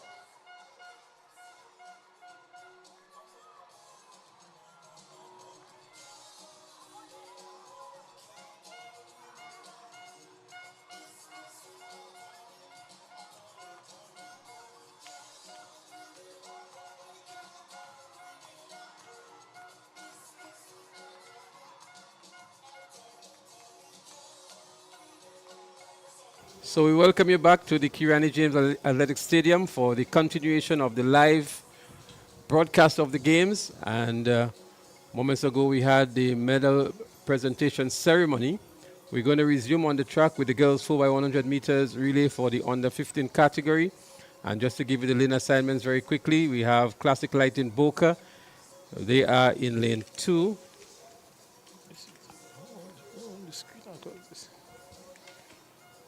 St. David's Track Blazers in 3, McDonald College in 4, Bolt in 5, Sprinters in 6, SAS in 7, and Southern Pros in 8. The girls 4x100 meter relay is flight 2 of 2. And I just want to welcome to the microphones and into the commentary position a gentleman who has been around track and field for several decades, both as an athlete, as a coach, and now as an administrator, the coordinator of sports in the Ministry of Sports, Mr. Cullen Peters. And we're going to be having a nice chat in and between the races as well. Cullen, sure, good evening and welcome. Good evening to you and your viewers and listeners. So they're on their marks and we're getting ready for the start of flight 2 of 2 in the girls 4x100 meters relay on the 15. They're up and running, and let's see who makes up the early stagger here. Just to remind you, we have finish line, St. David's Track Blazers, McDonald College, Bolt, Supreme, SAS, and the Southern Pro. SAS is looking good up front there, running out of lane 7. It's SAS with maybe a good 30 meters lead here. Second handover is made. It's still SAS in the lead. McDonald College is there on the inside, but SAS with a commanding lead so far. McDonald College is in second position, and inside of McDonald College is St. David's Trailblazers. SAS makes the final handover ahead of McDonald College. SAS on the outside, followed by McDonald College. But it looks like Haley Tyrrell for SAS, who's going to bring home the gold medal. McDonald College takes second. And on the inside of McDonald College, St. David's Trailblazers to pick up the bronze medal. There she is, Tyrrell, Haley Tyrrell of SAS, running the anchor leg and finishing very strong. As we move to Mr. Peters here, the coordinator of sports, and Mr. Peters, the national relays, quite a number of track and field meets for the season so far, the secondary schools track and field meets, and there are several more to come. Give us an overview as to the involvement of the Ministry of Sports in coordinating and preparing and providing support for all of these games that are happening. Well, well, thank you again for having me. Thank you for the excitement we must see this afternoon. It was great. There are some different changes we must say we have seen. We have seen a different sponsor. We have also seen more evidence of much more clubs than actually schools involvement, but the excitement that even showed on the invitement, on the excitement, we at the ministry are proud to support and to make sure that the one we did the last year, the upgrade of the venue, with the resurfacing of the track, making it one of the host KFT games, and giving the support to the athletes to train for the period. We also help in making sure that the price, the fee settings for using the stadium was one at a minimum cost. We also must say thanks to the Stadium Authority for even the métier for waiving all costs as part of the sponsorship of this meet. We continue with our technical support to our coaching staff with Mr. Albert, Joseph, and all other staff. We have Carl Evans in Grenville, Matty, Philippines and Max. We have Kendall Simon, Paul Philip in St. David's, with others, much of them employed under the Ministry of Sports, and give this support to either the school or the club or the community to make sure that our athletics program are very sustainable and continue at a high level to meet the competitive level that we target maybe KFT and Olympics. Mr. Anderson Peters is a guest outside there at the VIP stand. So we are doing a lot to make sure that not only through the field upgrade or the facility upgrade, but also the technical support for the associations to attend and athletes to attend the meets around for them to host the educational and certification program. We support all this part of all the sport to make sure that happens. Right, so we're going to come back to that, Colin, because I want to zero in on the issue of the clubs and also an additional area of support that the schools and clubs need with equipment. So not just the facilities, not just the coaches, not the individuals in terms of the equipment for the schools and clubs. So we're going to come back to that because we have on the track the athletes line up for the 4x100 meters under 15. We have runners in lane 2, Classic Light in Boca in 3, St. Andrews Anglican Secondary in 4, sprinters in 5, and fusion in 5 and sprinters in 6. That's the event that is about to happen, event number 24, the 4x100 meters under 15 boys. So while we wait for the start, Colin, let's look at the equipment support for the schools. We know that's a very, very expensive undertaking. It's an undertaking that is really, really costly. What I must say that most of the equipment, I knew the equipment support came before on the GAA program, where they equip all the different, not all, one venue in each parish. So if you go to Tantin, you will see they have a container there with equipment. I know that program go on. I cannot say that we have a program in the ministry where we equip school with equipment. We do not have that. It will be a figure that we cannot sustain. Schools make investment. I was a old coach both at SAS and GBSS and other, and I know that from our past pupil association, from school fees collected or sport meet, each year we purchase equipment. We help with the coaches and equipment with concession, but we the schools basically purchase some of the equipment. As I mentioned, I say, well, no GA had done that at that time before, and they still have equipment at some of the centers. But I think that's one of the areas that maybe you can look into because, for example, the jumping mats, the huddling equipment. Yeah. So although they may be available at the centers, the access for all of the athletes in the parishes may be an issue still. And so if it is available in the schools, it might be more accessible for the athletes in the schools rather than at the parish centers where they are currently housed. But it's something we could look into, because so if you look at, you have how much 25 secondary schools to equip 25 with equipment for and you say track and field. Football, we say why not football and cricket, and other sports we say boxing, we say why not boxing equipment. So we had to look at it. But I think the approach of the parish sports councils will definitely have equipment at centers that the schools will be able to use, that the athletes will be able to use in an organized and strategic way. So I want to touch here because you're mentioning clubs and you're mentioning the sports council. So, for example, for these games here today, we have 23 clubs registered to compete. Yeah. And we've seen new clubs emerging. We see a club from the Western, St. Mark's area as well. We have not seen Speed Zone this year, but there's a plethora of clubs in the St. George parish area. There's the St. Andrew, of course, there is in St. David. And this is something that is positive and must be emulated. Yeah. Now that we have functioning parish sports councils, what do we expect to see happening now with the strengthening of these clubs and maybe more clubs being introduced in parishes like St. Patrick, maybe? Okay. We have not seen Carriacou this year. We understand the challenges with Carriacou. Okay. But what is it within the mandate of the Sports Council to strengthen or to encourage the formation of these clubs? But one of the Sports Council's main objectives is to strengthen clubs and community activities, village activities in each parish. So the club strengthening and the club support, club development will be paramount to the establishment. So within our first quarter, we want to make sure that we have an idea of all the clubs which we do have, and we look at a SWOT analysis within that area to see what clubs are needed for what sport and what technical support we will give. So the parish sports council presently they had made submission with the budget allocation already. Therefore, what they are doing now, seeing which clubs. So you say you have about 3-4 in St. George's. Maybe St. Mark's council may want to play emphasis on developing and supporting a club structure, club strengthening, club support, club development in the parish. So it will be a priority as we prepare to witness the start of the 4x1. I think it's under 17 boys. Under 17 boys, yeah. Indeed. It's a fall start, and just to remind you of the lane assignments for this one, we have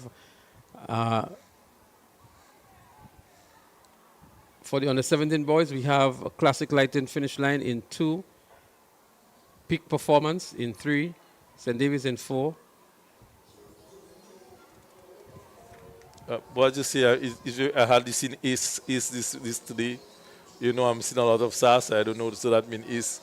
They are one of the top clubs in St. Andrews. Yeah. So they are here. They perform at the senior level. I remember seeing them at the open event and then the under 20. But we see. I notice we haven't seen GBSS here today, or neither Bullets. We see. So it's been a few years now we have not seen Tantin Bullets, but I think the club structure in the parish of St. George is where strong. These athletes are gravitating to now. Yeah. But we can see a positive influence in that, because the clubs take all the athletes, and we have seen spring school there, on one of the clubs. They run out for themselves, so you could see that the clubs inherit some of the athletes, and the athletes get opportunity to train after school with a club. So that's a structure that you want to develop, but because within school time it's very difficult to, so you need, and sometimes the same coach within the school teach you PE, so you need the club development and support within the parish to observe some of the athletes, So I think, as we mentioned, Sports Council earlier, the priority will be to help in other parishes, in other sports where one of the weakness is a particular sport that you have not seen functioning as before, and give that support to the re-establishment or to the growth, But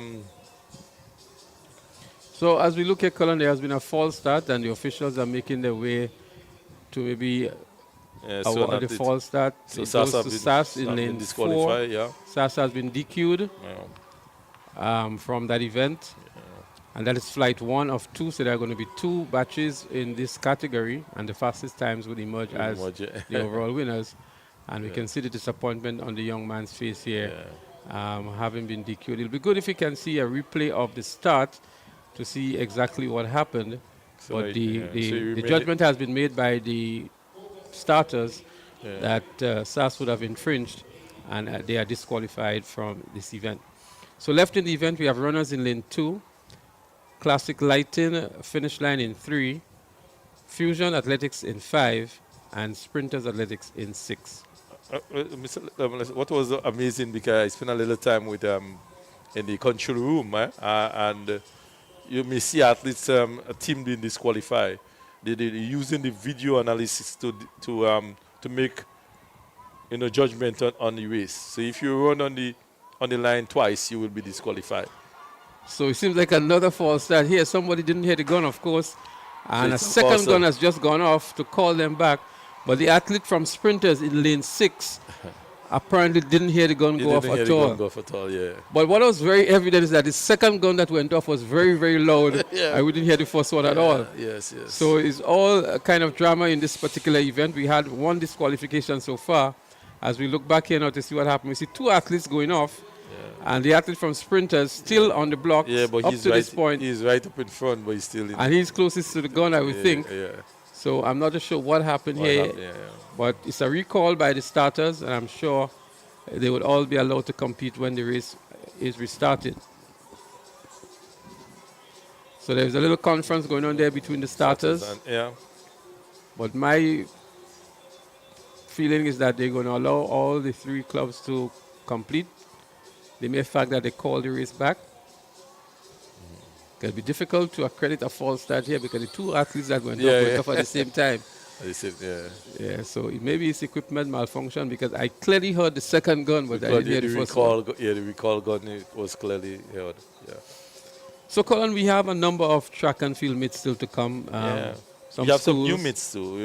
And some new meets as well. The Virgin St. David's meet, the Virgin Parish really meet. Has been promoted to be held in St. David's. We also hear about the peak performance meet to be held here. That's a club in Tantine with Houdan and the training squad. We also heard of Classic Lighting Invitational to be held right here at the stadium.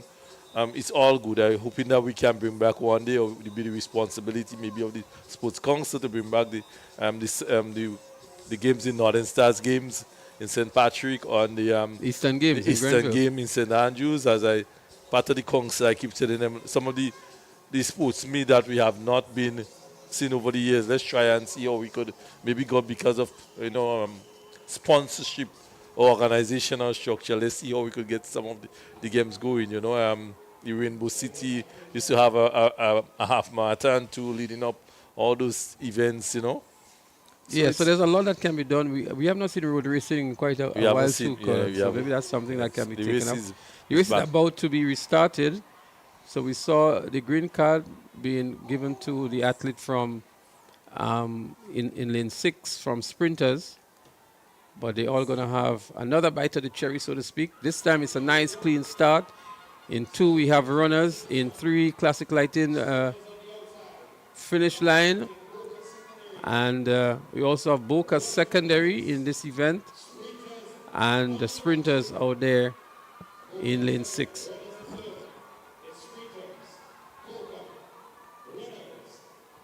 So up front is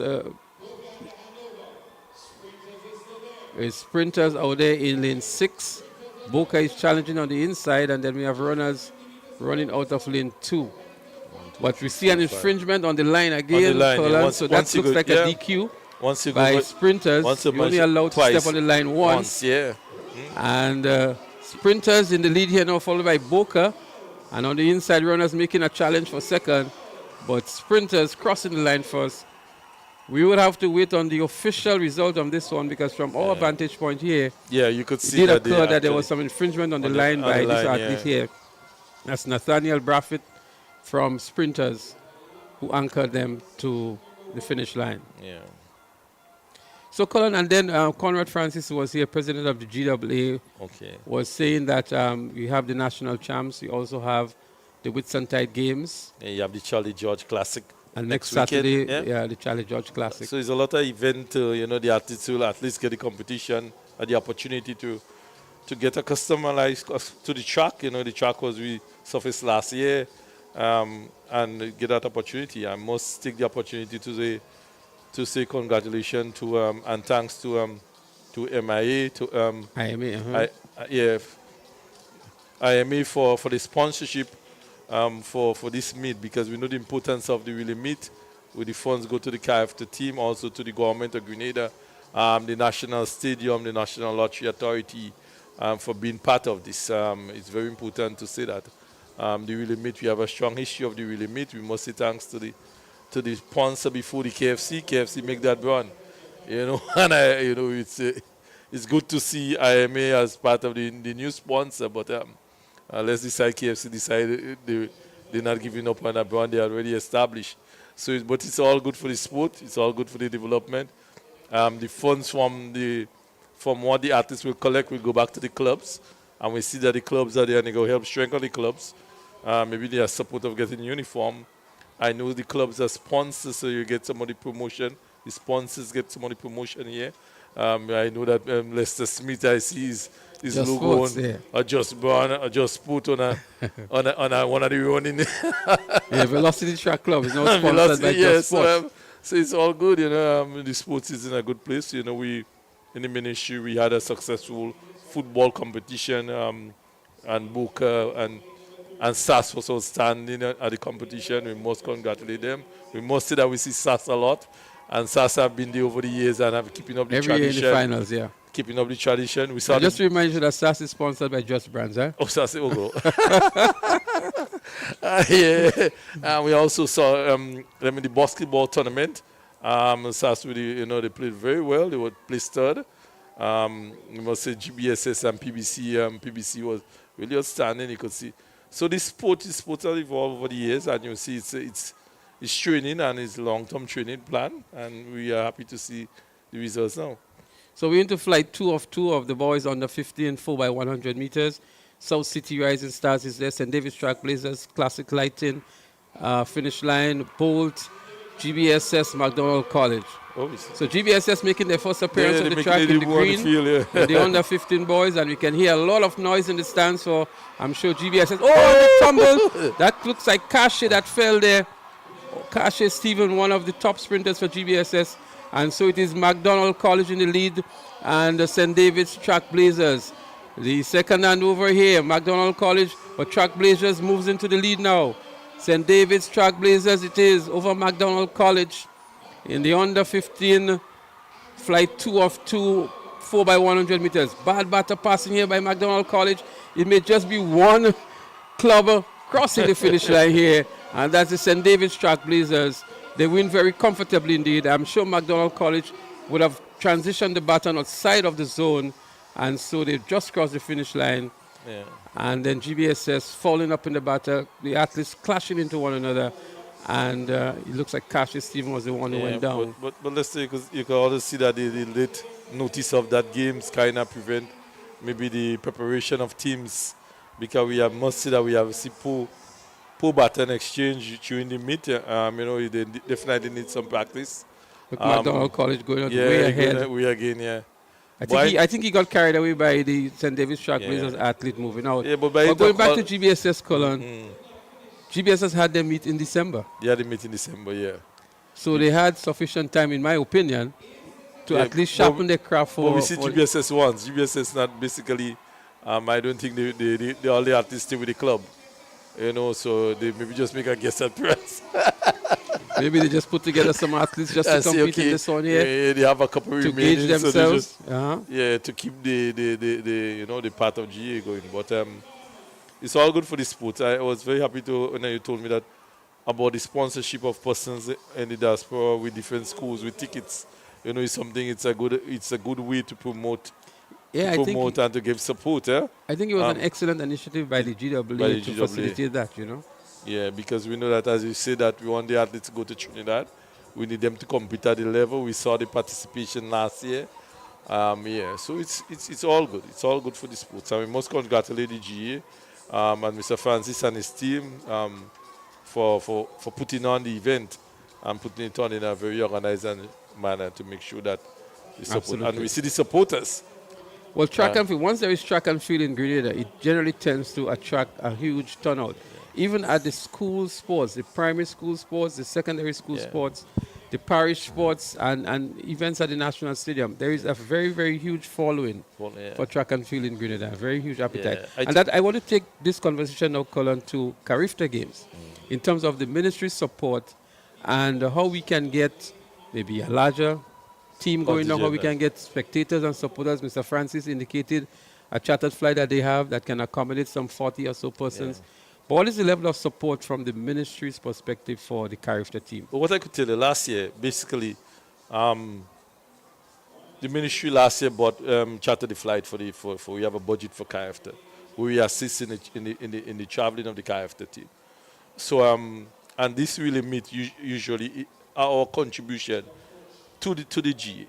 If the GA come in short or they come in, with the ministry will take up the cost of that.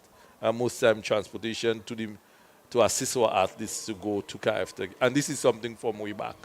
So it's if the profit basically we on to that meet the government of Grenada as a sponsor to give the support and for athletes to make sure that the GA they need the competition, but also they need the funds to make sure that we can compete successfully at Carifta team. And it's not only the transportation of a cost. There are fee for athletes, parents and everything. Athletes to go. Now we see Lester. So as we see the event in progress now, the 4x100 meters under 17 girls. And we have in lane 2, classic lighting finish line. Lane 3, peak performance. Lane 4, St. David's Trailblazers. And runners in lane 5. Trailblazers looking good here. Challenge on the outside by runners. But it is St. David's Trailblazers in lane 4 who is at the lead. The handover is made now, but on the inside and looking good is Peak Performance. Peak Performance in lane 3 suddenly emerges in the lead here. And running good in lane 2 also is Classic Lighting finish line. The final handover now, it is still Peak Performance, but here comes Classic Lighting. Finish line on the inside, but Peak Performance is going to hold form. Peak Performance it is. Peak Performance is going to win this one over Classic Lighting finish line. Trailblazers in third, but a good strong run in the end here by the athlete from Peak Performers. And that looks like Kiriona Gelino, who did an outstanding job here for our team to anchor them to victory in this event. Wonderful. So, Colin, getting back to the support for the Carifta team, you mentioned we always that you pick up the slack and you provide sure that level of support. Yeah. Which is very valuable because we know it's very expensive to travel these days. Yeah, well, we did Carifta last year. We host Carifta here last year, and you could see the amount of work going to the government of Grenada to make sure that the games are being held. Yeah? From the track to the accommodation to meals, so it's really into the support, and not only for athletics, but we also see many of our teams out last year, and they are preparing to travel this year. We are seeing the netball team. We're preparing right now for the Jean Pierre competition, the under-16 tournament. We have the cricket tournament coming in. We'll be here, the under-21 or under-19 in Las Vegas in the next 2 months. And we support all of our associations in making sure that they attend and participate and prepare for competition, if it's international competition or support for local competitions. Yeah. The other thing I want us to touch on very briefly, Colin, is that the lighting up of the fields. Yeah. And I want to particularly make mention of 2 fields where it is heavily utilized at night. That's the Montrouge playing field and the Tantin playing field. Now, as we see that every weekend, Friday, Saturday, Sunday, we got there is some night cricket going on at Tantin. So I think, again, with parish sports councils. So we will hear that we are preparing to light Progress Park and to help and to enhance the Lasages lights at Lasages. And there are many other areas that needed to be lit up. Also the cricket stadium Also, part of the budget will be lead up to this year. So it's a lot of work in progress. Well, I'm sure the folks from the Paradise Football Club will be delighted to hear that Progress Park is one of is on the list for lighting. Yeah, and mostly thanks to our Minister Delma Thomas for that excitement and that hard work put in to make sure that it will be done and done properly. Not only done, but done properly. So we have done some repairs on Victoria Park, but we need to change the whole lighting system. So that will be a little later on. So as we get set for flight 2 of 2 in the 4x100 meters under 17, South City Rising Stars in 2, McDonald College in 3, St. Joseph Convent Grenville in 4, SAS in 5, and 473 MVP in 6. So SAS is not there. They were scheduled to be in lane 5, but lane 5 is scratched at the moment. Convent Grenville is there in lane 4, and South City Rising Stars is there in 2. McDonald College is in 3.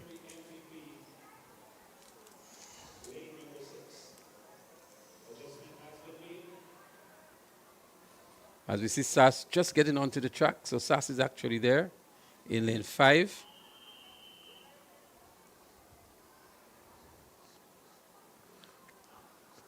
Flight 2 of 2 in the girls 4x100 meters under 17, I beg your pardon.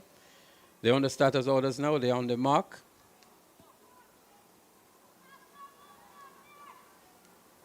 So the fastest of the 2 times in each of the flights will be judged the winner. It's a nice clean start here. Let's see who makes up the early stagger.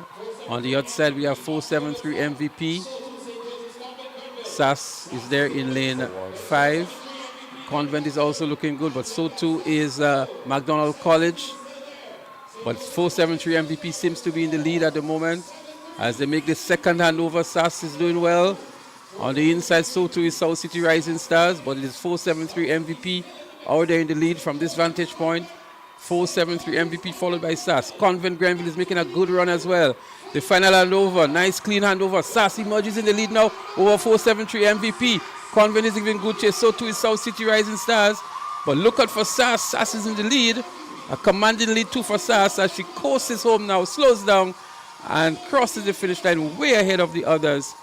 But again, a strong run, maybe not the most encouraging approach or recommended approach for the youngster from SAS. But it's always nice to see the SAS girl winning the event, That's Christiana Charles. That's her there. Christiana Charles of SAS.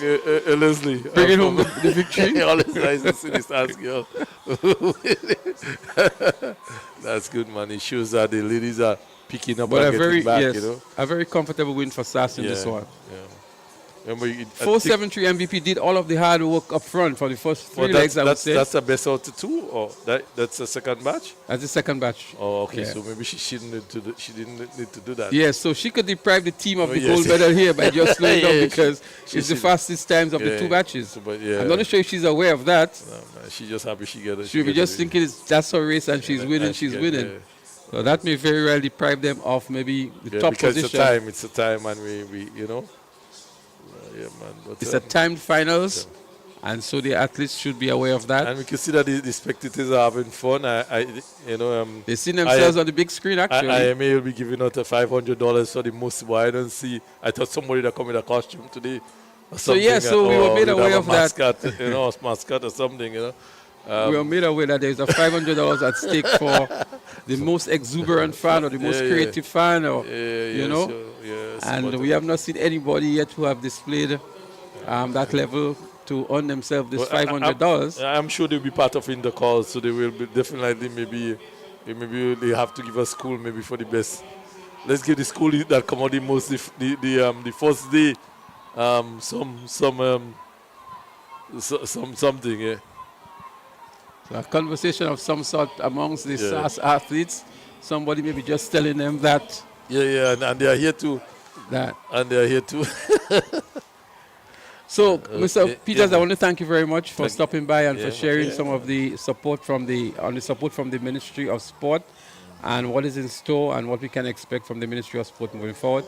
So I want to wish you all the best and to say to you to continue to provide the support that you're giving from the Ministry's perspective. Thank you very much, Mario. Nice.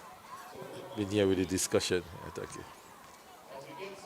So we still have some more important guests to come to the microphone, and we want to thank Mr. Peters. We had Mr. Conrad Francis earlier on, and of course we need to hear from some of the more contributors to the games, and so we would speak to them during the course of the evening. As we see the athletes for the 4x100 meters under 17 boys, the first flight of 2 get themselves ready on the track for the event.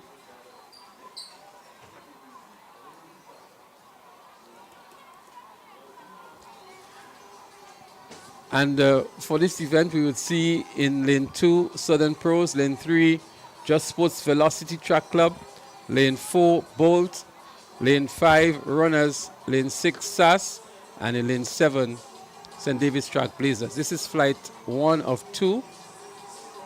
Again, it's timed finals, and so the best times, the top 3 times would earn themselves the gold, silver, and bronze, and the cash prizes that are available as well. So while we await that, I just want to introduce our next guest to the broadcast booth. We have none other than a representative of the sponsors, our proud sponsors, Ms. Carlin Purcell. She's the Deputy CEO of IMA, and she's here to tell us a lot about the exciting contributions that they have made, and it's the first time. We had Mr. Conrad Francis earlier on, who gave a sort of a perspective as to how the IMA got involved.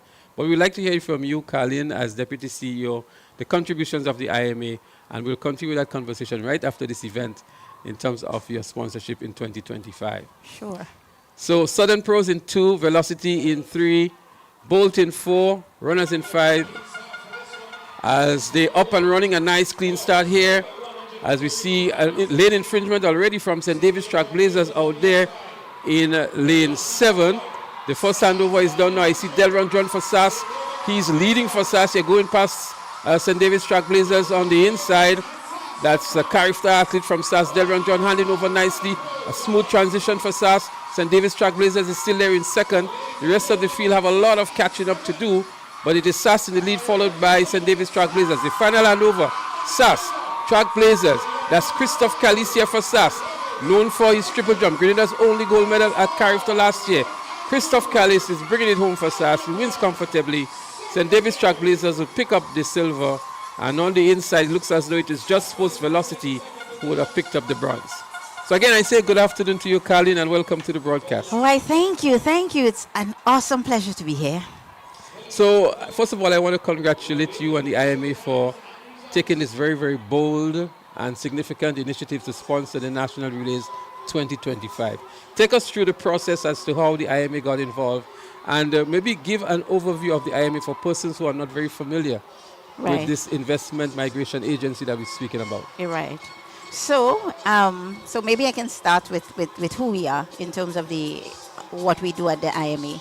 So the IMA rebranded IMA in Investment Migration Agency only a year ago, last May. Well, not quite even a year. Last April actually. We are the government agency that operates the Citizenship by Investment program, and we have been around for the last 10 years, so 2014 is when we started our operations. We give people the opportunity to invest in Grenada into our National Transformation Fund or one of our approved real estate projects like Six Senses, the Beach House, some of those projects. We actually have Point at Petite Calavini is one of our projects as well.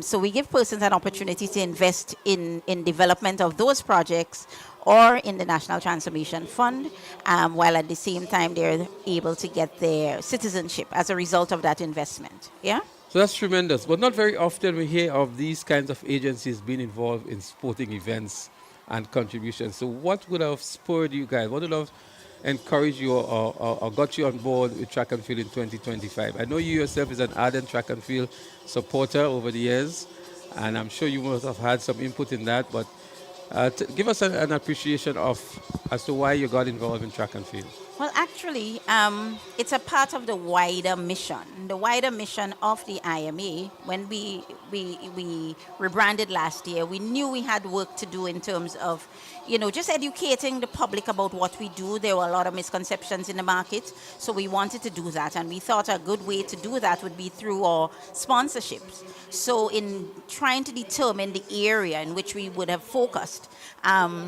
youth development was at the forefront of that. And as you know, track and field is one of the key areas where you have large numbers. Like today, we have over 750 athletes here. So the youths get involved in sporting activities, and we know, the effect that can have on students' discipline, their tenacity, their endurance, their commitment, and all things that they take through life, So we thought that this is a key area for us to get involved in.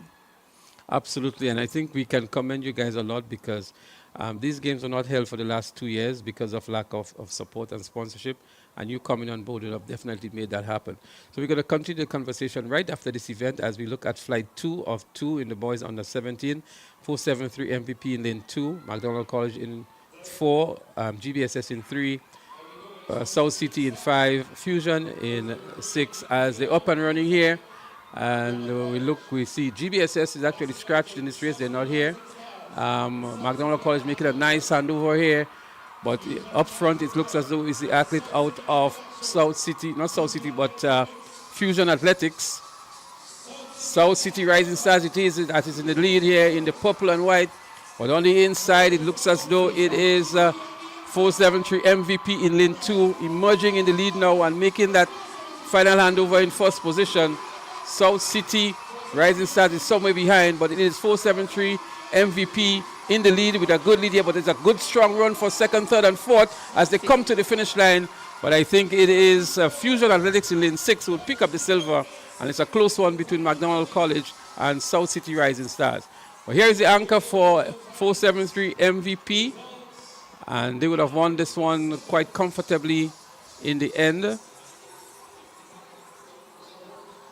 And congratulations to them.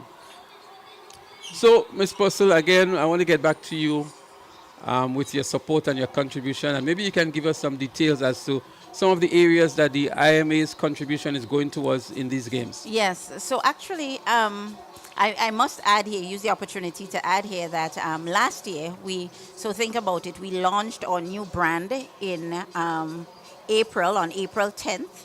And right after that, we had Carifta, I think was right following that. So we were able to, Carifta was actually our first major athletics meet that we got involved with. So we were one of the main sponsors last year for the games. We saw the benefits of that, of us hosting and the impact it had. I mean, the gold medals, all the medals we got last year, at the Carifta. And we thought, it is actually a great area. Athletics continue to be a great area if we want to touch the lives of the youth. Yeah, so it's one of the areas, like I said, it's athletics, but we're also involved in junior achievers. We brought that back to the schools last year. So we continue to be a sponsor of that. Actually, we last year we had a primary schools debate. I know normally you see the televised version of the secondary schools debate, but we actually sponsored for the first time. They had sponsorship, even though they've been around for 10 years, doing the primary school debates focused around the schools in St. Patrick's, St. Andrews, St. Mark's, and St. John's. So we got involved with that as well. We actually title sponsor of one of the bands, the only band out of St. Andrews, Steel Pan. So we're the proud sponsor of the IMA Rainbow City All-Stars. Yeah? So those are some of the areas that we have been involved in. And when we get involved, it's not just for the one-off. So even at the Rainbow City All-Stars, we ensure that all of the executive members have been trained. So we put them through, training through the GIDC and ensure that they build capacity so that, today or tomorrow, if they, for whatever reason, the sponsorship was to end or they move into other areas of life, they can carry what we've brought to them there. And that's absolutely good, but I just want to caution you that having explained and outlined all of the support that you're giving, please expect to have a plethora of letters coming your way on Monday very well, from various organizations in Grenada seeking support. But we're getting ready for the 4x100 meters under 20 girls. We have Velocity, that's the Just Sports Velocity Track Club in lane 1, Ace in 2, St. Joseph Convent, Grenville in 3, St. David's Trailblazers in 4, in 5 is 473 MVP, in 6 is Runners Athletics Club, Classic Lighted Finish Line is in 7, and McDonald College should have been there in lane 8. McDonald College is not participating, so that lane is scratched. And so we have 7 clubs participating in this event. Ms. Buster, just before the race starts, your impressions on the events, the level of organizations, the performance of the athletes, your general impressions? Oh, it has been awesome to date. I mean, from the little ones, I think being in the audience there, you see persons getting off their seats for the under 9 and the under 11 groups, because those were very keenly contested, So it's good to nurture from that level, and because I mean, some of the athletes we're seeing now in the older categories, I actually tracked them from the time they were at primary school. So we can see the development and we can see them growing. So this is just an exhibition of that today. Absolutely. We're going to come back and continue this conversation, but we go down track side now for the start of the 4x100 meters under 20 girls. And these are the fastest set of athletes, so keep your eyes on the screen and let's see who makes up the early stagger. 473 MVP is looking good. And they're out there in lane 5. Making up the stagger early, 473. So too is St. David's Trailblazers in lane number 4. Ace on the inside is also looking good in lane number 2. But Trailblazers, 473 MVP. It's a close one on the handover here. It is still 473 MVP in the lead. St. David's Trailblazers would look at Ace in lane 2, moving up nicely on the inside and making up the stagger. It's the third and final handover. 473 having some difficulty. Ace on the inside looking good. Here comes Ace on the inside. Here too comes St. David's Trailblazers. It's a close one. 473 MVP is holding their own as well. But Ace has a slight lead on them. Ace Track Club, I think it is over 473 MVP. But what a good run. But I think the foul up here would have been for 473 MVP on that final batter exchange. And that's why I think they would have lost the race. But Shaffonia Houston running for Ace Track Club this year. Formerly from the South City Rising Stars, anchoring Ace Track Club to the victory here. Coached now by Wayne McSween, Carifta athlete for Grenada. Shaffonia Houston on the inside. Sorry, that was Zania Belfon of Ace Track Club that was there on the inside to anchor them to the victory. So back to you, Ms. Postel, again, and we are speaking about the level of performance and the progress of the athletes that you've noticed over the years, and the level of organization as well from the GAA in terms of putting together a very smooth meet so far. A very smooth meet so far, and hats off to the sports director as well. I know it's a lot happened in the back end, so I think the coordination by the team has been an excellent one. What can we expect moving forward from IMA with regards to these games? We threw the same question at Mr. Francis, and he was very reluctant to disclose based on contractual arrangements, so we didn't push him too hard. But generally speaking, what can we expect from IMA moving forward with these games? I think we're in it for the long haul, like you said, as I was indicating earlier, we're not one for one off, and we get involved and we walk away, So I think it's something that we are definitely looking at developing a longer term relationship with. This is a game that we're gonna, build and grow. And as you know, the reason, we sponsored Carifta last year, and we were a main sponsor, one of the main sponsors. And as you know, this meet is probably the biggest fundraiser that the GAA undertake in order to support and finance the Carifta team. So by us getting involved in this meet, we're actually allowing for this exhibition to happen here today. and give the clubs the opportunity to, to earn a little monies for their athletes, but as well as help with the team being able to go off to Carifta in another few weeks. Yes, and Mr. Francis did mention that all of the surpluses from these games would go directly towards the Carifta team's preparation, and he even outlined some different areas of support that they will be providing to the Carifta team. So I think the contribution from the IMA is no doubt very appreciated and well deserved, and can go a very long way in the preparation of the athletes and for the development of the sport in general. Yeah. Before you go, anything final that you want to share from the IMA's perspective, where you might be getting involved, or what encouragement you have for the nation on a whole with regards to the support and appreciation that people should have for what the IMA is doing? Yes, so this is the sports season. This is the season for young people. So you would see us being very present, very involved. I mean, we have been supporting a lot of the smaller schools, even the ones that have not been able to have their meets here at the stadium, some of the schools in some of the outer parishes. We've been supporting them just to make their lives a little bit easier, with different elements of their sports this season. But beyond that, we want persons to know that the contribution that the IMA has been making to the overall development of the Grenadian economy, the contributions we've been making to the revenues. Last year, we brought in over $550 million to the Grenadian economy, and, hard work of the team, and the whole chain, from the marketing agents. That's how they're pushing our product to our local agents, to our staff in the office, the banks that get involved. It's an entire team of due diligence providers, So it's teamwork, and we want persons to know and understand and realize that we are making a contribution, and a contribution that can help Grenada grow, help our economy grow. And we're trusting that persons will, can see and feel the impact of what those funds are doing for their own economy, their own areas, their communities, their lighted playing fields and all of those things that the NTF funds are being used for. So thank you indeed, Ms. Postel, for stopping by and for sharing all of this valuable information. But most so, we want to thank you for the IMA's contribution towards these games. It's truly appreciated.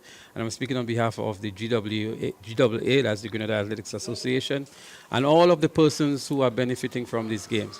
As we segue to the track, I say thank you again, and thank you for having we wish you all the best. All right, bye-bye. So it's the 4x100 meters under 20 boys in progress.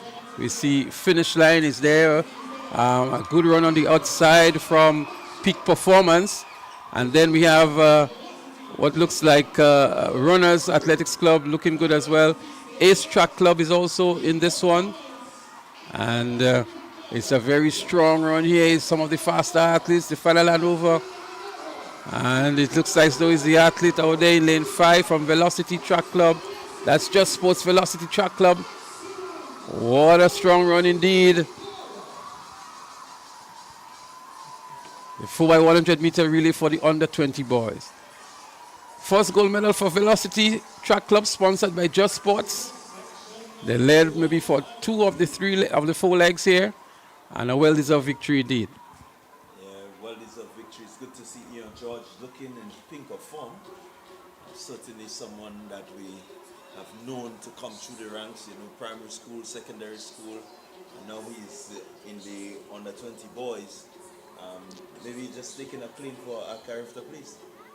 Well, here is the right time to state your claim and to make your impression and to put your name in the record book of the coaches and scouts. And Ian George anchoring there for Just Sports Velocity Track Club, doing justice to that.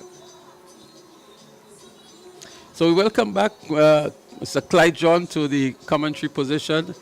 Clyde, we had some very interesting discussions here with, first of all, Mr. Conrad Francis, President of the GAA, and then Mr. Cullen Peters, Coordinator of Sports, and then from the people who matters most, the sponsors.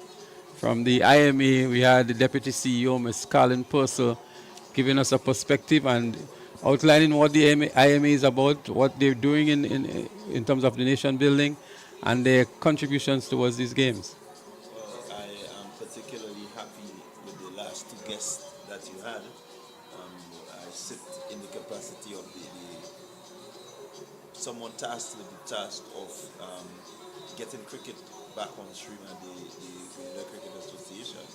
And so I definitely will have to send a letter to the to the IMA. So you were listening intently, right? Definitely. But these are some of the opportunities that are available, and as you quite correctly said, you will tap into those resources. But it was good to hear that, you know, Grenadans, or people on the whole from the region, have a certain perspective of these investment agencies that look at people from the outside. And it's good to hear of what the IMA is doing, the monies that have been brought into the country, and how it has been deployed for nation building, for sports, for education, and different areas as she outlined. And I think that has created a lot more awareness for persons who maybe was not aware of the rebranding, first of all, of the IMA. They may be more familiar with the CBI, but the CBI has been rebranded to the IMA, as we were told. And what are some of the initiatives and programs that are currently undertaken by them?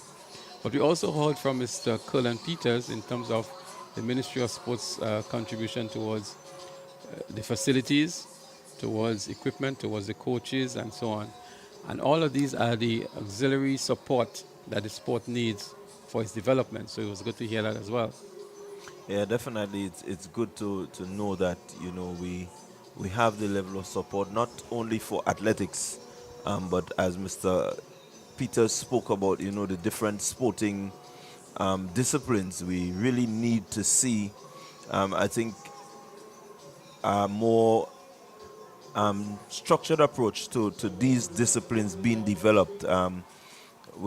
One of the things I am really hoping that we could do in terms of development is maybe begin to look at sports academy, you know, where we can take all these elite athletes that we're producing now, whether it is in the cricket, in the football, you know, and you have them go to school more or less to develop their sporting abilities, while at the same time earning a good education. I think this is something that is really going to help us to maybe take the sport to another level and not really lose some of these youngsters that we're seeing now.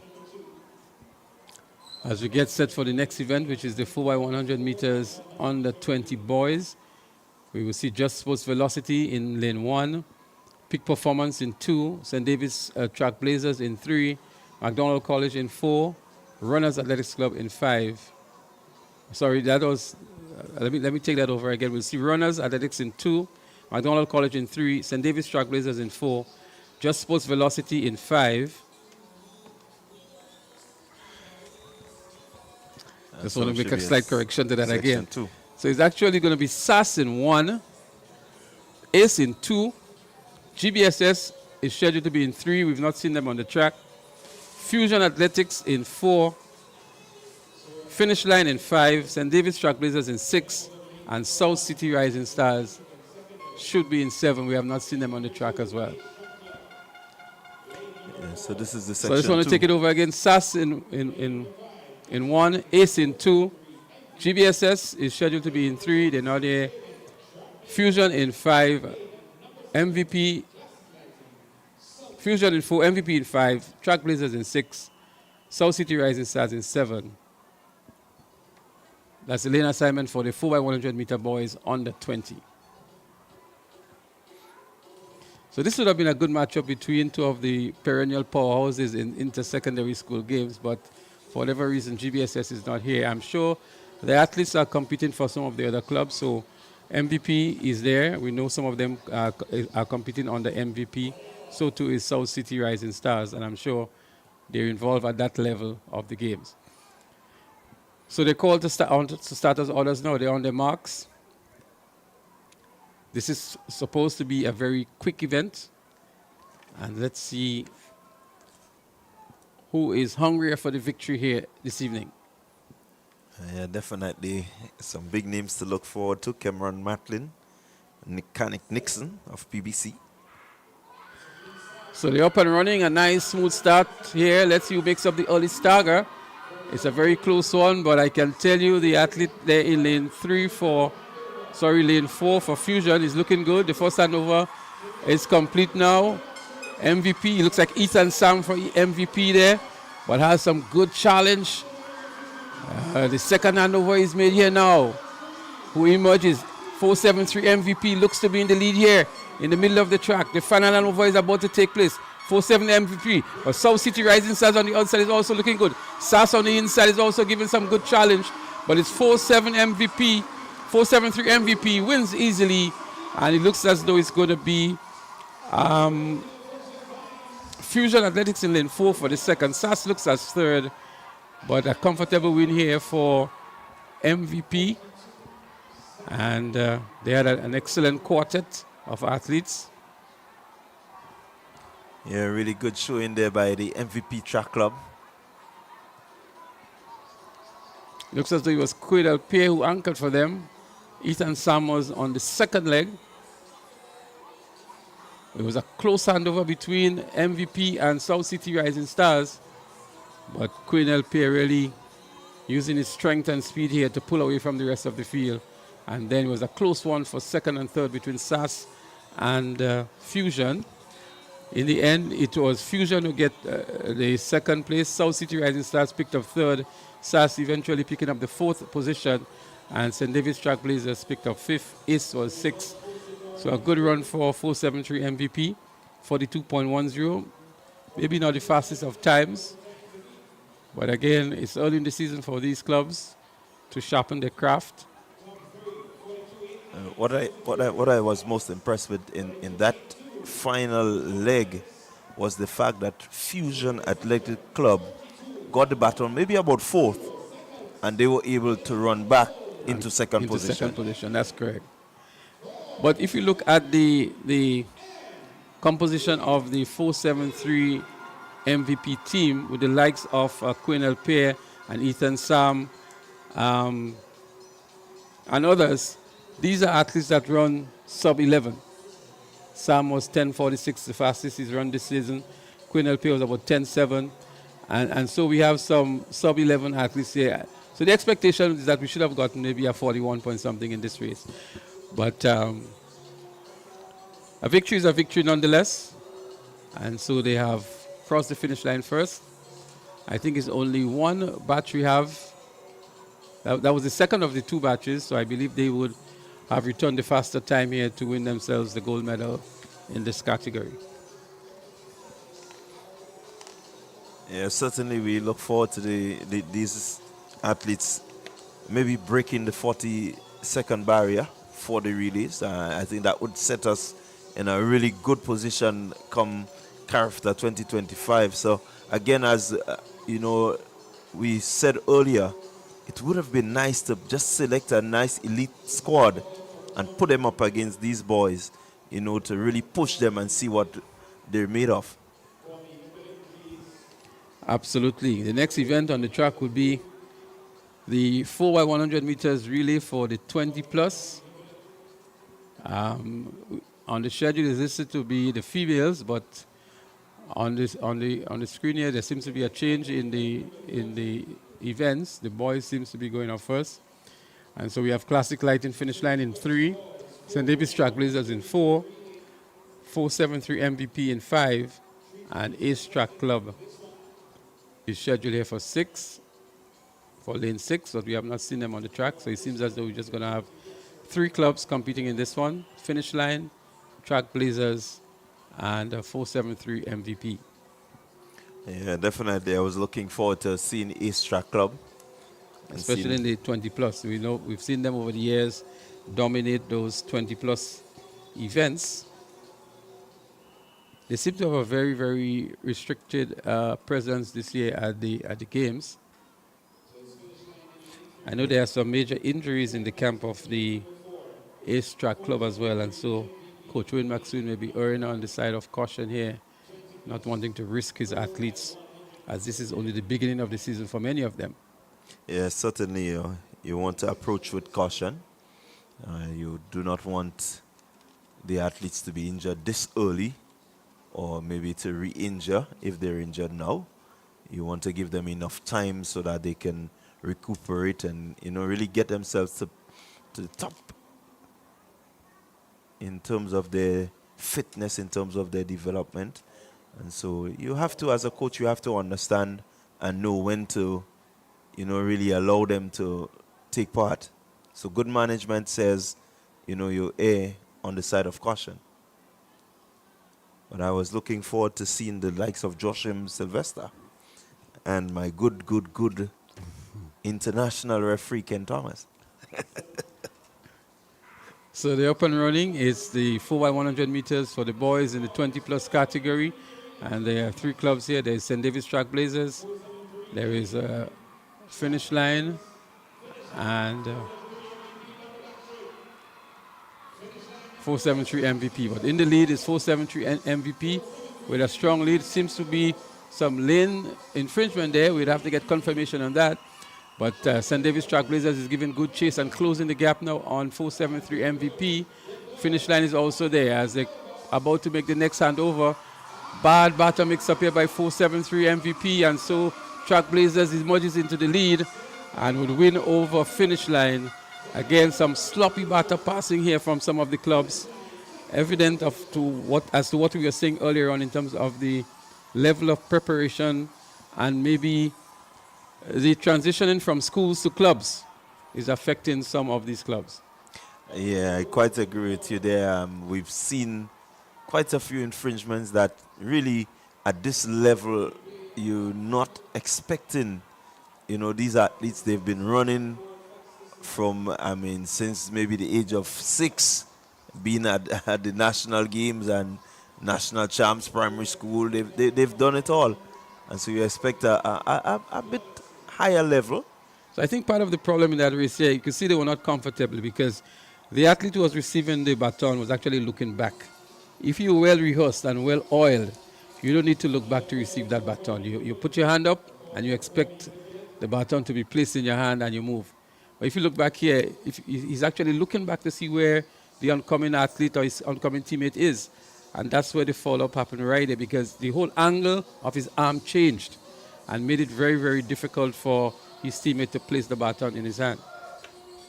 Yeah, again, many of these guys may just maybe working, so they're not out there, really doing the business as they used to, where they would spend almost every day on the track, except maybe the Saturday or the Sunday.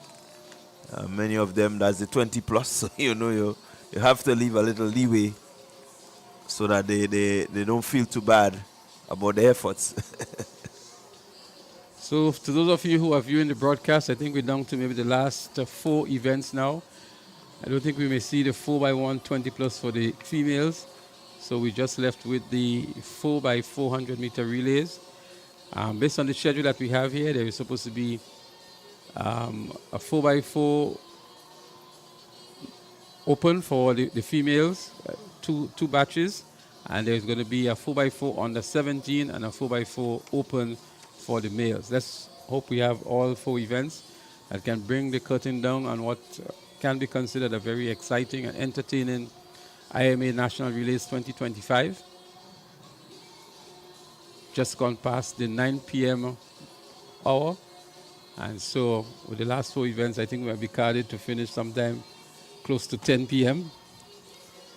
With the length of these races and the breaks between them, if we're going to have all 4 of them, we're looking like a 10 p.m. finish here tonight. Yeah, one will hope that because we have many of the on the 9s and so on, that we can get through with these a bit earlier. Well, I'm sure some of them may be home already because the events have all been completed and some of the parents may have already taken them home. But the point is made that, these events need to be finished within reasonable time. And I'm sure you know what I mean by reasonable time, to allow the youngsters and the people in the outer parishes too to get back as early as possible.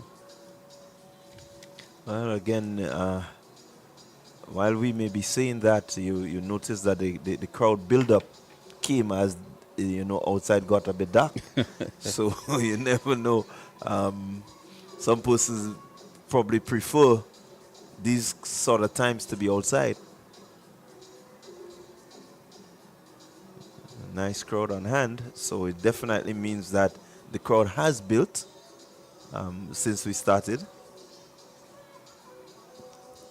Definitely so. As you can see, a nice cross-section of the crowds, of the spectators in the main pavilion. See quite a number of athletes getting themselves ready too for the 4x400 meter events.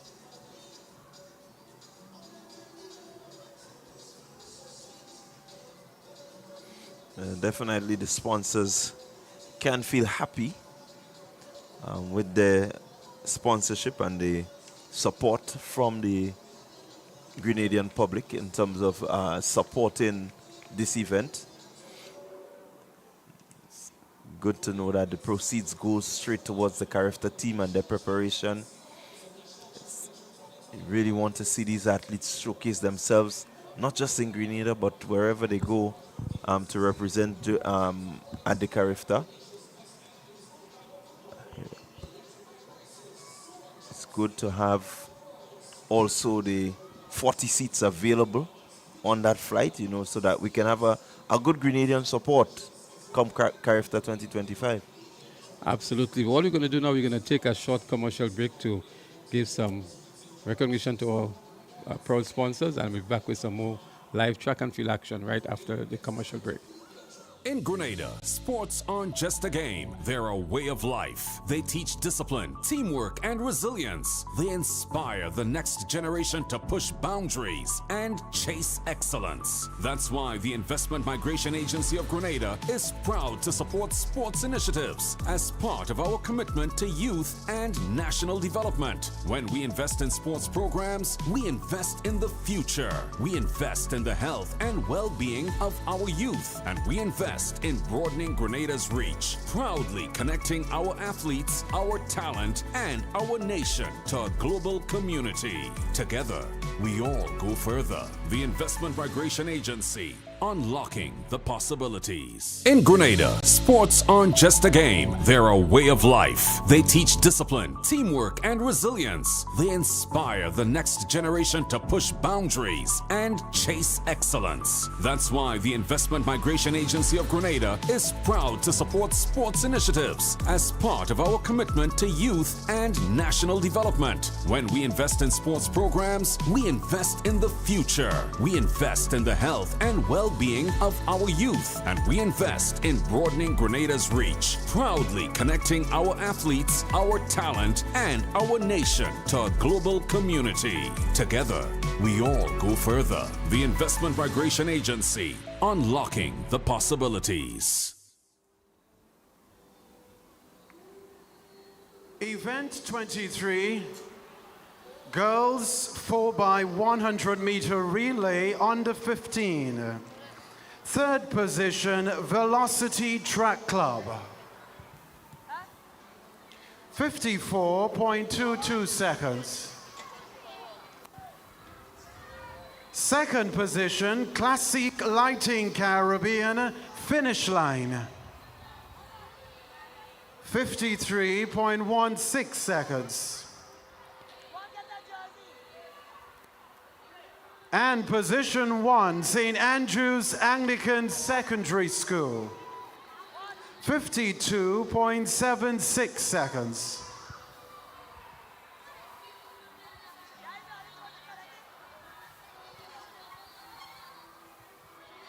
Event 24, 4x100 meter relay, under 15. Third position, Sprinsters Athletic Club, 52.37 seconds. Second position, MacDonald College, 52.23 seconds. And position 1, St. David's Track Blazers, time of 48.47 seconds.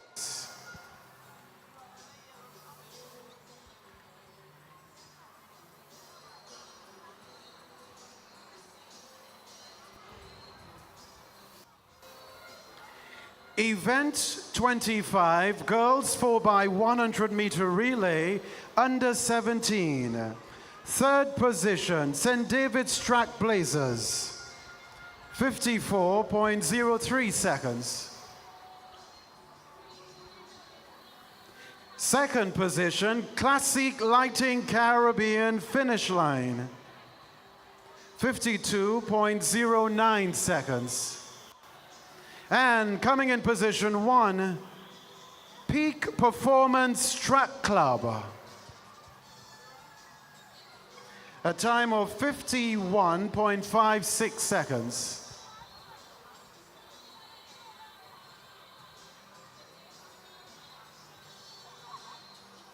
Event 26, boys 4x100 meter relay, under 17. Third position, Fusion Athletics. 45.59 seconds. Second position, Classic Lighting Caribbean 473 MVP. 44.95 seconds. Ladies and gentlemen, position 1, St. Andrew's Anglican Secondary. 44.08 seconds.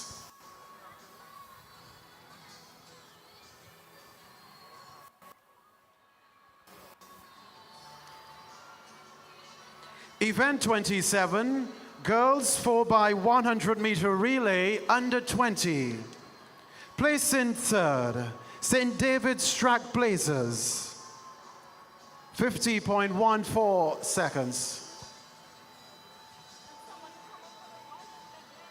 A representative on behalf of St. David's Track Blazers, position 3.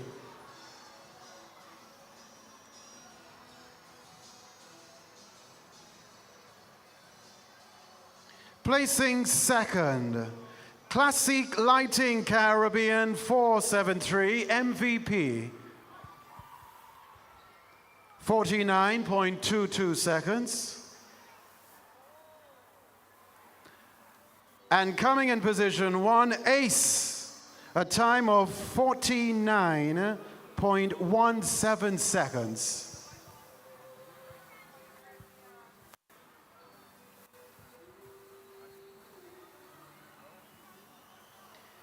Event 28, boys 4x100 meter relay, under 20. Third position,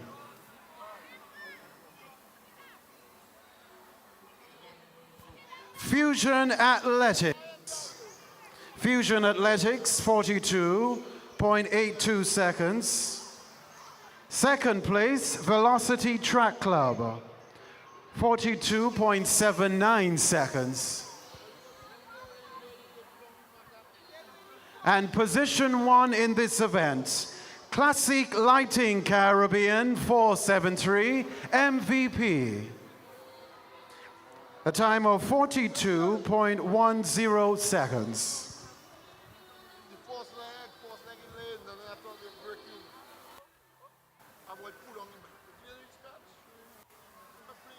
This is the end of this award ceremony. Thank you very much, Ms. Kim Frederick, Permanent Secretary in the Ministry of Youth and Sports.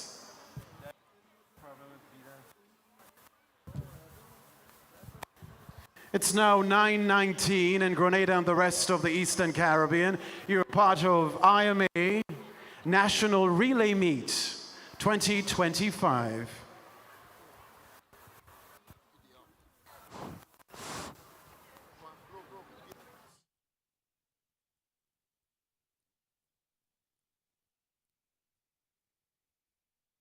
So we welcome you back to the live track and field action here at the Kirani James Athletic Stadium. It's the IMA National Relays 2025. We just concluded another medal presentation or ceremony, and we're getting set for the final 4 remaining events on the schedule for today. And these events will be the 4x400 meters relay open for girls. There should be 2 flights in this category, and then we have the under 17 4x400 meters for the boys and the open 4x400 meters for the boys as well. So the athletes are already on the track. In lane 3 we have Classic Lighting finish line. Lane 4 South City Rising Stars. Convent Grenville is in 6. In 7 is Classic Lighting Boca Secondary School. So these are the clubs that are competing in flight 1 of 2.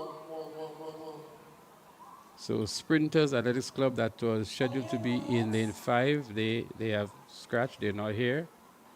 And so we have Finish Line, South City Rising Stars, Convent Grenville in this event. So they're up and running, 4x400 meters, open for the females, Convent Grenville in the white and red. We have Finish Line in the red and black, Boca Secondary in the traditional gray. And then we have South City Rising Stars in the purple, currently in the 4th position. So making up the stagger nicely here is the athlete from the 473, from the Finish Line, I beg your pardon, in the right, in the red and black. That's Finish Line there in lane 3. Convent Grenville is in 2nd position. Boca Secondary on the outside in lane 7 in 3rd. And South City Rising Stars some distance behind. Yeah, really so good. Finish Line looking good so far in the first leg. Yeah, looking good this Finish Line. Nicely weighted race. Didn't try to go too hard. As the first handover is made, it's still Finish Line in the lead, followed by Convent Grenville, Boca Secondary, and South City Rising Stars. Struggling a bit here as South City Rising Stars makes the handover now. But it is still Finish Line way up front. They're going to scratch towards the inside lane just about here. Just about now. They're going to scratch inside. But Finish Line has a good 30 meters, maybe it's more than that, it's about 50 meters ahead of Convent Grenville. So Convent Grenville has a lot of catching up to do here if they were to come close to 473 MVP, to Finish Line, I beg your pardon. But Finish Line is looking very strong. The legs are pumping and turning over very quickly indeed. Convent Grenville giving a good account of themselves by narrowing the gap somewhat that they had originally from Finish Line. Finish Line hands over now. That's the second handover. Convent Grenville just about doing so.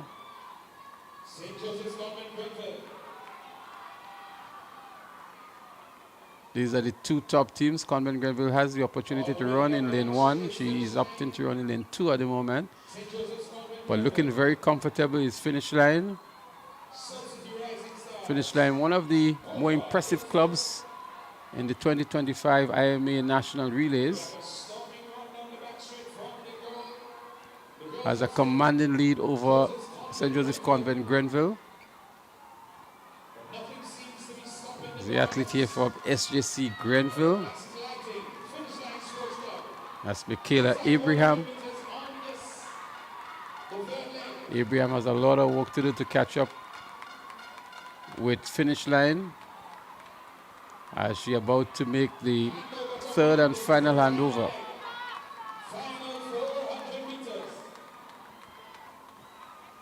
Finish Line way ahead, followed by Convent Grenville and South City Rising Stars. Boca Secondary still behind. So the lead has extended significantly with a very slow finish from St. Joseph Convent Grenville. But there she goes for Finish Line. And this look as Janaya Joseph. No, it's not Janaya Joseph that's here. It's actually Annalisa Brown. That's Annalisa Brown that's running there for Finish Line. So there's not going to be catching Annalisa Brown or Carifta medalist. She's very, very quick over these events, 400 and 800 meters. Annalisa Brown as she powers down the home straight, heading for the Finish Line. Annalisa Brown, a class above the rest indeed. And Annalisa Brown wins it here comfortably indeed for Finish Line. Convent is just going to coast home for the silver, for the 2nd position. But remember, it's a time final, so she would want to give up her best to ensure that her team gets a good time to compete for one of the top 3 positions. Yeah, certainly these athletes need to remember and be aware So even if you didn't win, but your time is one of the better times, you still stand a chance of getting onto the podium.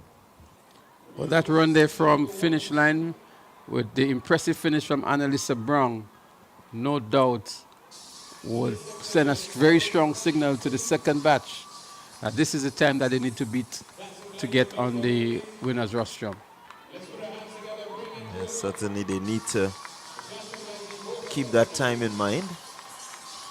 It's not about racing against anyone now, but racing against the clock. As we see Boca Secondary School bringing it home.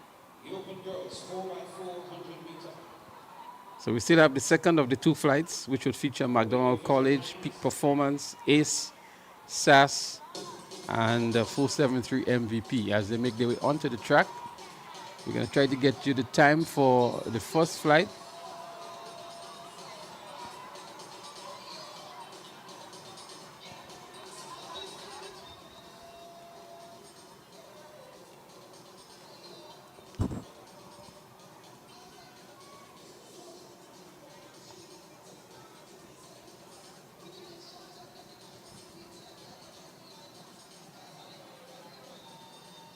It's been a very entertaining day of track and field here at the Kiriani James Athletic Stadium. We've seen some very impressive performances. We've seen some disappointments as well, particularly with the batter passing and the number of disqualifications that we've seen. With the introduction of the video referee, I believe to a lot of the infringement that would have gone by over the years because of the scrutiny that is being involved now, they're picking them up, and so a lot of events, a lot of teams and clubs have been disqualified for, in particularly lane infringement by stepping on that white mark on more than one occasion. You're allowed to do it only once, and so they're able to pick up a lot of these infringements. So this is something that the coaches would definitely need to take into consideration when they're preparing the athletes for some of the meets that are coming up. This is going to be a feature at primary school sports, national primary school sports, also at intercall games. And so the athletes and coaches need to be aware of the video referee that is available at those games. Yeah, and I think also the supporters need to be aware, because you listen to persons and when the team gets disqualified, they don't understand why. You know, they see them cross the finish line, and there is no flag raising anymore. Back in the day, you would see the track judges and umpires lifting the flag from white to yellow. Well, it's also good enough because a lot of these track judges sometimes see these infringements and they raise the flag, but the video referee is there to adjudicate on that. But I think what is also very important is that the video referees record every infringement. So if there is a protest from any club or school, they can actually review the tape to show the coaches or the managers of these teams where the infringement was. So they have a folder that they create on the computer where they log all of the infringements. And I was even privy to hear the people at the results desk asking how many times did they step on the line. So the video referees were explaining 3 times, 4 times to indicate that there was an infringement. So it's something that may be new for track and field. It has been happening for the last year or 2. I recall it at intercall games last year and the year before. And so it's a prominent feature now with the video referee. Yeah, good initiative, good move there. You want to make sure that whenever you have a disqualification, there is enough evidence. As you said, the teams protesting, they have to make sure that their protest is well within order. As we get set for the second flight of the 4x400 meters relay open for girls, we have ACE in 4, SAS in 5, 473 MVP in 6, Track Blazers in 7, and they're up and running. 4 clubs competing here. 473 MVP, that looks like Shante Augustine already making up the stagger on Track Blazers. SAS also in contention here. ACE, known to be very strong in these events. Top 3 closely bunched here, but ACE is also in good positioning. Indeed, it is Shanti Augustine for 473 MVP.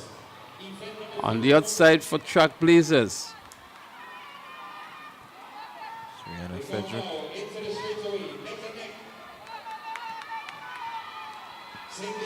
But they go down the back, the home stretch here, stride for stride. Shanti Augustine seems to have a slight advantage over the athlete from Track Blazers, Sass in third.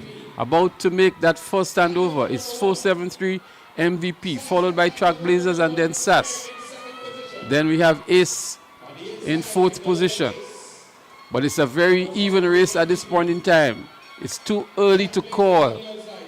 The athletes are closely bunched here. Very measured race by all of the athletes. St. David's Track Blazers. Ace coming into their own now. And taking a good position. Track Blazers, Ace, Sass, 473 MVP. Can be anybody's race at this point in time. St. David's Track Blazers looking good.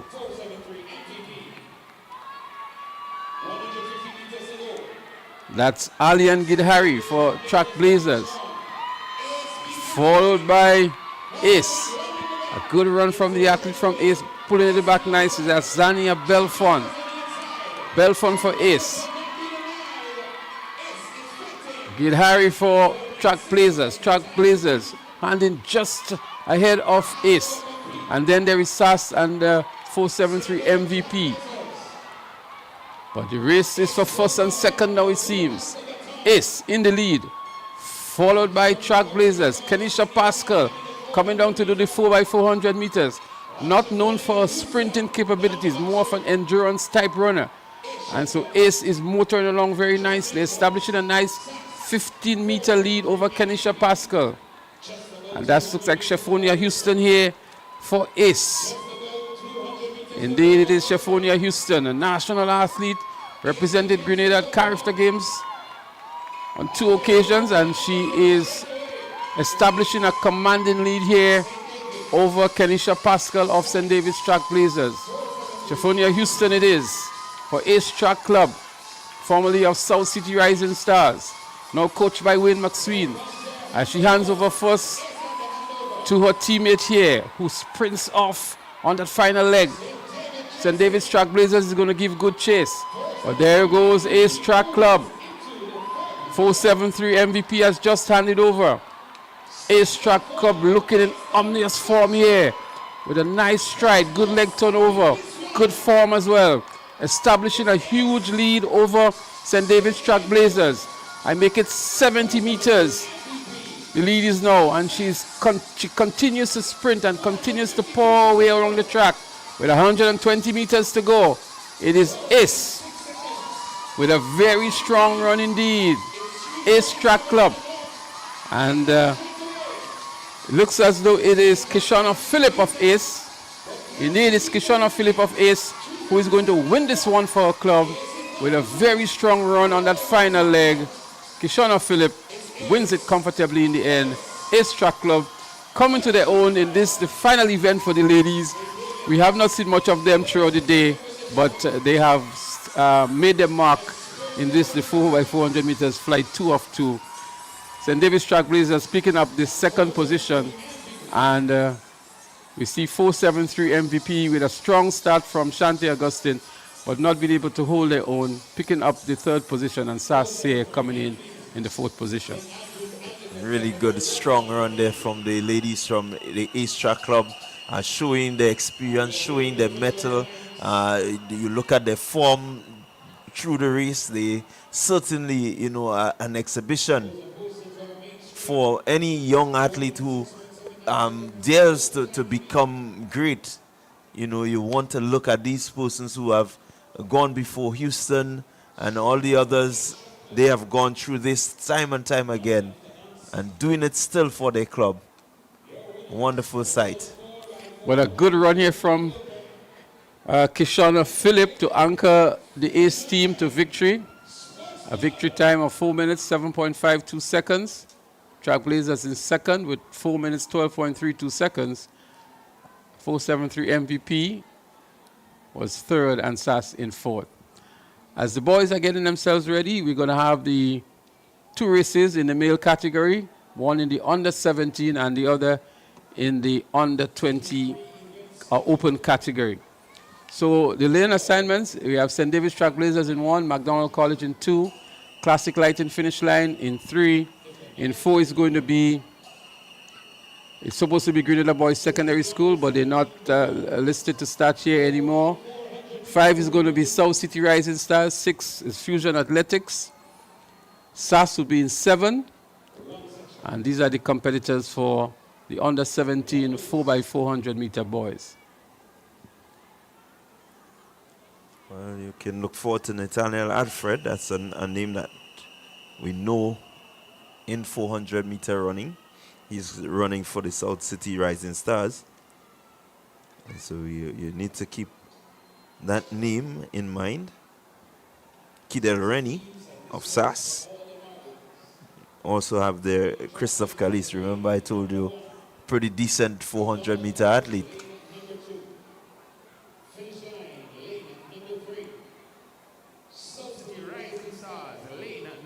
For finish line, the likes of Giovanni Green.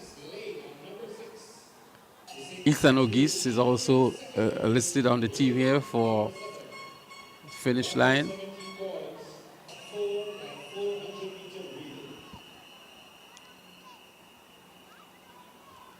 So let's see how the under 17 boys would perform. 4x400 meters are always very exciting events. They bring the curtains down. And for the last few Intercol championships, they determine the overall winners. These teams will be measuring themselves, the likes of SAS included here, and some of the other schools are involved as part of clubs.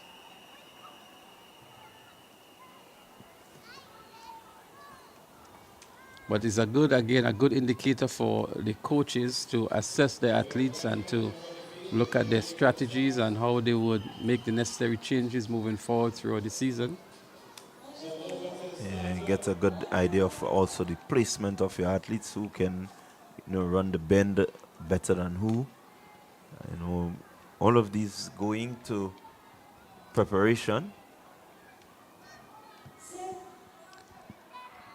So they're up and running. And let's see who makes up the early stagger. It's the 4x400 meters under 17. Quite a number of schools there. Trailblazers, McDonald College, Finish Line, South City Rising Stars, Fusion, SAS. SAS out there in lane 7, Fusion in 6, South City Rising Stars in 5, Classic Lighting Finish Line in 3, McDonald College in lane 2, Trailblazers in lane 2. So with about 80 meters to go on the first leg for some of the clubs, it is SAS and Fusion. Fusion just going past SAS now to hand over first. So it's Fusion ahead of SAS. 4x4 under 17 boys. That's the event in progress. SAS gets it now. So too is McDonald College. 4.73 on the inside. Finish line not looking too strong in this event, but it is Fusion, then SAS. 4.73 MVP making a good run on the inside in lane 1. If you look at the drone shot here as they scratch towards the inside lane, it is still Fusion, then SAS, then 4.73 MVP. McDonald College has always been a strong contender in 4x4s over the years. But it is Fusion, followed by SAS, then McDonald College.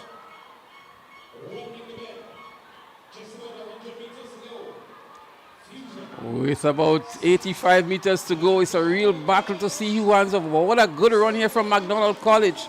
A very strong run indeed from McDonald College to pull back into second position here. SAS. And then we also have Trailblazers from St. David's on the inside. But it is still Fusion, followed by McDonald College. Then St. David's Trailblazers, then SAS. But Fusion it is who is in the lead here in the white and red. McDonald College continuing to look good here. They had a very good second leg. SAS is making a run back for it. Trailblazers is in fourth. Here comes McDonald College on the outside going around the bend. Looking back to his McDonald College. Sass is giving a good chase, but McDonald College continues to motor on nicely. Who wants it more? McDonald College, Sass, Fusion. McDonald College looking back to see where the competition is coming from. Fusion is there. Sass is beginning to look very tired. But there is McDonald College looking over his shoulder left and right to see who's coming. McDonald College continues to do well in this event. A good run back here by St. David's Trailblazers to hand over in second position. There they go on the final leg here. It is McDonald College followed by St. David's Trailblazers. Fusion, then Sass. Let's see what's going to happen. There is no giving up here, no looking back here now. It's the final leg. They have to put their all into it. McDonald College with a 10-meter lead, followed by Sass, who has regained into second position. Fusion is there. St. David's Trailblazers is also there. I'm trying to figure out why McDonald College and Sass was in lane 2. McDonald College is still in lane 2. Having to do a little more work is McDonald College. Here comes Trailblazers, but here comes South City Rising Stars from nowhere at all. What a good run here by the athlete from South City Rising Stars to move into second position. McDonald College, he's been ushered along by his teammates on the sideline. McDonald College wins. South City Rising Stars second. St. David's Trailblazers in third. Fusion in fourth. And Sass picking up the fifth position. It looks like vintage McDonald College here tonight. Tell you what, Leslie, that was a really interesting 4x400 meter race. You look at the time, the lead changed. It changed so many times. The boys just jostle for position, and these guys are just under 17s. So it tells you that that's a good crop of 400 meter athletes that we have here. Absolutely an interesting race. And I tell you, for South City Rising Stars, I think it was Cameron James. No, it was Carmel Joseph. It was actually Carmel Joseph who anchored for them, and I thought he had a very, very strong run. But that second leg for McDonald College and the third leg for McDonald College really bolstered their chances and propelled them to victory in this, the penultimate event, which is the 4x400 meters for the under 17 boys. It really reminded me of vintage McDonald College at Intercall in that 4x400 meters open, the final event on the day, where they had a streak of victories maybe for 3-4 years with the Leslie and the Joseph and all of these guys. It really brought back some nostalgic moments here for McDonald College. Yes, certainly you want to be able to relive those days. I mean, they have been known as a powerhouse when it comes to 4x400 meter running. And so it's nice to see that there's a crop of youngsters there coming through the ranks that can represent McDonald College and really put them back on the map when it comes to the 4x4. So that was in the under 17 category. McDonald College 3 minutes 42.19 seconds. South City Rising Stars with a very strong finish, 3 minutes 43.47 seconds. Trailblazers was third with 3 minutes 44.47 seconds. Fusion in fourth, Sass in fifth, and the Classic Lighting finish line. Not very strong in this event, picking up, well, they were DQ'd. Finish line were DQ'd. We're not too sure what the infringement was, and so they were disqualified from the event. We're down to the final event, Clyde, which is the 4x400 meters relay open. And so we expect to see a very exciting one as well. And so we'll have the likes of St. David's Trailblazers in lane 2, Classic Lighting finish line in 3, McDonald College again in 4, Classic Lighting Boca Secondary in 5, Runners Athletics Club in 6, and the Just Sports Velocity Club would be in lane 7. Yeah, so there's no ace, surprisingly. I think there's 2 sections, so that's section 1, and this would be section 2.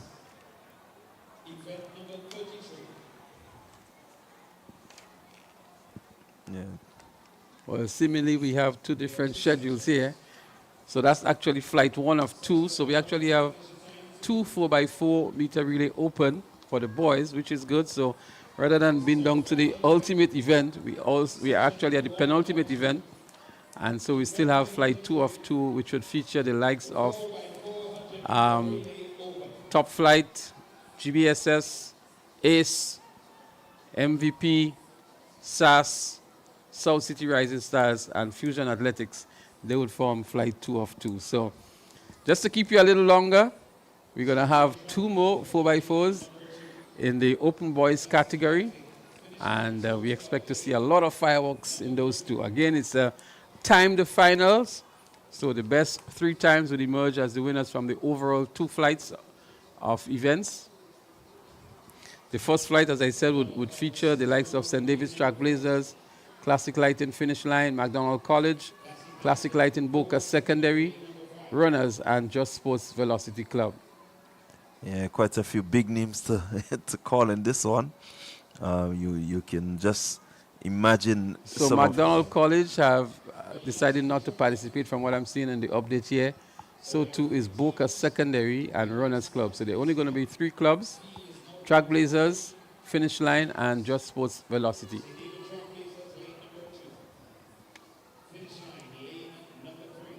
So Finish Line is in 3, Trailblazers in 2, and Velocity, they're listed here to be in lane 7. So there they are at the top of the screen in lane 7. Only 3 clubs participating in flight 1 of 2 in the 4x400 meters open for boys. Yeah, diminished field. It still doesn't take away from the excitement of the 4x400 meter relay. They're on their marks. The penultimate event. Flight 1 of 2 in the 4x400 meters open for boys. They're up and running now. Trailblazers, Finish Line, and Just Sports Velocity. Just Sports Velocity over there in lane 7. Finish Line in 3. Trailblazers in 2. A huge gap here between Just Sports Velocity and Trailblazers, but it's really, really too early to call this one. Trailblazers narrowing the gap that Velocity, Just Sports Velocity has established. It's Just Sports Velocity in the white. Here comes Trailblazers on the inside. A very strong run from Trailblazers. Moves into the lead and would hand over first. The athlete here from Trailblazers. He hands over first. Trailblazers followed by Just Sports Velocity. The lane markers are still out there. Finish Line is in 3rd position, but Trailblazers establishing a commanding lead here over the athlete from Finish Line. E.J. George. Some 60 meters. It's E.J. coming back out of retirement maybe. Not sitting for quite some time on the track. But he has a very, very strong lead here. He's looking back to see where the competition is coming from, but there's no need to do that. That's E.J. George for St. David's Trailblazers. Almost 80 meters lead on the next challenger here. He hands over now. Trailblazers looking good and in full command of that. And the others are beckoning for the baton. Just Sports Velocity hands over second. Then we have Finish Line. There is St. David's Trailblazers out front and looking good. It's St. David's Trailblazers. It's good to see Kyle Gibson back on the track. Yeah, it's an open event, and so they really pull out all of the seasoned and veteran athletes out of St. David's Trailblazers.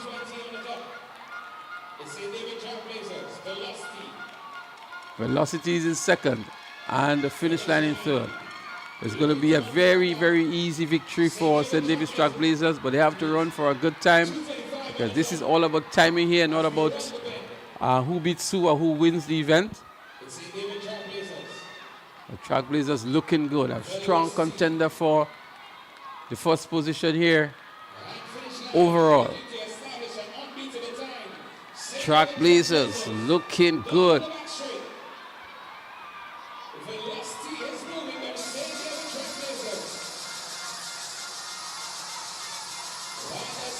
Keaton James of St. David's Trailblazers on the anchor leg. And Keaton is not going to have any ease up here. He has just about 80 meters to go. As we see an exchange of a strong run from Finish Line, but James is going to win this one comfortable for Trailblazers. A strong run from the 4 competitors, the 4 athletes from Trailblazers. Just Sports Velocity would pick up the 2nd position, and Finish Line would pick up the 3rd position in the first of 2 flights in the 4x400 meters open for boys.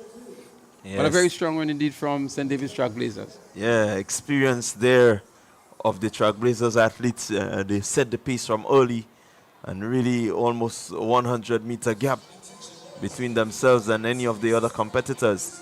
So it was really good exhibition, 4x4 running. Quartet seems to be well oiled. So we're getting set for the final event on the day. St. David's Trailblazers just completed the first of 2 flights in 3 minutes, 26.72 seconds. Velocity Track Club, 3 minutes, 40.11 seconds. And the Finish Line, 3 minutes, 50.97 seconds.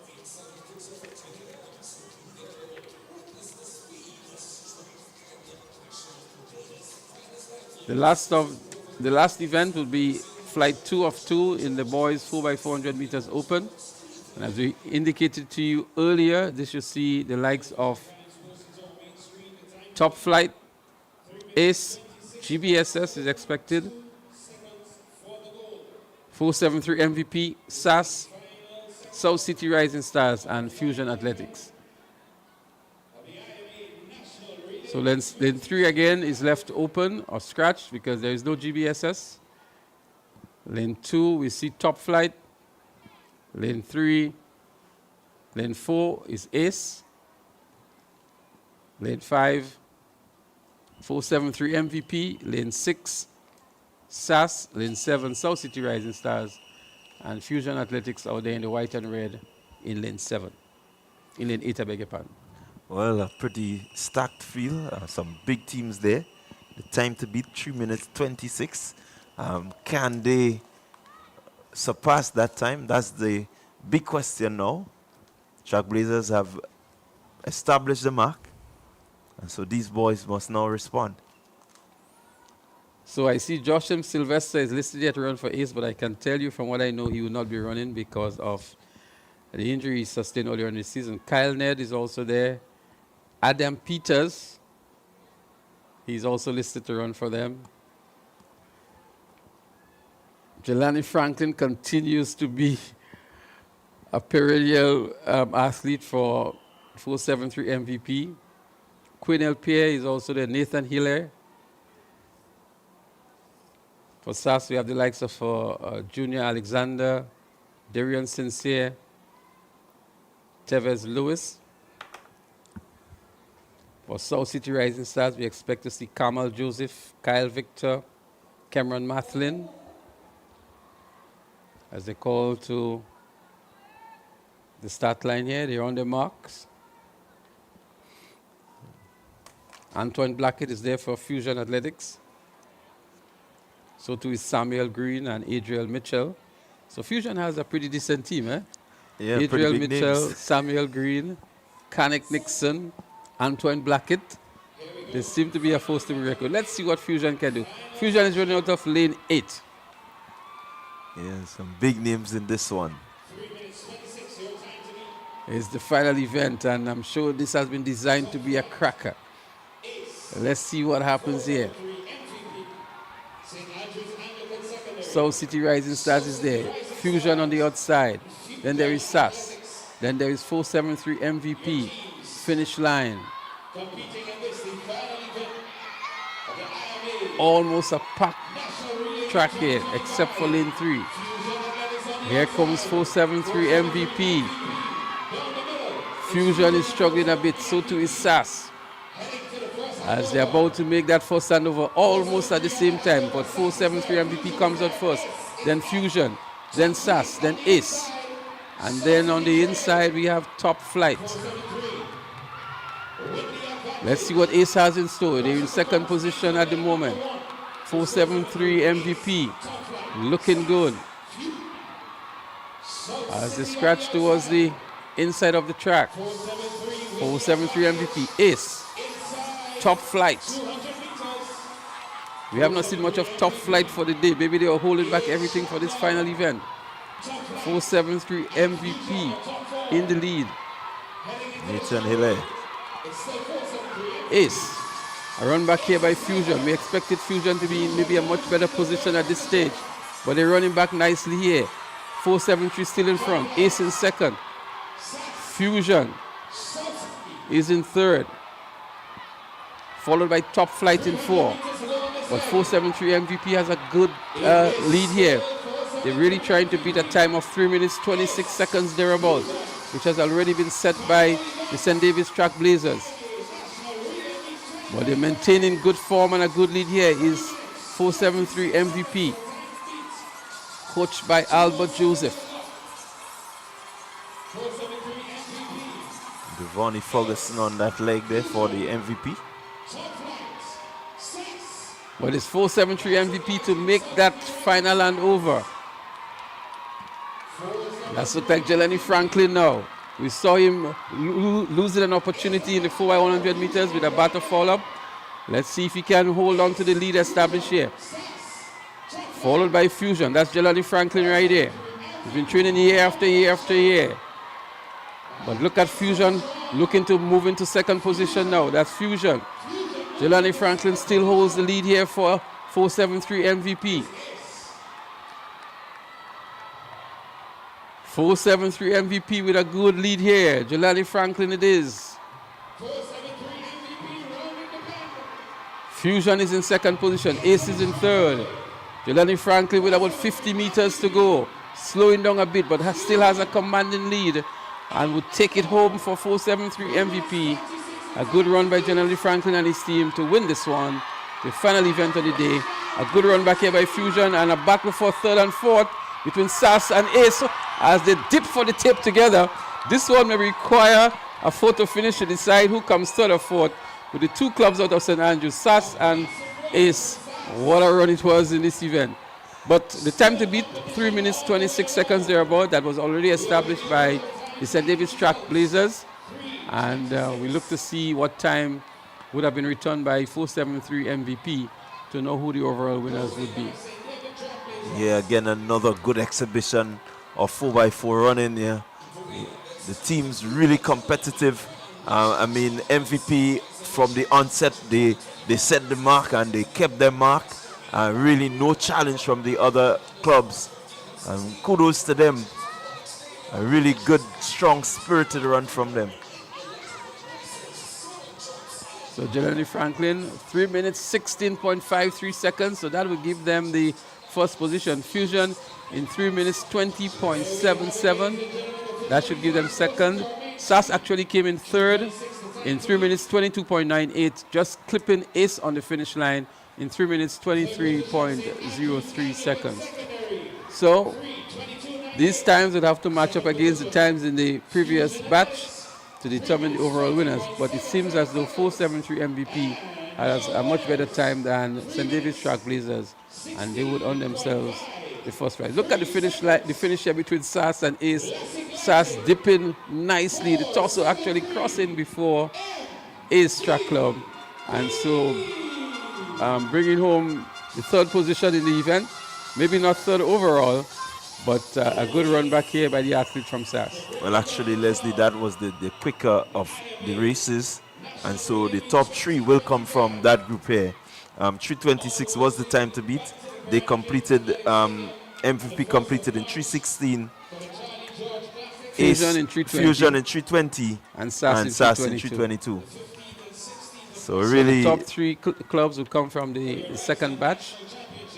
And so that dip that Sass made, there was a dip actually for a bronze medal. Definitely. Dipping at the right time and really having enough in the tank to make that dip. It means that it was a really good, strong run. So guess what? The time is 10 p.m. And we anticipated that we would finish just about 10 p.m. So it was a good judgment call, although we still have the closing exercises and the final presentations to the winners. But all in all, I thought it was a very exciting day of competition. We saw some varying levels of preparation from the clubs. A lot of disqualifications, the sad part of it, but a lot of impressive performances with the relays. A lot of work still needs to be done with the batter transitioning, and we recognize that many of the athletes are performing for their clubs and not for their schools, and that could be one of the issues that have resulted in some of the slop or batter passing. But all in all, I think the fans who came out here in the large numbers would be satisfied with the level of performance and the participation and competitiveness of the races. Clyde, your thoughts on what you've seen for the day so far? Yes, certainly a lot to be happy about, a few to be disappointed about, but all in all, I think it makes good for the remainder of the season. Many of these clubs really now getting a chance to test their relay teams.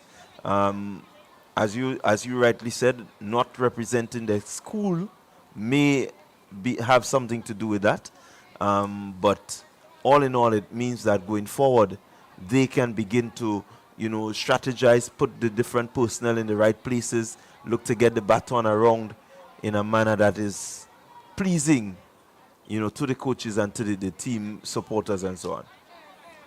So this will bring the curtains down on the activities on the track. As I mentioned earlier, we still have the closing ceremony and the final presentation for the winners in the last section of the games.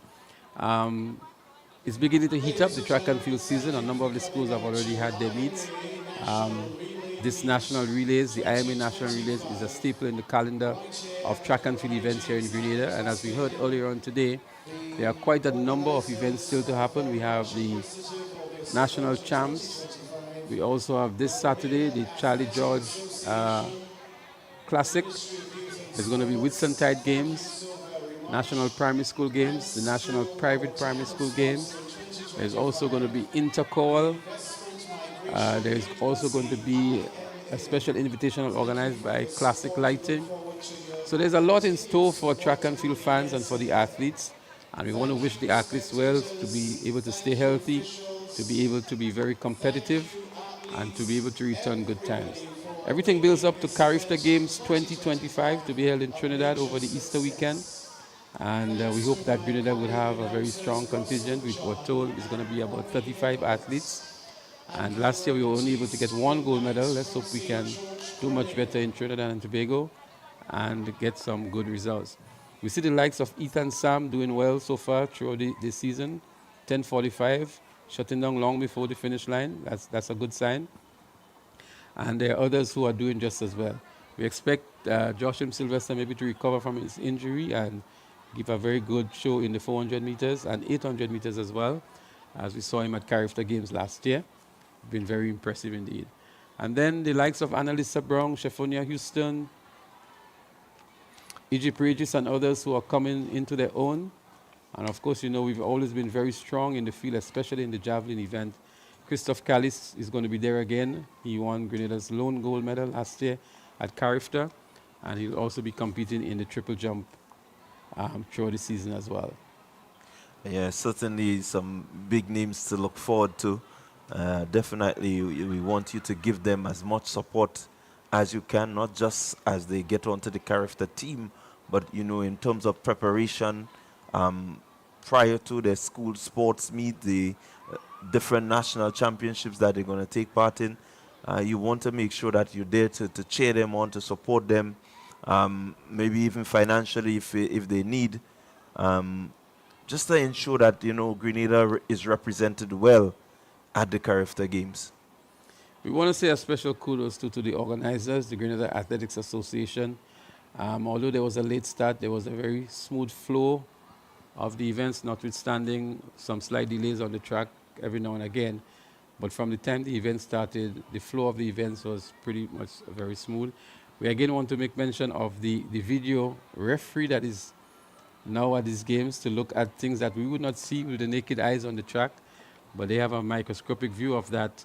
And so a lot of the disqualifications were not called by the track judges or the track referees, but by the video referee who is sitting in a nice little air-conditioned room reviewing all the races immediately after their completion and making some important judgments on the outcome of these races.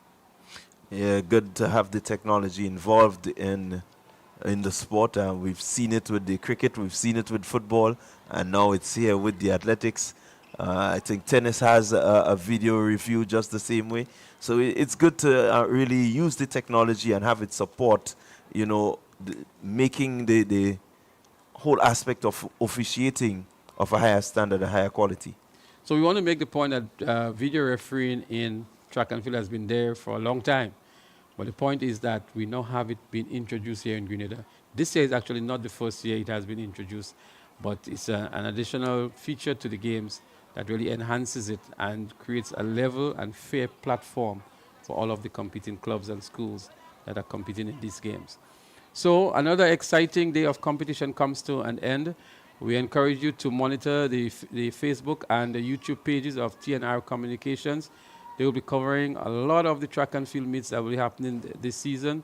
They will be in St. Andrews to cover the St. Joseph's Convent, the St. Andrews Anglican Secondary, the St. Andrews Primary School Games, the National Primary School Games. They will be covering that as well, the private primary school games. Intercall games, as usual, will be carried, the national champs. And so many of the track and field events that will be happening throughout the season will be covered by TNR Communications. And so we want to say a special thank you to the entire production team, the executive producer, Mr. Richie Olivier himself, Blondell, who has been doing a lot of the production, and all of the cameramen, including Cullen, and everybody, Mr. Parks, who have been operating the drone. We saw some wonderful drone shots, another addition to the TNR Communications equipment and coverage. And so we're going to see a lot more of that throughout the season, and a lot of additional features that have been explained to us that TNR Communications will be presenting for some of the other track and field meets that are happening this year. Yes, certainly TNR just lifting the standard when it comes to, you know, sports and the coverage of sports.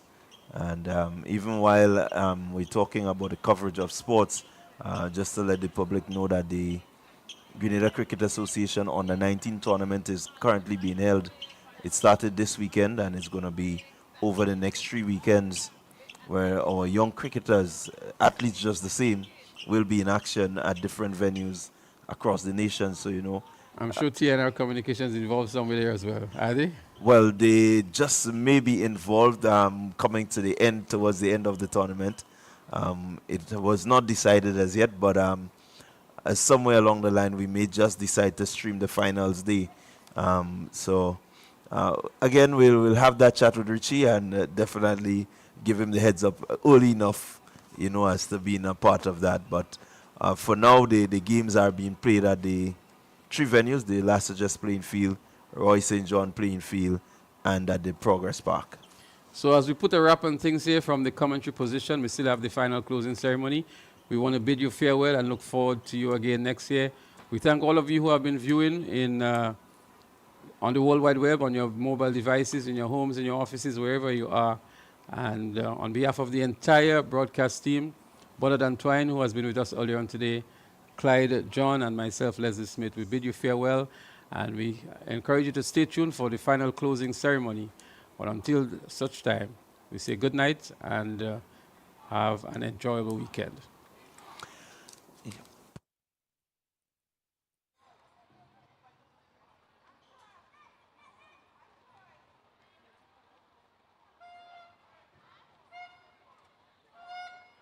In Grenada, sports aren't just a game, they're a way of life. They teach discipline, teamwork, and resilience. They inspire the next generation to push boundaries and chase excellence. That's why the Investment Migration Agency of Grenada is proud to support sports initiatives as part of our commitment to youth and national development. When we invest in sports programs, we invest in the future. We invest in the health and well-being of our youth, and we invest in broadening Grenada's reach, proudly connecting our athletes, our talent, and our nation to a global community. Together, we all go further. The Investment Migration Agency, unlocking the possibilities.